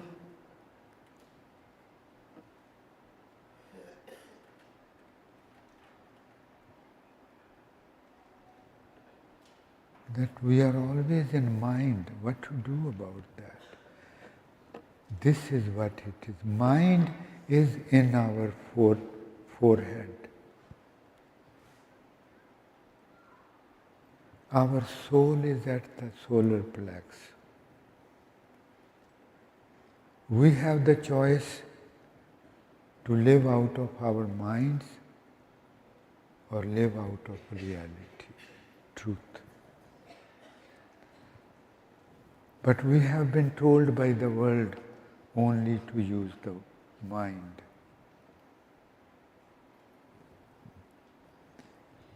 So we are going to take deep breath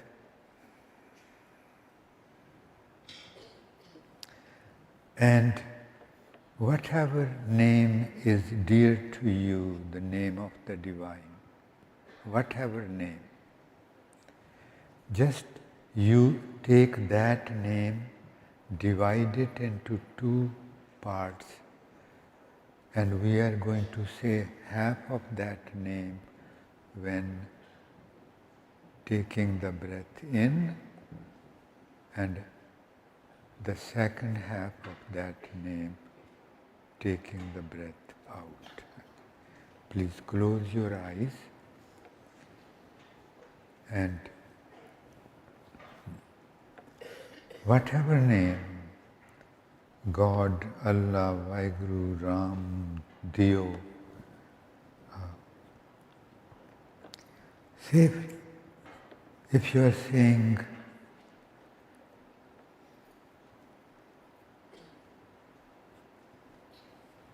all are names of the same. Say if you say God, not become focused at the navel point.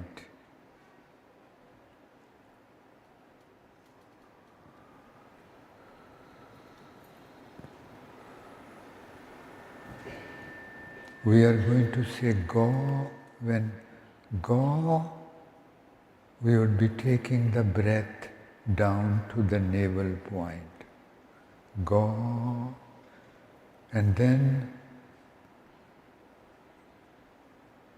to bring the breath out, we are going to press the navel point backward with all our might. Then say,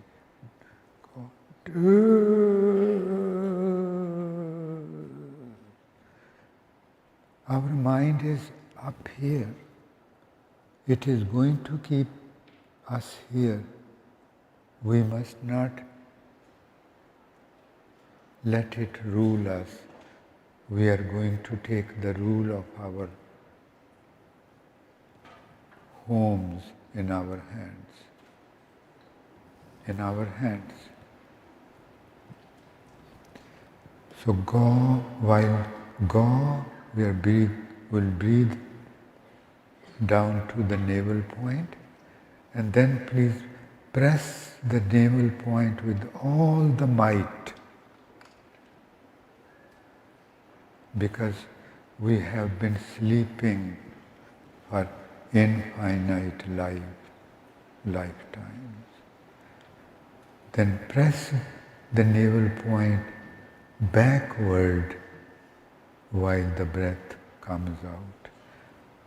But the important thing is to use every ounce of our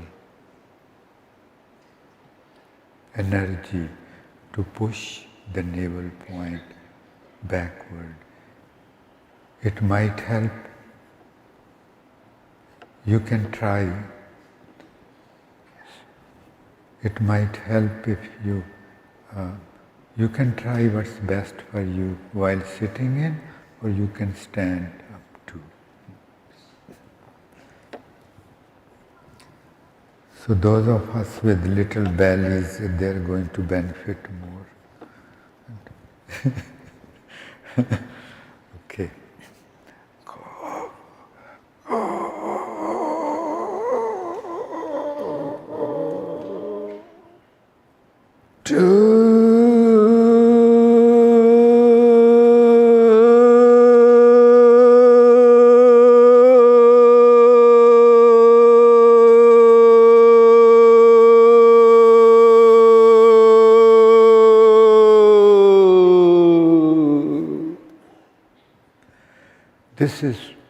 we want to experience something just in a couple minutes. That's why we have to use all our energy. Then later on we'll be using just the natural way. All of us, please.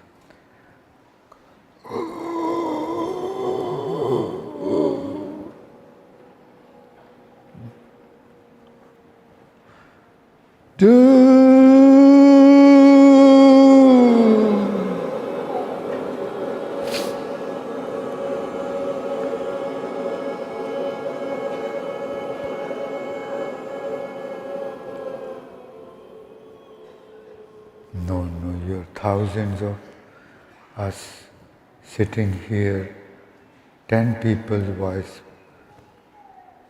would be as much as this. These vibrations should go into the cosmos. It must. And it would. Because these are the vibrations of the presence, the vibrations carrying the divine. Vibrations carrying the divine. So please, don't be shy. It is about our lives. Okay?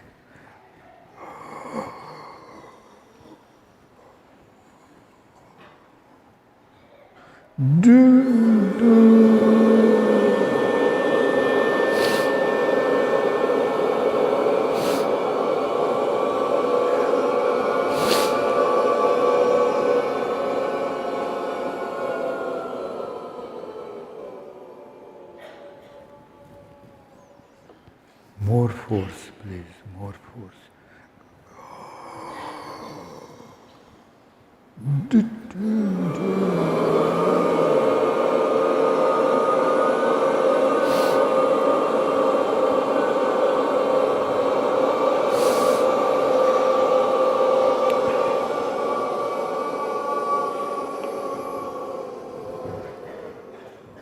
Please put both the legs on the floor and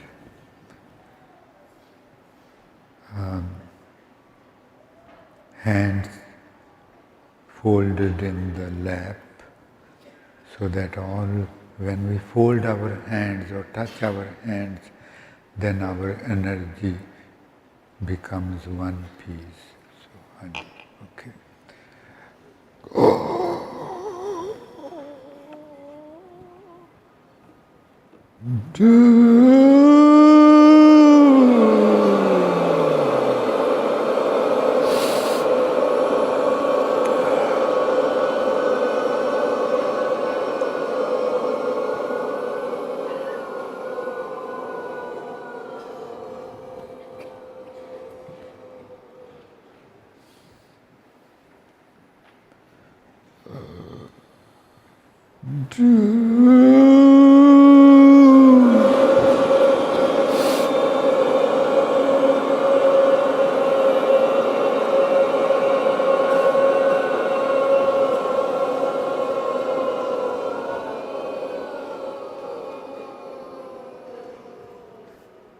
More, with more power, please, more. All of our energy must be.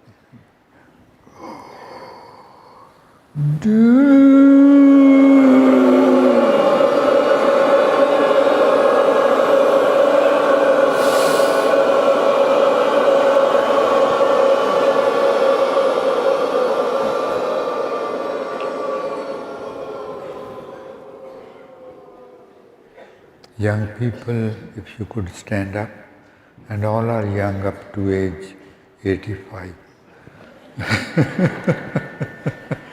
And do it while standing, and let us push the navel point towards the spine. We are going to push the navel point towards the spine. And as we would be doing, become very aware about our insides. We will start feeling that something, some movement is there at the navel point. And both be busy. Very nice. Okay. Well, let's say Dios. That.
Please don't hold back. Let all of you involve in the process. Let the sound come out. It wants to come out. We all are bottled up with anger, greed, lust, ego, attachment, jealousy, worries. Let us throw that away, please.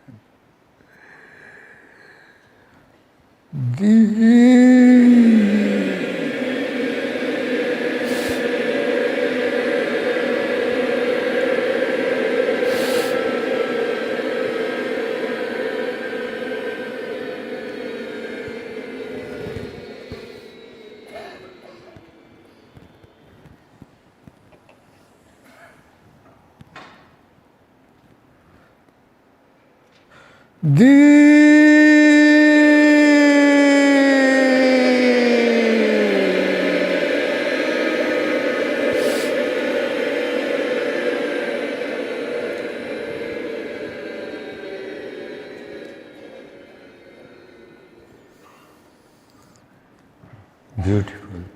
Just few more times, please.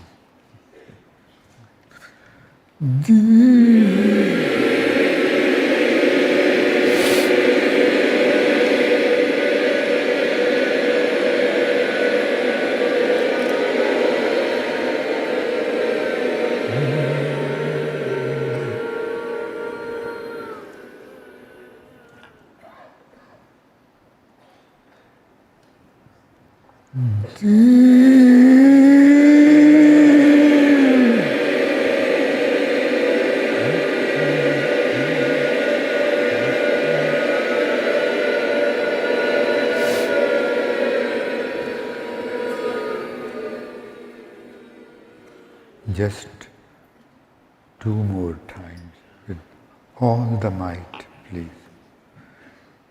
Just two more times.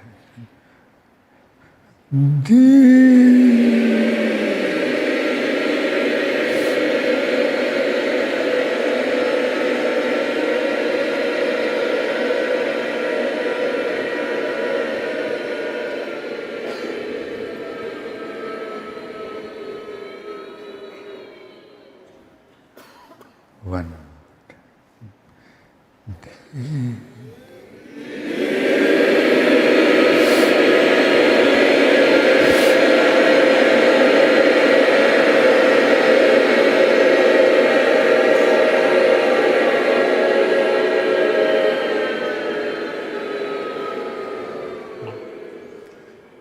Thank you. Please feel. See if you can feel some movement, no matter how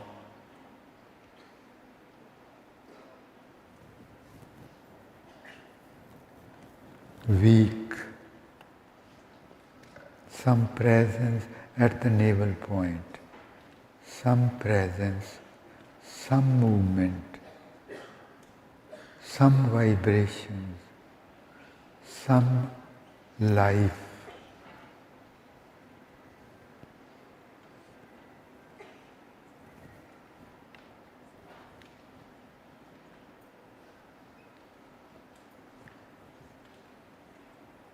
With more subtle consciousness, please.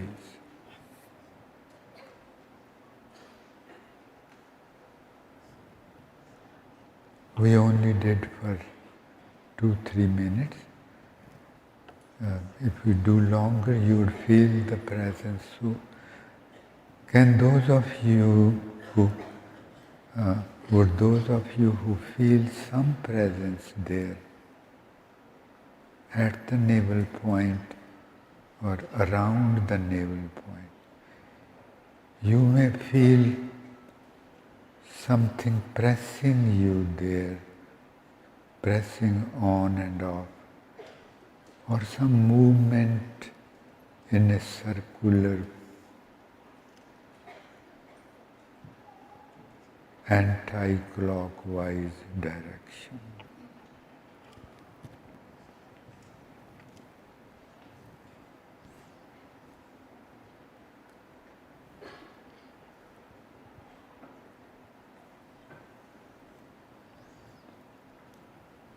Those of us who can feel something, could you please raise your hands?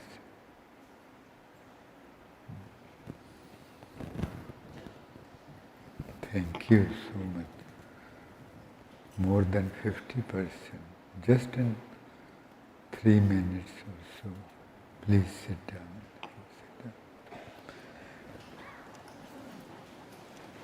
What we felt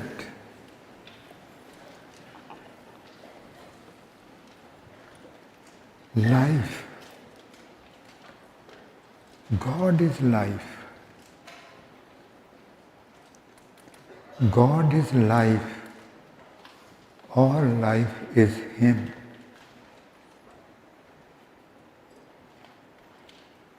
Trees are green because of Him, His presence there. Birds are alive, animals, vegetation alive. We are alive because of God. God is the life, and only there we can rest with Him. What a beautiful arrangement by the Creator. We can only, He says, you can accumulate whatever wealth you want, or whatever power you want, or influence, or fame, whatever. You will not become peaceful outside. You can only rest with me. You can only rest. So we should, please, starting today, we must do the meditation every day. Every week, HKL would be sending you the weekly projects that this week we are going to time and again bring our consciousness in the present, where the divine is, where our soul is, and experience the peace. So let us, just for a minute and a half, look at the navel point and recognize that that is my home, resting place. There are many resting places places He has created in us. The most beautiful is deep in the center of our head, farthest point from the outside world. But we reach there through meditation. Resting place, navel point. There is a love song. Sarb kala prabh purano manjane mani tha. Sarb kala prabh purano manjane mani tha. My divine, yes. Because He never leaves me. He is, the whole universe is full of Him. And poor me, He is the only resting place for me. He is the only resting place for me. Manjane mani tha. The resting place for me, the poor me. Let us please just, while staying at the navel point, just sing resting or my home, my home. Home is where we can rest, where we feel secure and can rest. There is no place outside. Our real home is within this body. So, navel point. My home. As we say my home, we should also feel that point, life at that point. And we should become totally focused at that life. Then we would be resting with Him.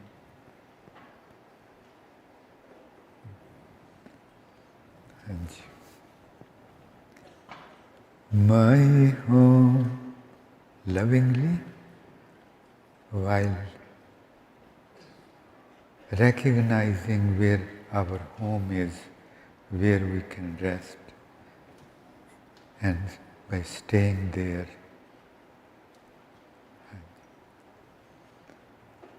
my home, my home, my home, my home, my home,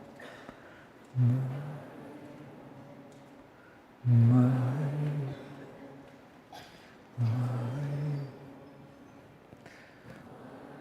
home, my home, my home, my home,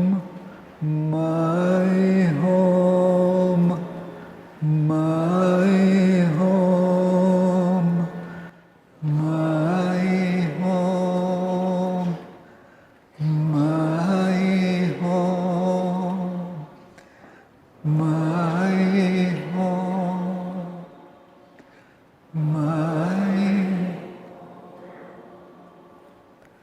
my home.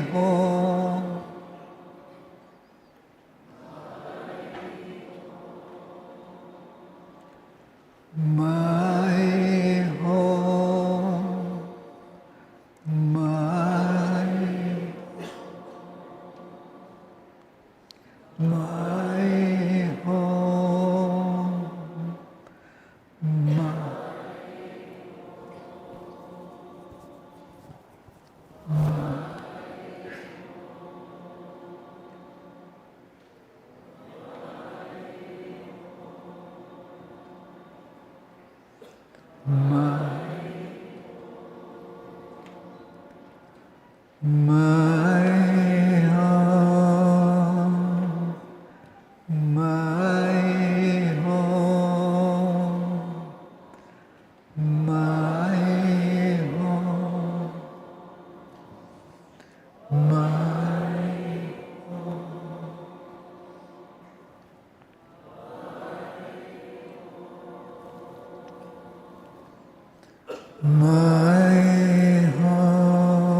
I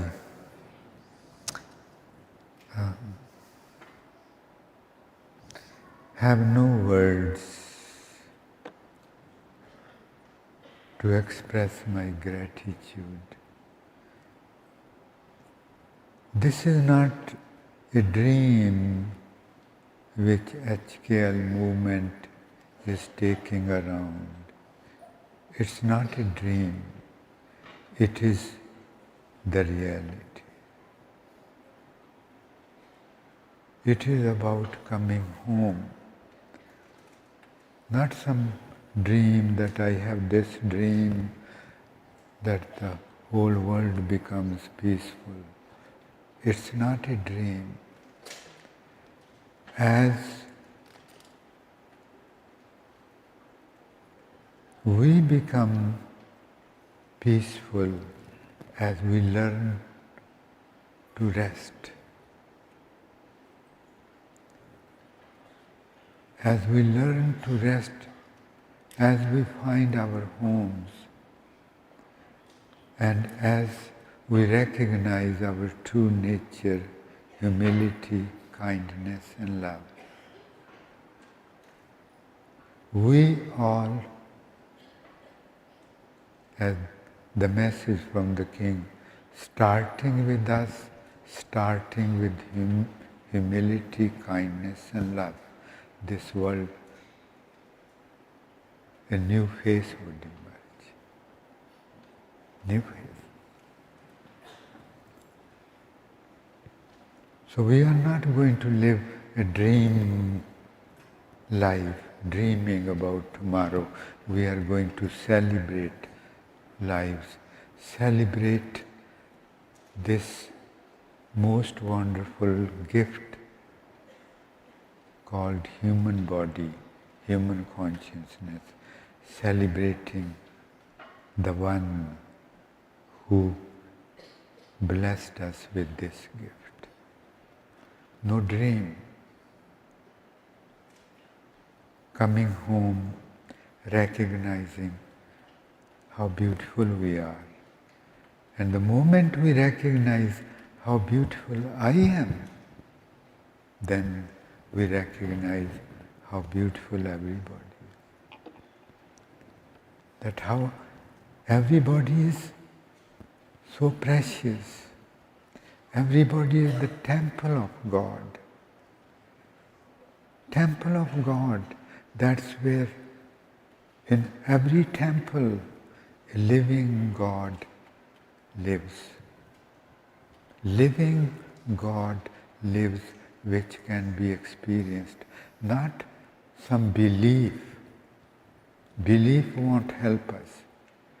It's about actual experience that yes, there is God within me, and then we learn to dwell with Him more and more and more, and one day we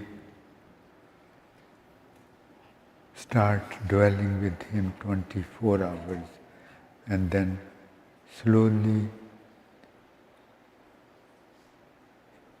Him and this our consciousness become one mind and Him. And you recognize that you are the divine light. You are not something to be felt pity at. We all are not carrying the divine light. We actually are the divine light. There is nothing else.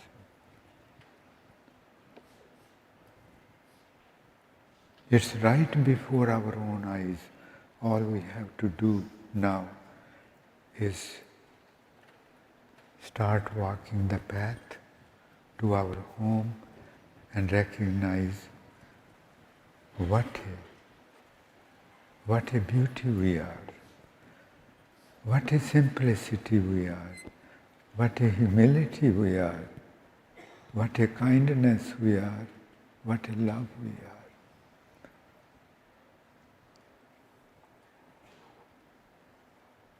That new you and me would see the world outside would remain same, but our eye will change. Hence, the world outside will change too. And as enough people wake up, all these crises are just to shake us up from our dreams. It's not a punishment. It's to wake us up. And we must listen to Him. He is saying, wake up, wake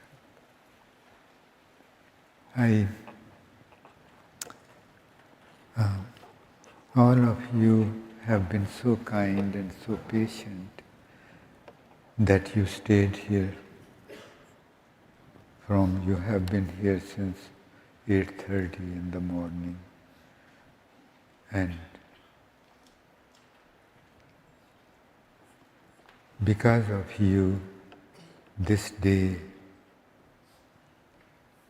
I'm going to carry this day with me for the rest of my life.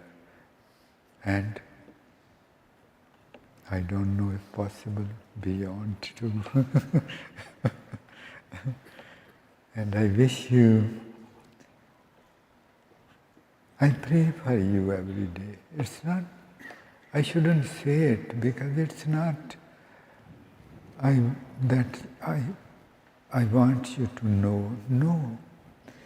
It is, I'm saying it that by praying for our whole family, humanity, He blesses us with peace.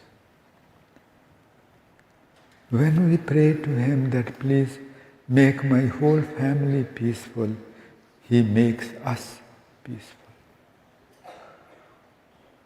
Like any father, if he goes to any child, if he goes to his father and says, Father, please, you have so much, so big treasure,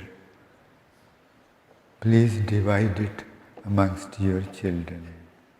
Your children are suffering, and the Father is going to start with you.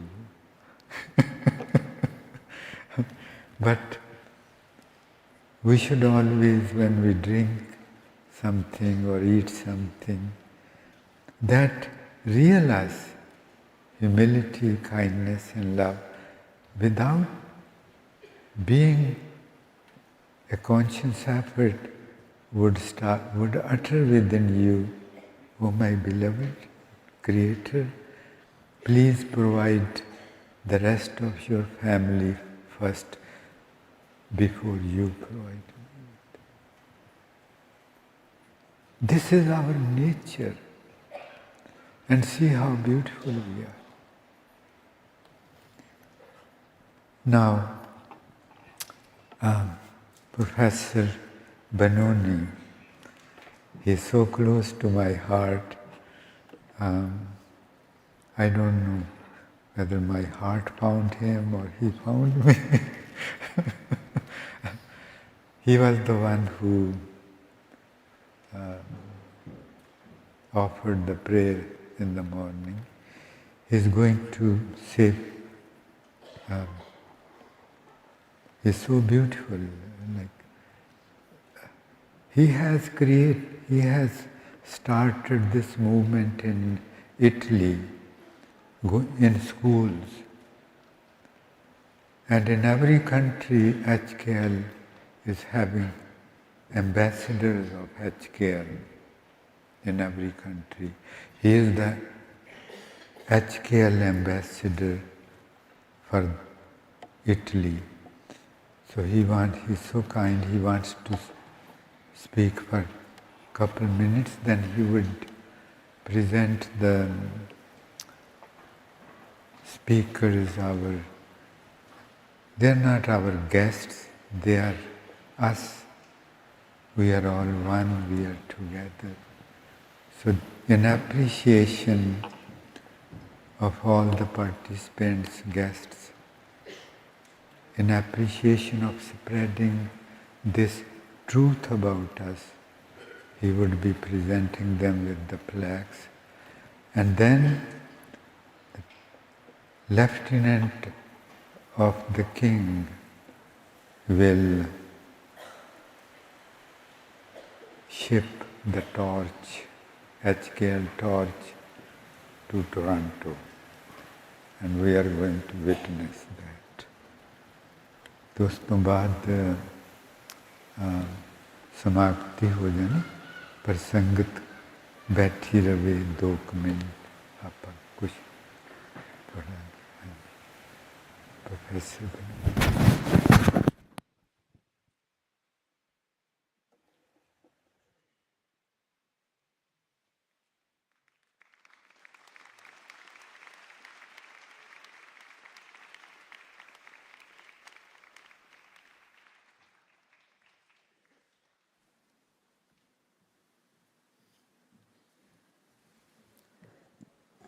It is our great pleasure to welcome back to the stage Professor Benoni from Parma, Italy, who will share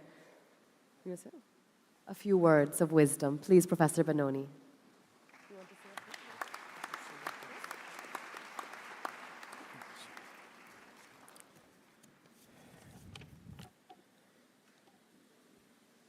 Hello, dear friends. I do with me for you candid regards of peace by all the Italians, lovers of harmony, and blessing regards by their more ancient precursor. His name is Francisco, the saint of Assisi. Now I came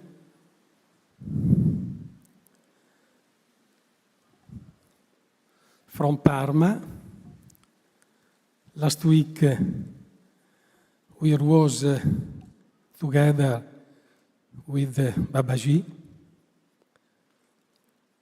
But in another city of Italy, in the north of Italy, Trento, we are conducting a project with the students of a technical school, an unpublished experience of education for transmit the values of humility, kindness, and love.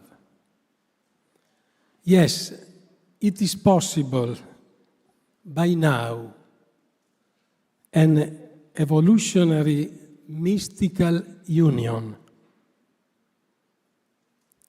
This is a new mysticism.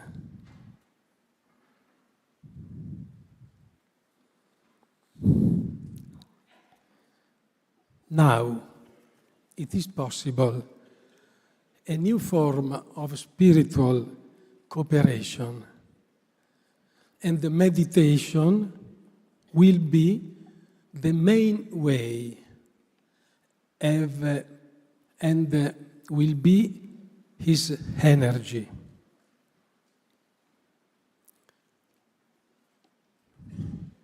Without any permission from the top of each religions. Today, the new emergent phenomenon in the world is the wave of HKL, that it may be possible, the jump of consciousness so long expected.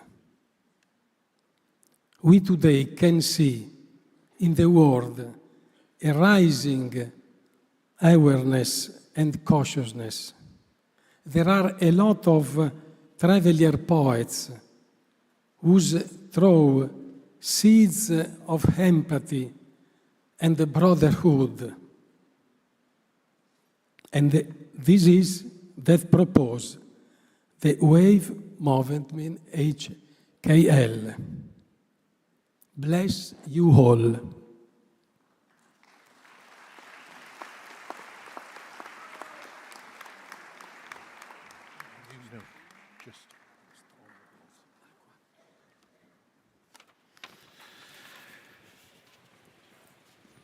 For the first time, HKL is recognizing with gratitude organizations that promote HKL values within our communities.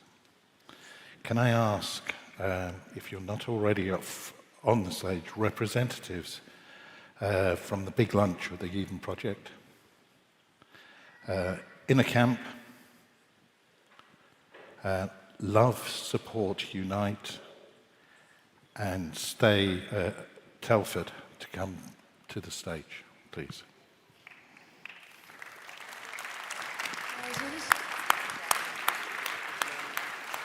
Better?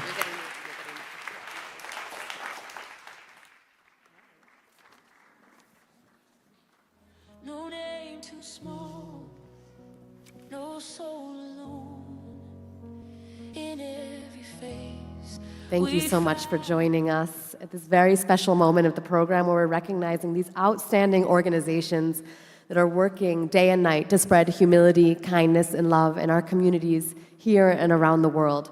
The first recipient of this recognition is the Eden Project and the Big Lunch Initiative.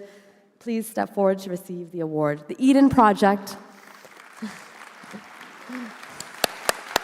is an educational charity and visitor destination focused on connecting people with nature and each other.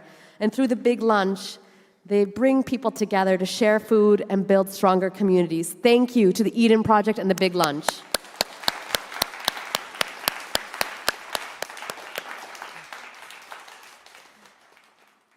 The next organization that we're recognizing is called Love, Support, Unite.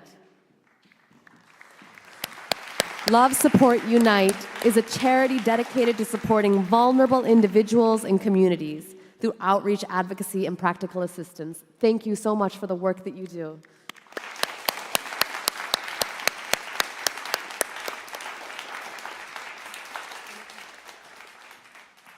The next organization that we would like to thank is Inner Camp.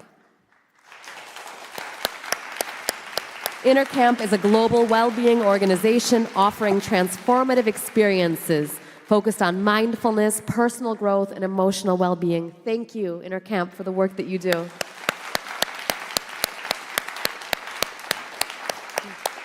Last but not least, Stay Telford. Stay Telford is a local charity supporting individuals and families facing homelessness and hardship.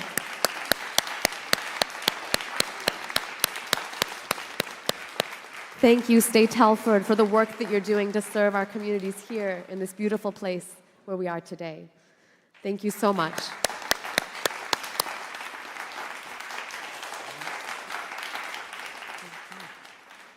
We are now going to recognize all of our speakers and esteemed guests who have joined us here today. I wanted to invite several of our guests back up to the stage. Joe Egan, Quinn Stainfield, and Mayor Kalir, if they're still there, and also Annie Hackwell.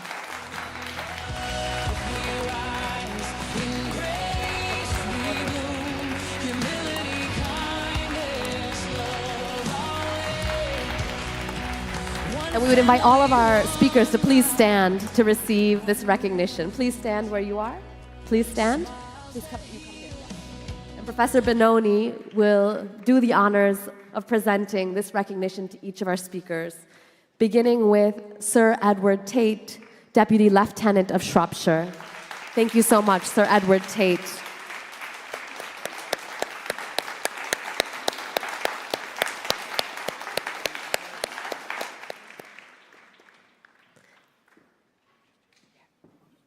Tracy Robbins.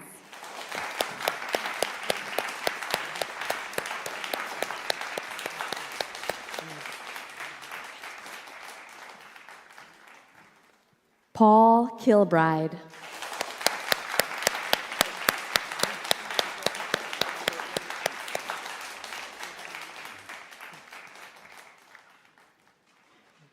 Helen Morgan.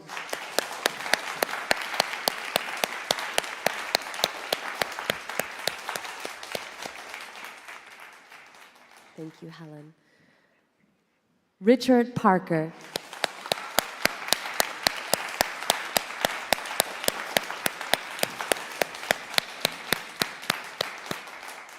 Rebecca Tickle.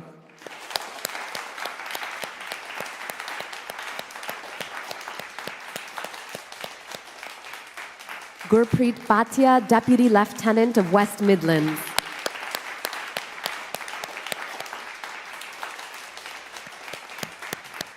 Joe Egan.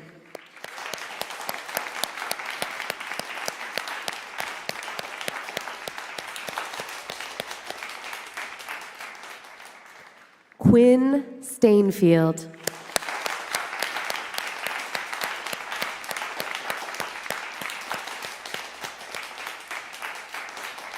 Annie Hackwell.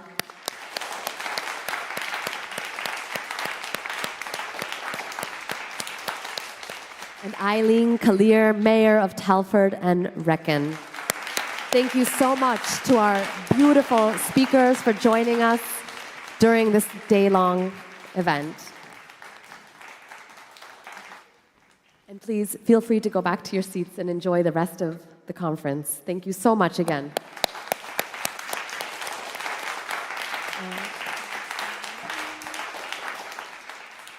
So as we've heard, the next HKL conference, the 7th conference, will be held in the coming months in Toronto, Canada. Let's give it up for Toronto.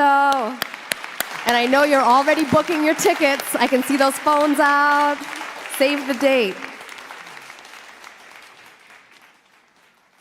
So we will have a very special ceremony right now with Sir Edward Tate, Deputy Lieutenant of Shropshire, bringing in the HKL torch and passing it to Sach Singh of Canada. So the HKL light will be carried from here across the ocean to Canada for our next global gathering. While we're waiting for the torch to come in, I just want to take a moment and thank everyone for being here today. It's been such an incredible day. Thank you. the music, the food, our speakers, the AV team, people connected online around the world, all of the booths, the organizations locally that participated, and the amazing team here in the UK that made this event possible. Thank you so much.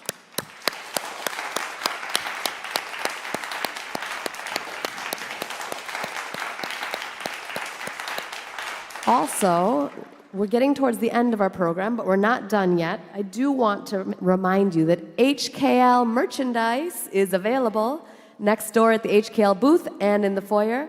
Please remember to grab your HKL merchandise. It's very exciting. I know everyone has their tote bags and water bottles, so it's been really beautiful what they've put together for this conference.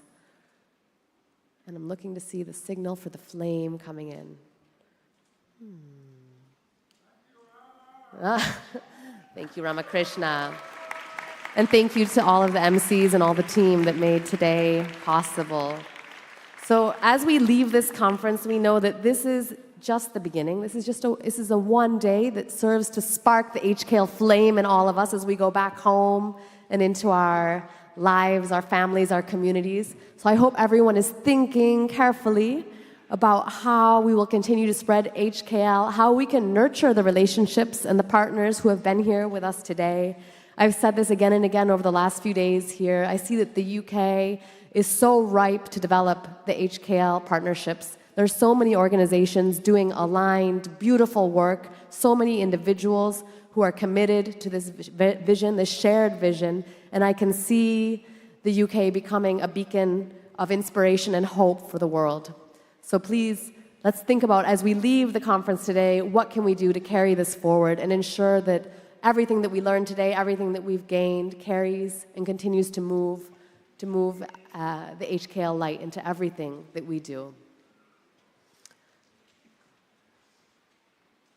So, as we're waiting still for the lieutenant to come in with the flame, the HKL flame is a very special part of the HKL movement.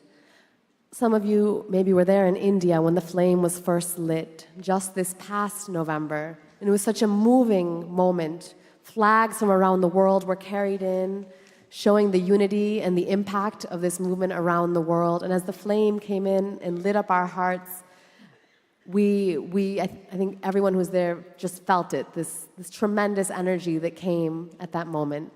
And as the flame then traveled around the world, most recently to Australia, to the last HKL conference, which was held at the end of January, continued to carry this message of hope and inspiration and transformation for humanity. And now it has traveled here across the world from Australia to England, and we've felt today the warmth and light of the HKL flame. So we are so thrilled that the flame will continue to travel to Canada in the coming months.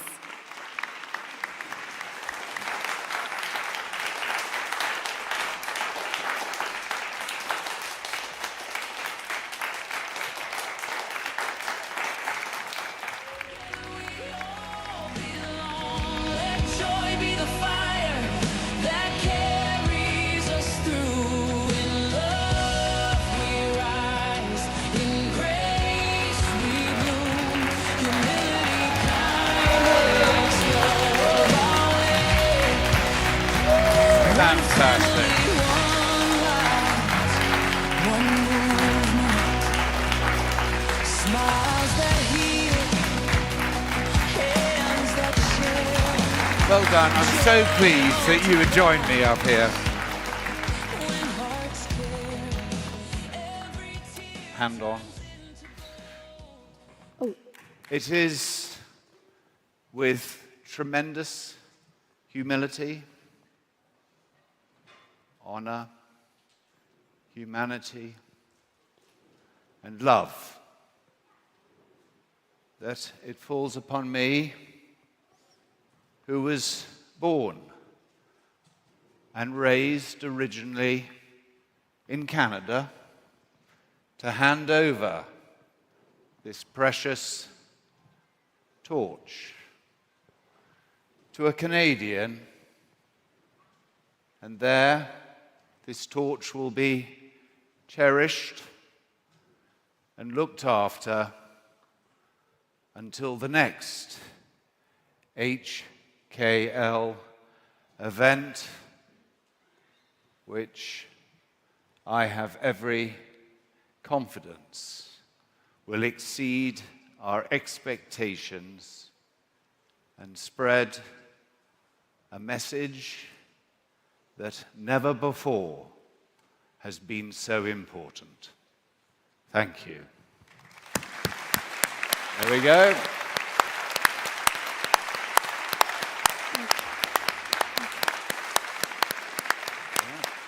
Okay, thank you. I'm going to bring this HKL torch to Canada.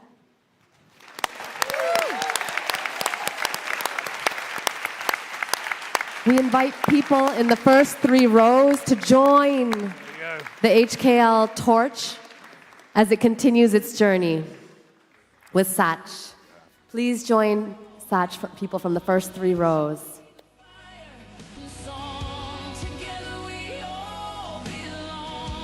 It's such a beautiful procession with the HKL flame traveling to Canada.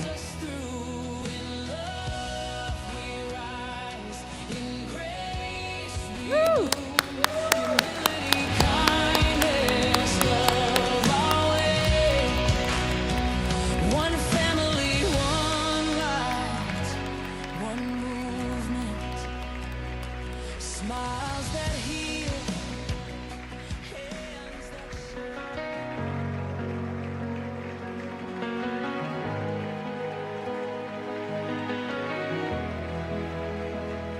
We rise with the sun, hands open wide,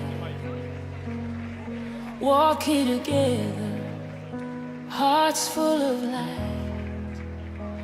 No name too small, no soul alone.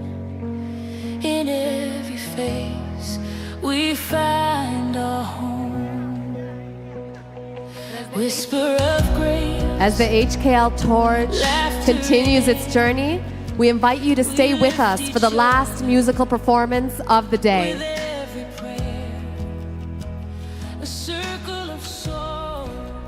I'd like to introduce the winner of Voice UK 2019. Known for her powerful vocals, please welcome Molly Hockin.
hearts tend to break in a million ways. So how's it still got this familiar taste? Tell the same story with different names over coffee. Sent you a text, but we're so in sync that you ran outside before the phone could ring. Let's meet, same spark on a table, baby, you got me. You're the one who calls me up, stays by my side, holds my hand when best friends lie, singing, oh, sweet child of mine, these days are our history. Remember when we screamed that song at parties where we stayed too long? We stole mom's heels and raved too young with fake ideas. The police showed up. We were drunk in love, hoping it would be enough. You'd hold my hair as I threw up and tell me, boys don't matter 'cause we've got us. We've got us. Fall to pieces, but you pick me up. Nothing else matters 'cause we've got us. We've seen it all through thick and thin. You're the blood in my veins and the ink on my skin. Yeah, the love that we have lies deep within. You got me. 'Cause you're the one who calls me up, stays by my side. Been there more than half my life, singing, oh, sweet child of mine, these days are our history. 'Cause remember when we screamed that song at parties where we stayed too long? We stole mom's heels and raved too young with fake ideas. The police showed up. We were drunk in love, hoping it would be enough. Just hold my hair as I threw up and tell me, boys don't matter 'cause we've got us. We've got us. Fall to pieces, but you pick me up. Nothing else matters 'cause we've got us. Thank you.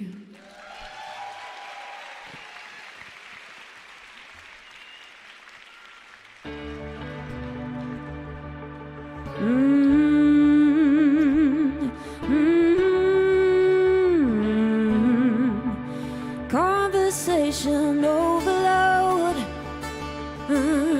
You made me feel something I've never known. I'm turning over every stone,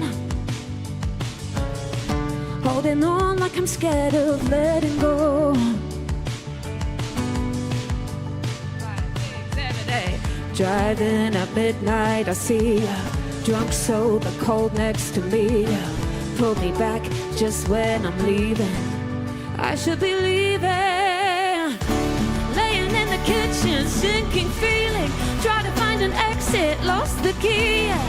Tell me, is this love or just history repeating? Still say the words, but we lost the meaning. Fairy tales hurt when you stop believing. Tell me, is this love or just history repeating?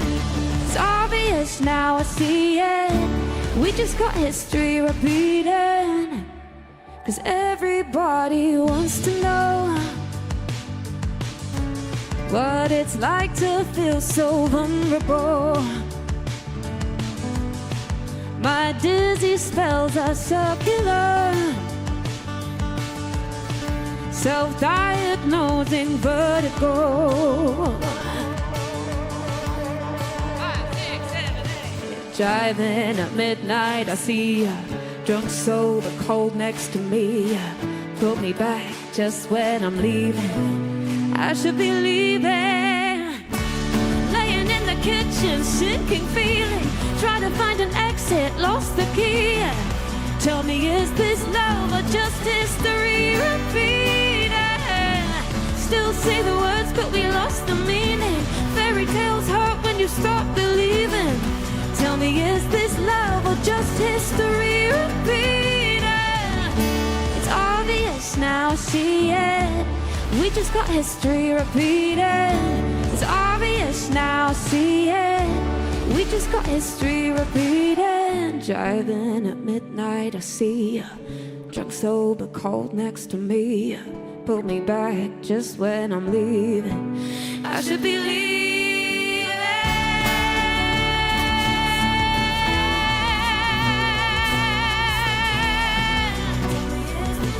Or just history repeating. Still say the words, but we lost the meaning. Fairy tales hurt when you stop believing. Tell me, is this love or just history repeating? It's obvious now, see it. We just got history repeating. It's obvious now, see it. We just got history repeating. It's obvious now, see it. We just got history repeating. It's obvious now, see it. Thank you very much. Hello. How are we all doing? I hope you've enjoyed your day. I certainly have. What an amazing event to be asked to perform at. I've felt love and kindness and humility all day. And I feel very, very honoured to be asked to perform here, so thank you very much for having me. I'm Molly, and this is one of my favourite songs.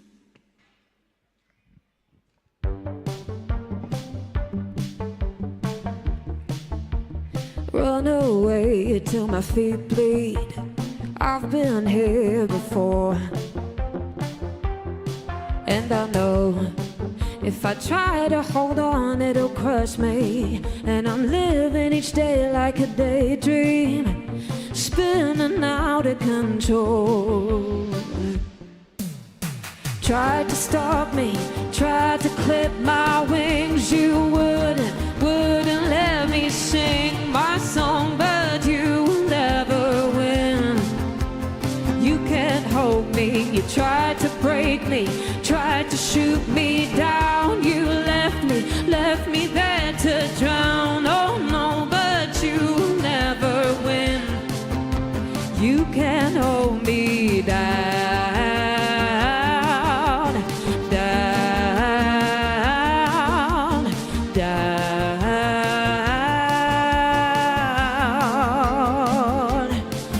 I'm so messy, showing signs of my mean streak.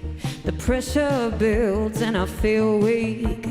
Then I slam the door, and I know if I try to hold on, it'll crush me. And I'm living each day like a daydream, spinning out of control.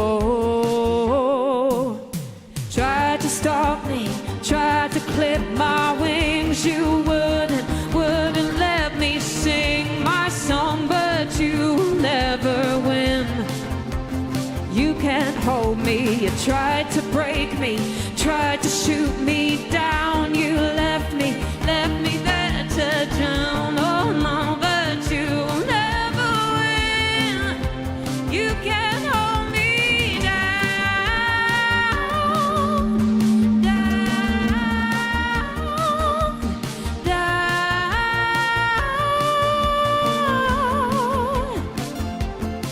And I know if I try to hold on, it'll crush me. And I'm living each day like a daydream, spinning out of control. So try to stop me, try to clip my wings. You wouldn't let me sing my song, but you will never win. You can't hold me, tried to break me, tried to shoot me down. You left me there to drown. Oh no, you'll never win. You can't hold me.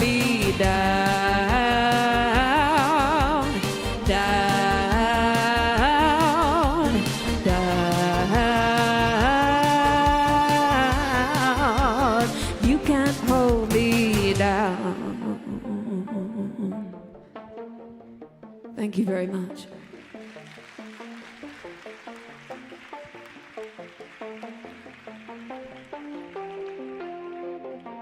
This next song you might all know, so please feel free to join in.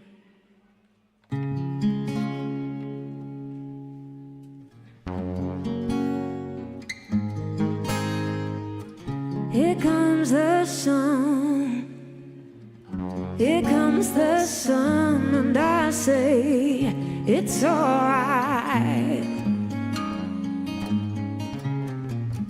Little darling, it's been a long, cold, lonely winter. Little darling, it feels like years since it's been here. Here comes the sun, here comes the sun, and I say it's alright.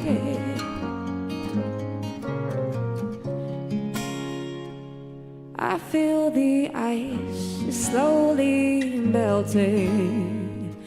Little darling, it feels like years since it's been here. Here comes the sun, here comes the sun, and I say it's alright.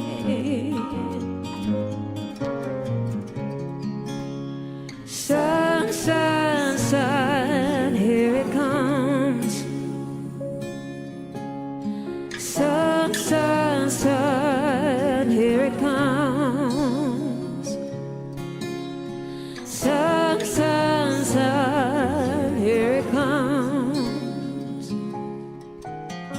Sun, sun, sun, here it comes. Little darling, I feel the ice is slowly melting. Little darling, it feels like years since it's been here. Here comes the sun, here comes the sun, and I say it's alright.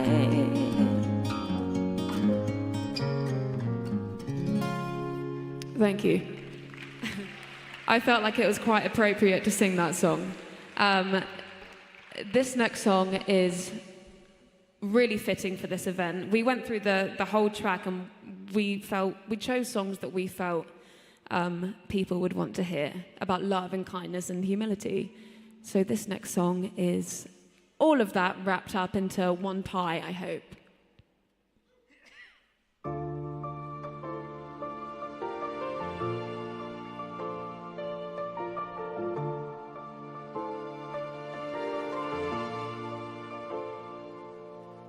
And I'd give up forever to touch you, 'cause I know that you feel me somehow. You're the closest to heaven that I'll ever be, and I don't want to go home right now. And all I can taste is this moment, and all I can breathe is your life. And sooner or later it's over. I just don't wanna miss you tonight. And I don't want the world to see me, 'cause I don't think that they'd understand. When everything's made to be broken, I just want you to know who I am.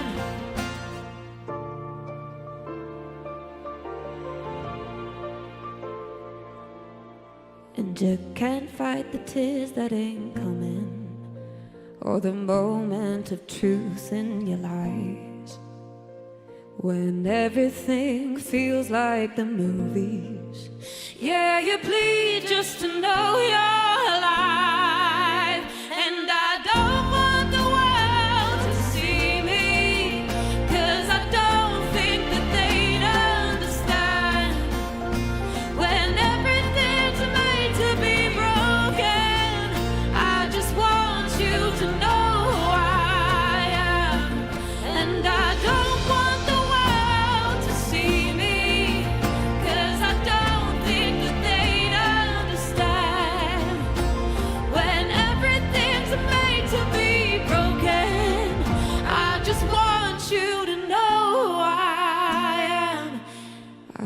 just want you to know who I am. Thank you very much. I'm on to my last song, but before that, I would love to introduce my amazingly talented guitarist, Aman Singh. I just can't thank him enough. He's amazing, and he's brilliant at playing and makes me feel so comfortable and loved. So without further ado, this next song came out on Friday, and it's about losing someone, but feeling peace with the fact that they're kind of still there somehow. So this is called Wait For Me.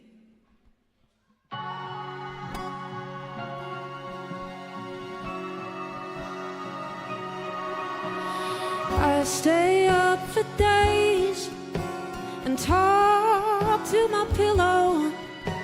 There's nothing left to say, so I scream out the window. How did you get to 22 and hide all the sadness bleeding through? I hate that I thought you were happier than me. I will come and find you in every life I lead, 'cause I know you'll wait for me. If I couldn't save you, I hope I set you free. But I know you'll wait for me. Ah, friends don't lie, they tell the truth. And when I cry, truth is I cry for you. I hope you know that I'll be fine, and I'll wait here till I see you next time.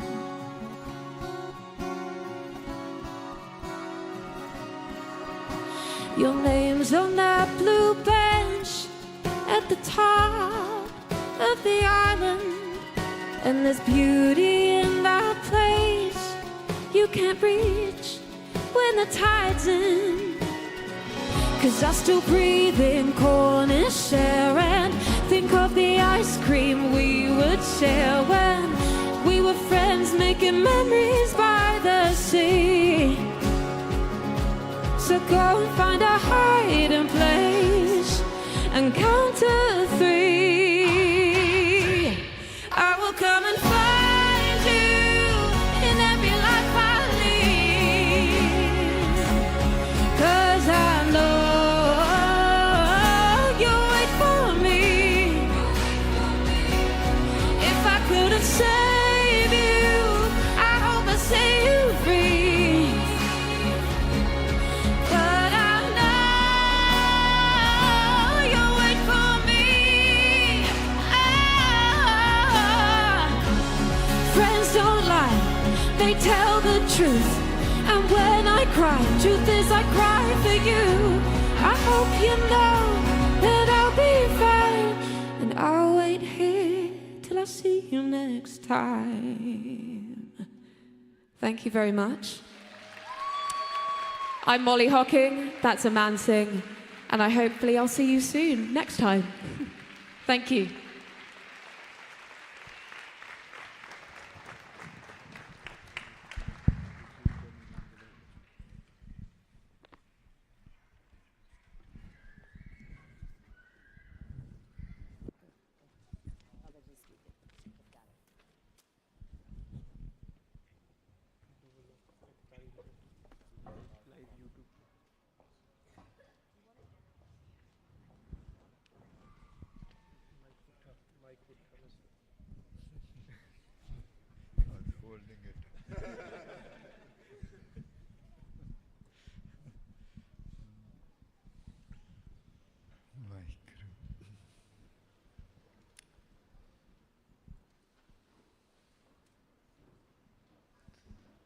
Let us all pledge that from this moment onward we are going to remain awake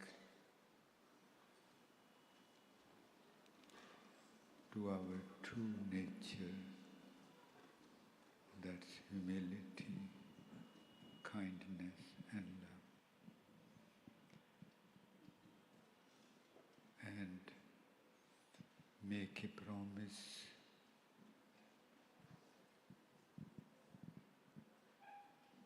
to ourselves in the presence of the Divine. He is everywhere. We are standing, sitting within the Divine. The space is nothing but expanse of the Divine. So we promise to ourselves in the presence of God.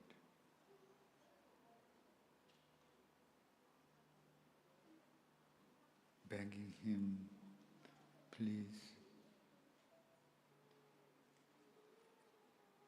help me stay awake. We cannot ask Him, please keep me awake. No, that's how it doesn't work. We have to take responsibility and ask His help. So please help me to stay awake. Help me to come and remain in the present moment, experience the present moment, which is just peace and bliss, because in the present moment there are no worries, no anger, no nothing, just His presence and our awareness about His presence. That's all. And wherever we go,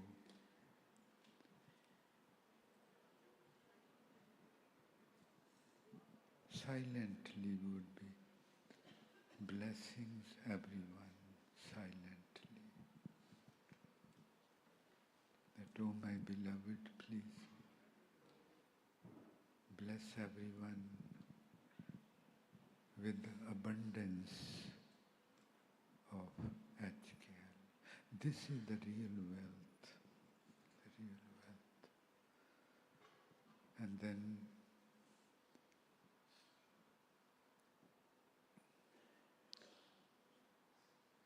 make sure that our homes become, we are already HKL, but have to recognize it. Then make sure that our homes become HKL. Our street, our cities, our country, our world. Imagine how beautiful we would be becoming every day. If you could go on hkl.org, there are, and join this movement every week, then project would be sent to you every week, that this week we are going to do this. This week this is how we are going to practice HKL. This week. So please make sure that we all join this. And wherever our friends or relatives or acquaintances there are on this planet, we should call them and encourage them to join this movement. We must all come home and rest and celebrate ourselves, our family, human family. Our family is crying with the pain.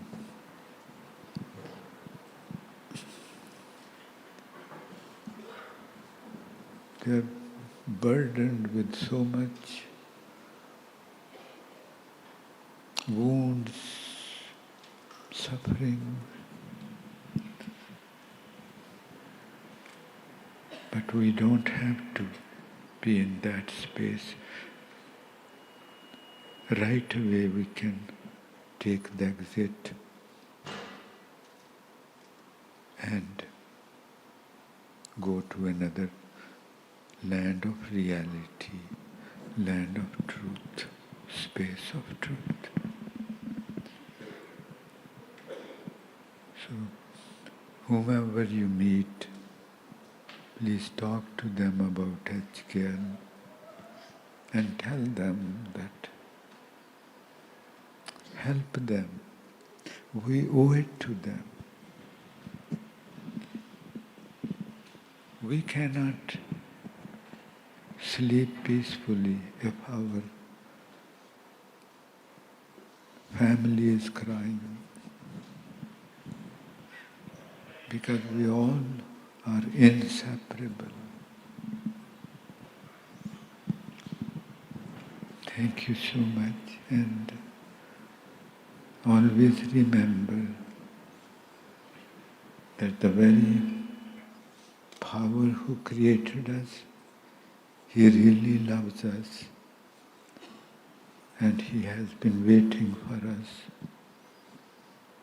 since every lifetime. We should not have made Him to wait for us come home for that long. But imagine His patience, His love for us. He never closes His door. Thank you, and God bless you. ਜਿਹੜੀਆਂ all those Sangat who have come from abroad, tomorrow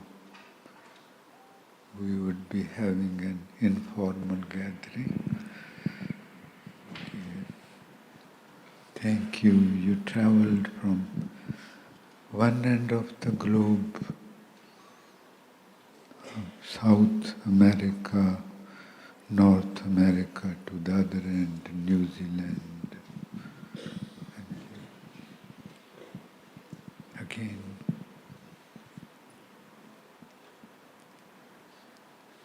my humble prayers for our entire families.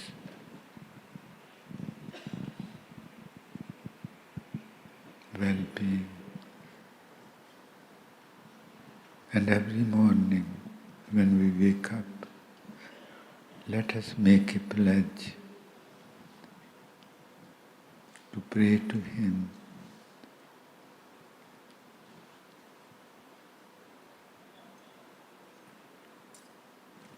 to help us recognize the truth of life.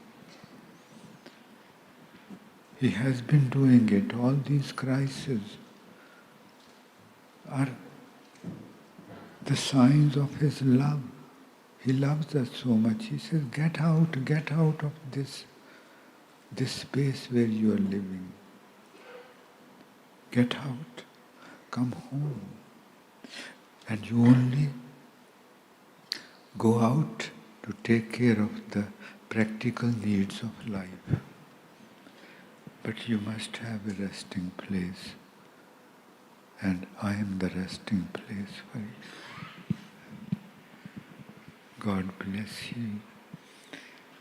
And this line about humility, kindness and love, if we could sing together.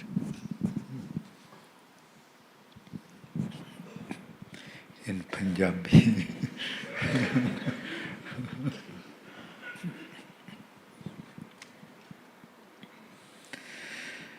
मिठत नीवी नानक ਨਾਨਕਾ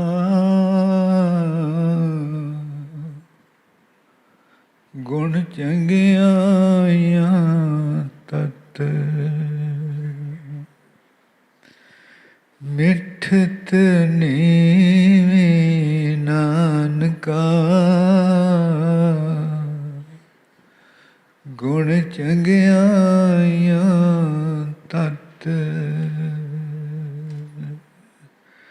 ਮਿੱਠਤ ਨੀਵੀਂ ਨਾਨਕਾ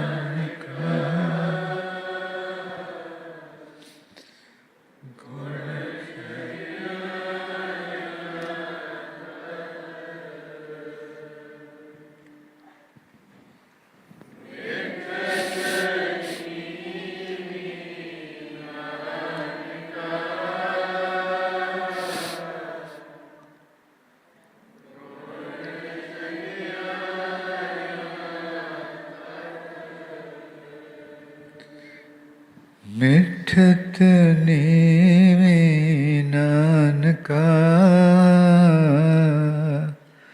ਗੁਣ ਚੰਗਿਆਈਆਂ ਤਤ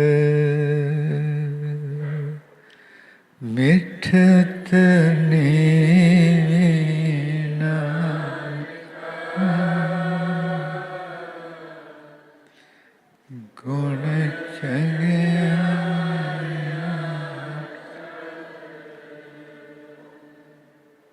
ਮਿੱਠਤ ਨੀਵੀਂ ਨਾਨਕਾ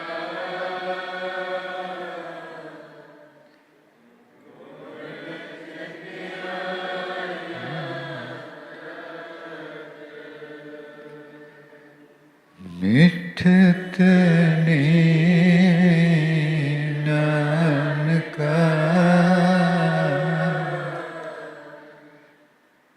ਗੁਣ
Oh, yes, right.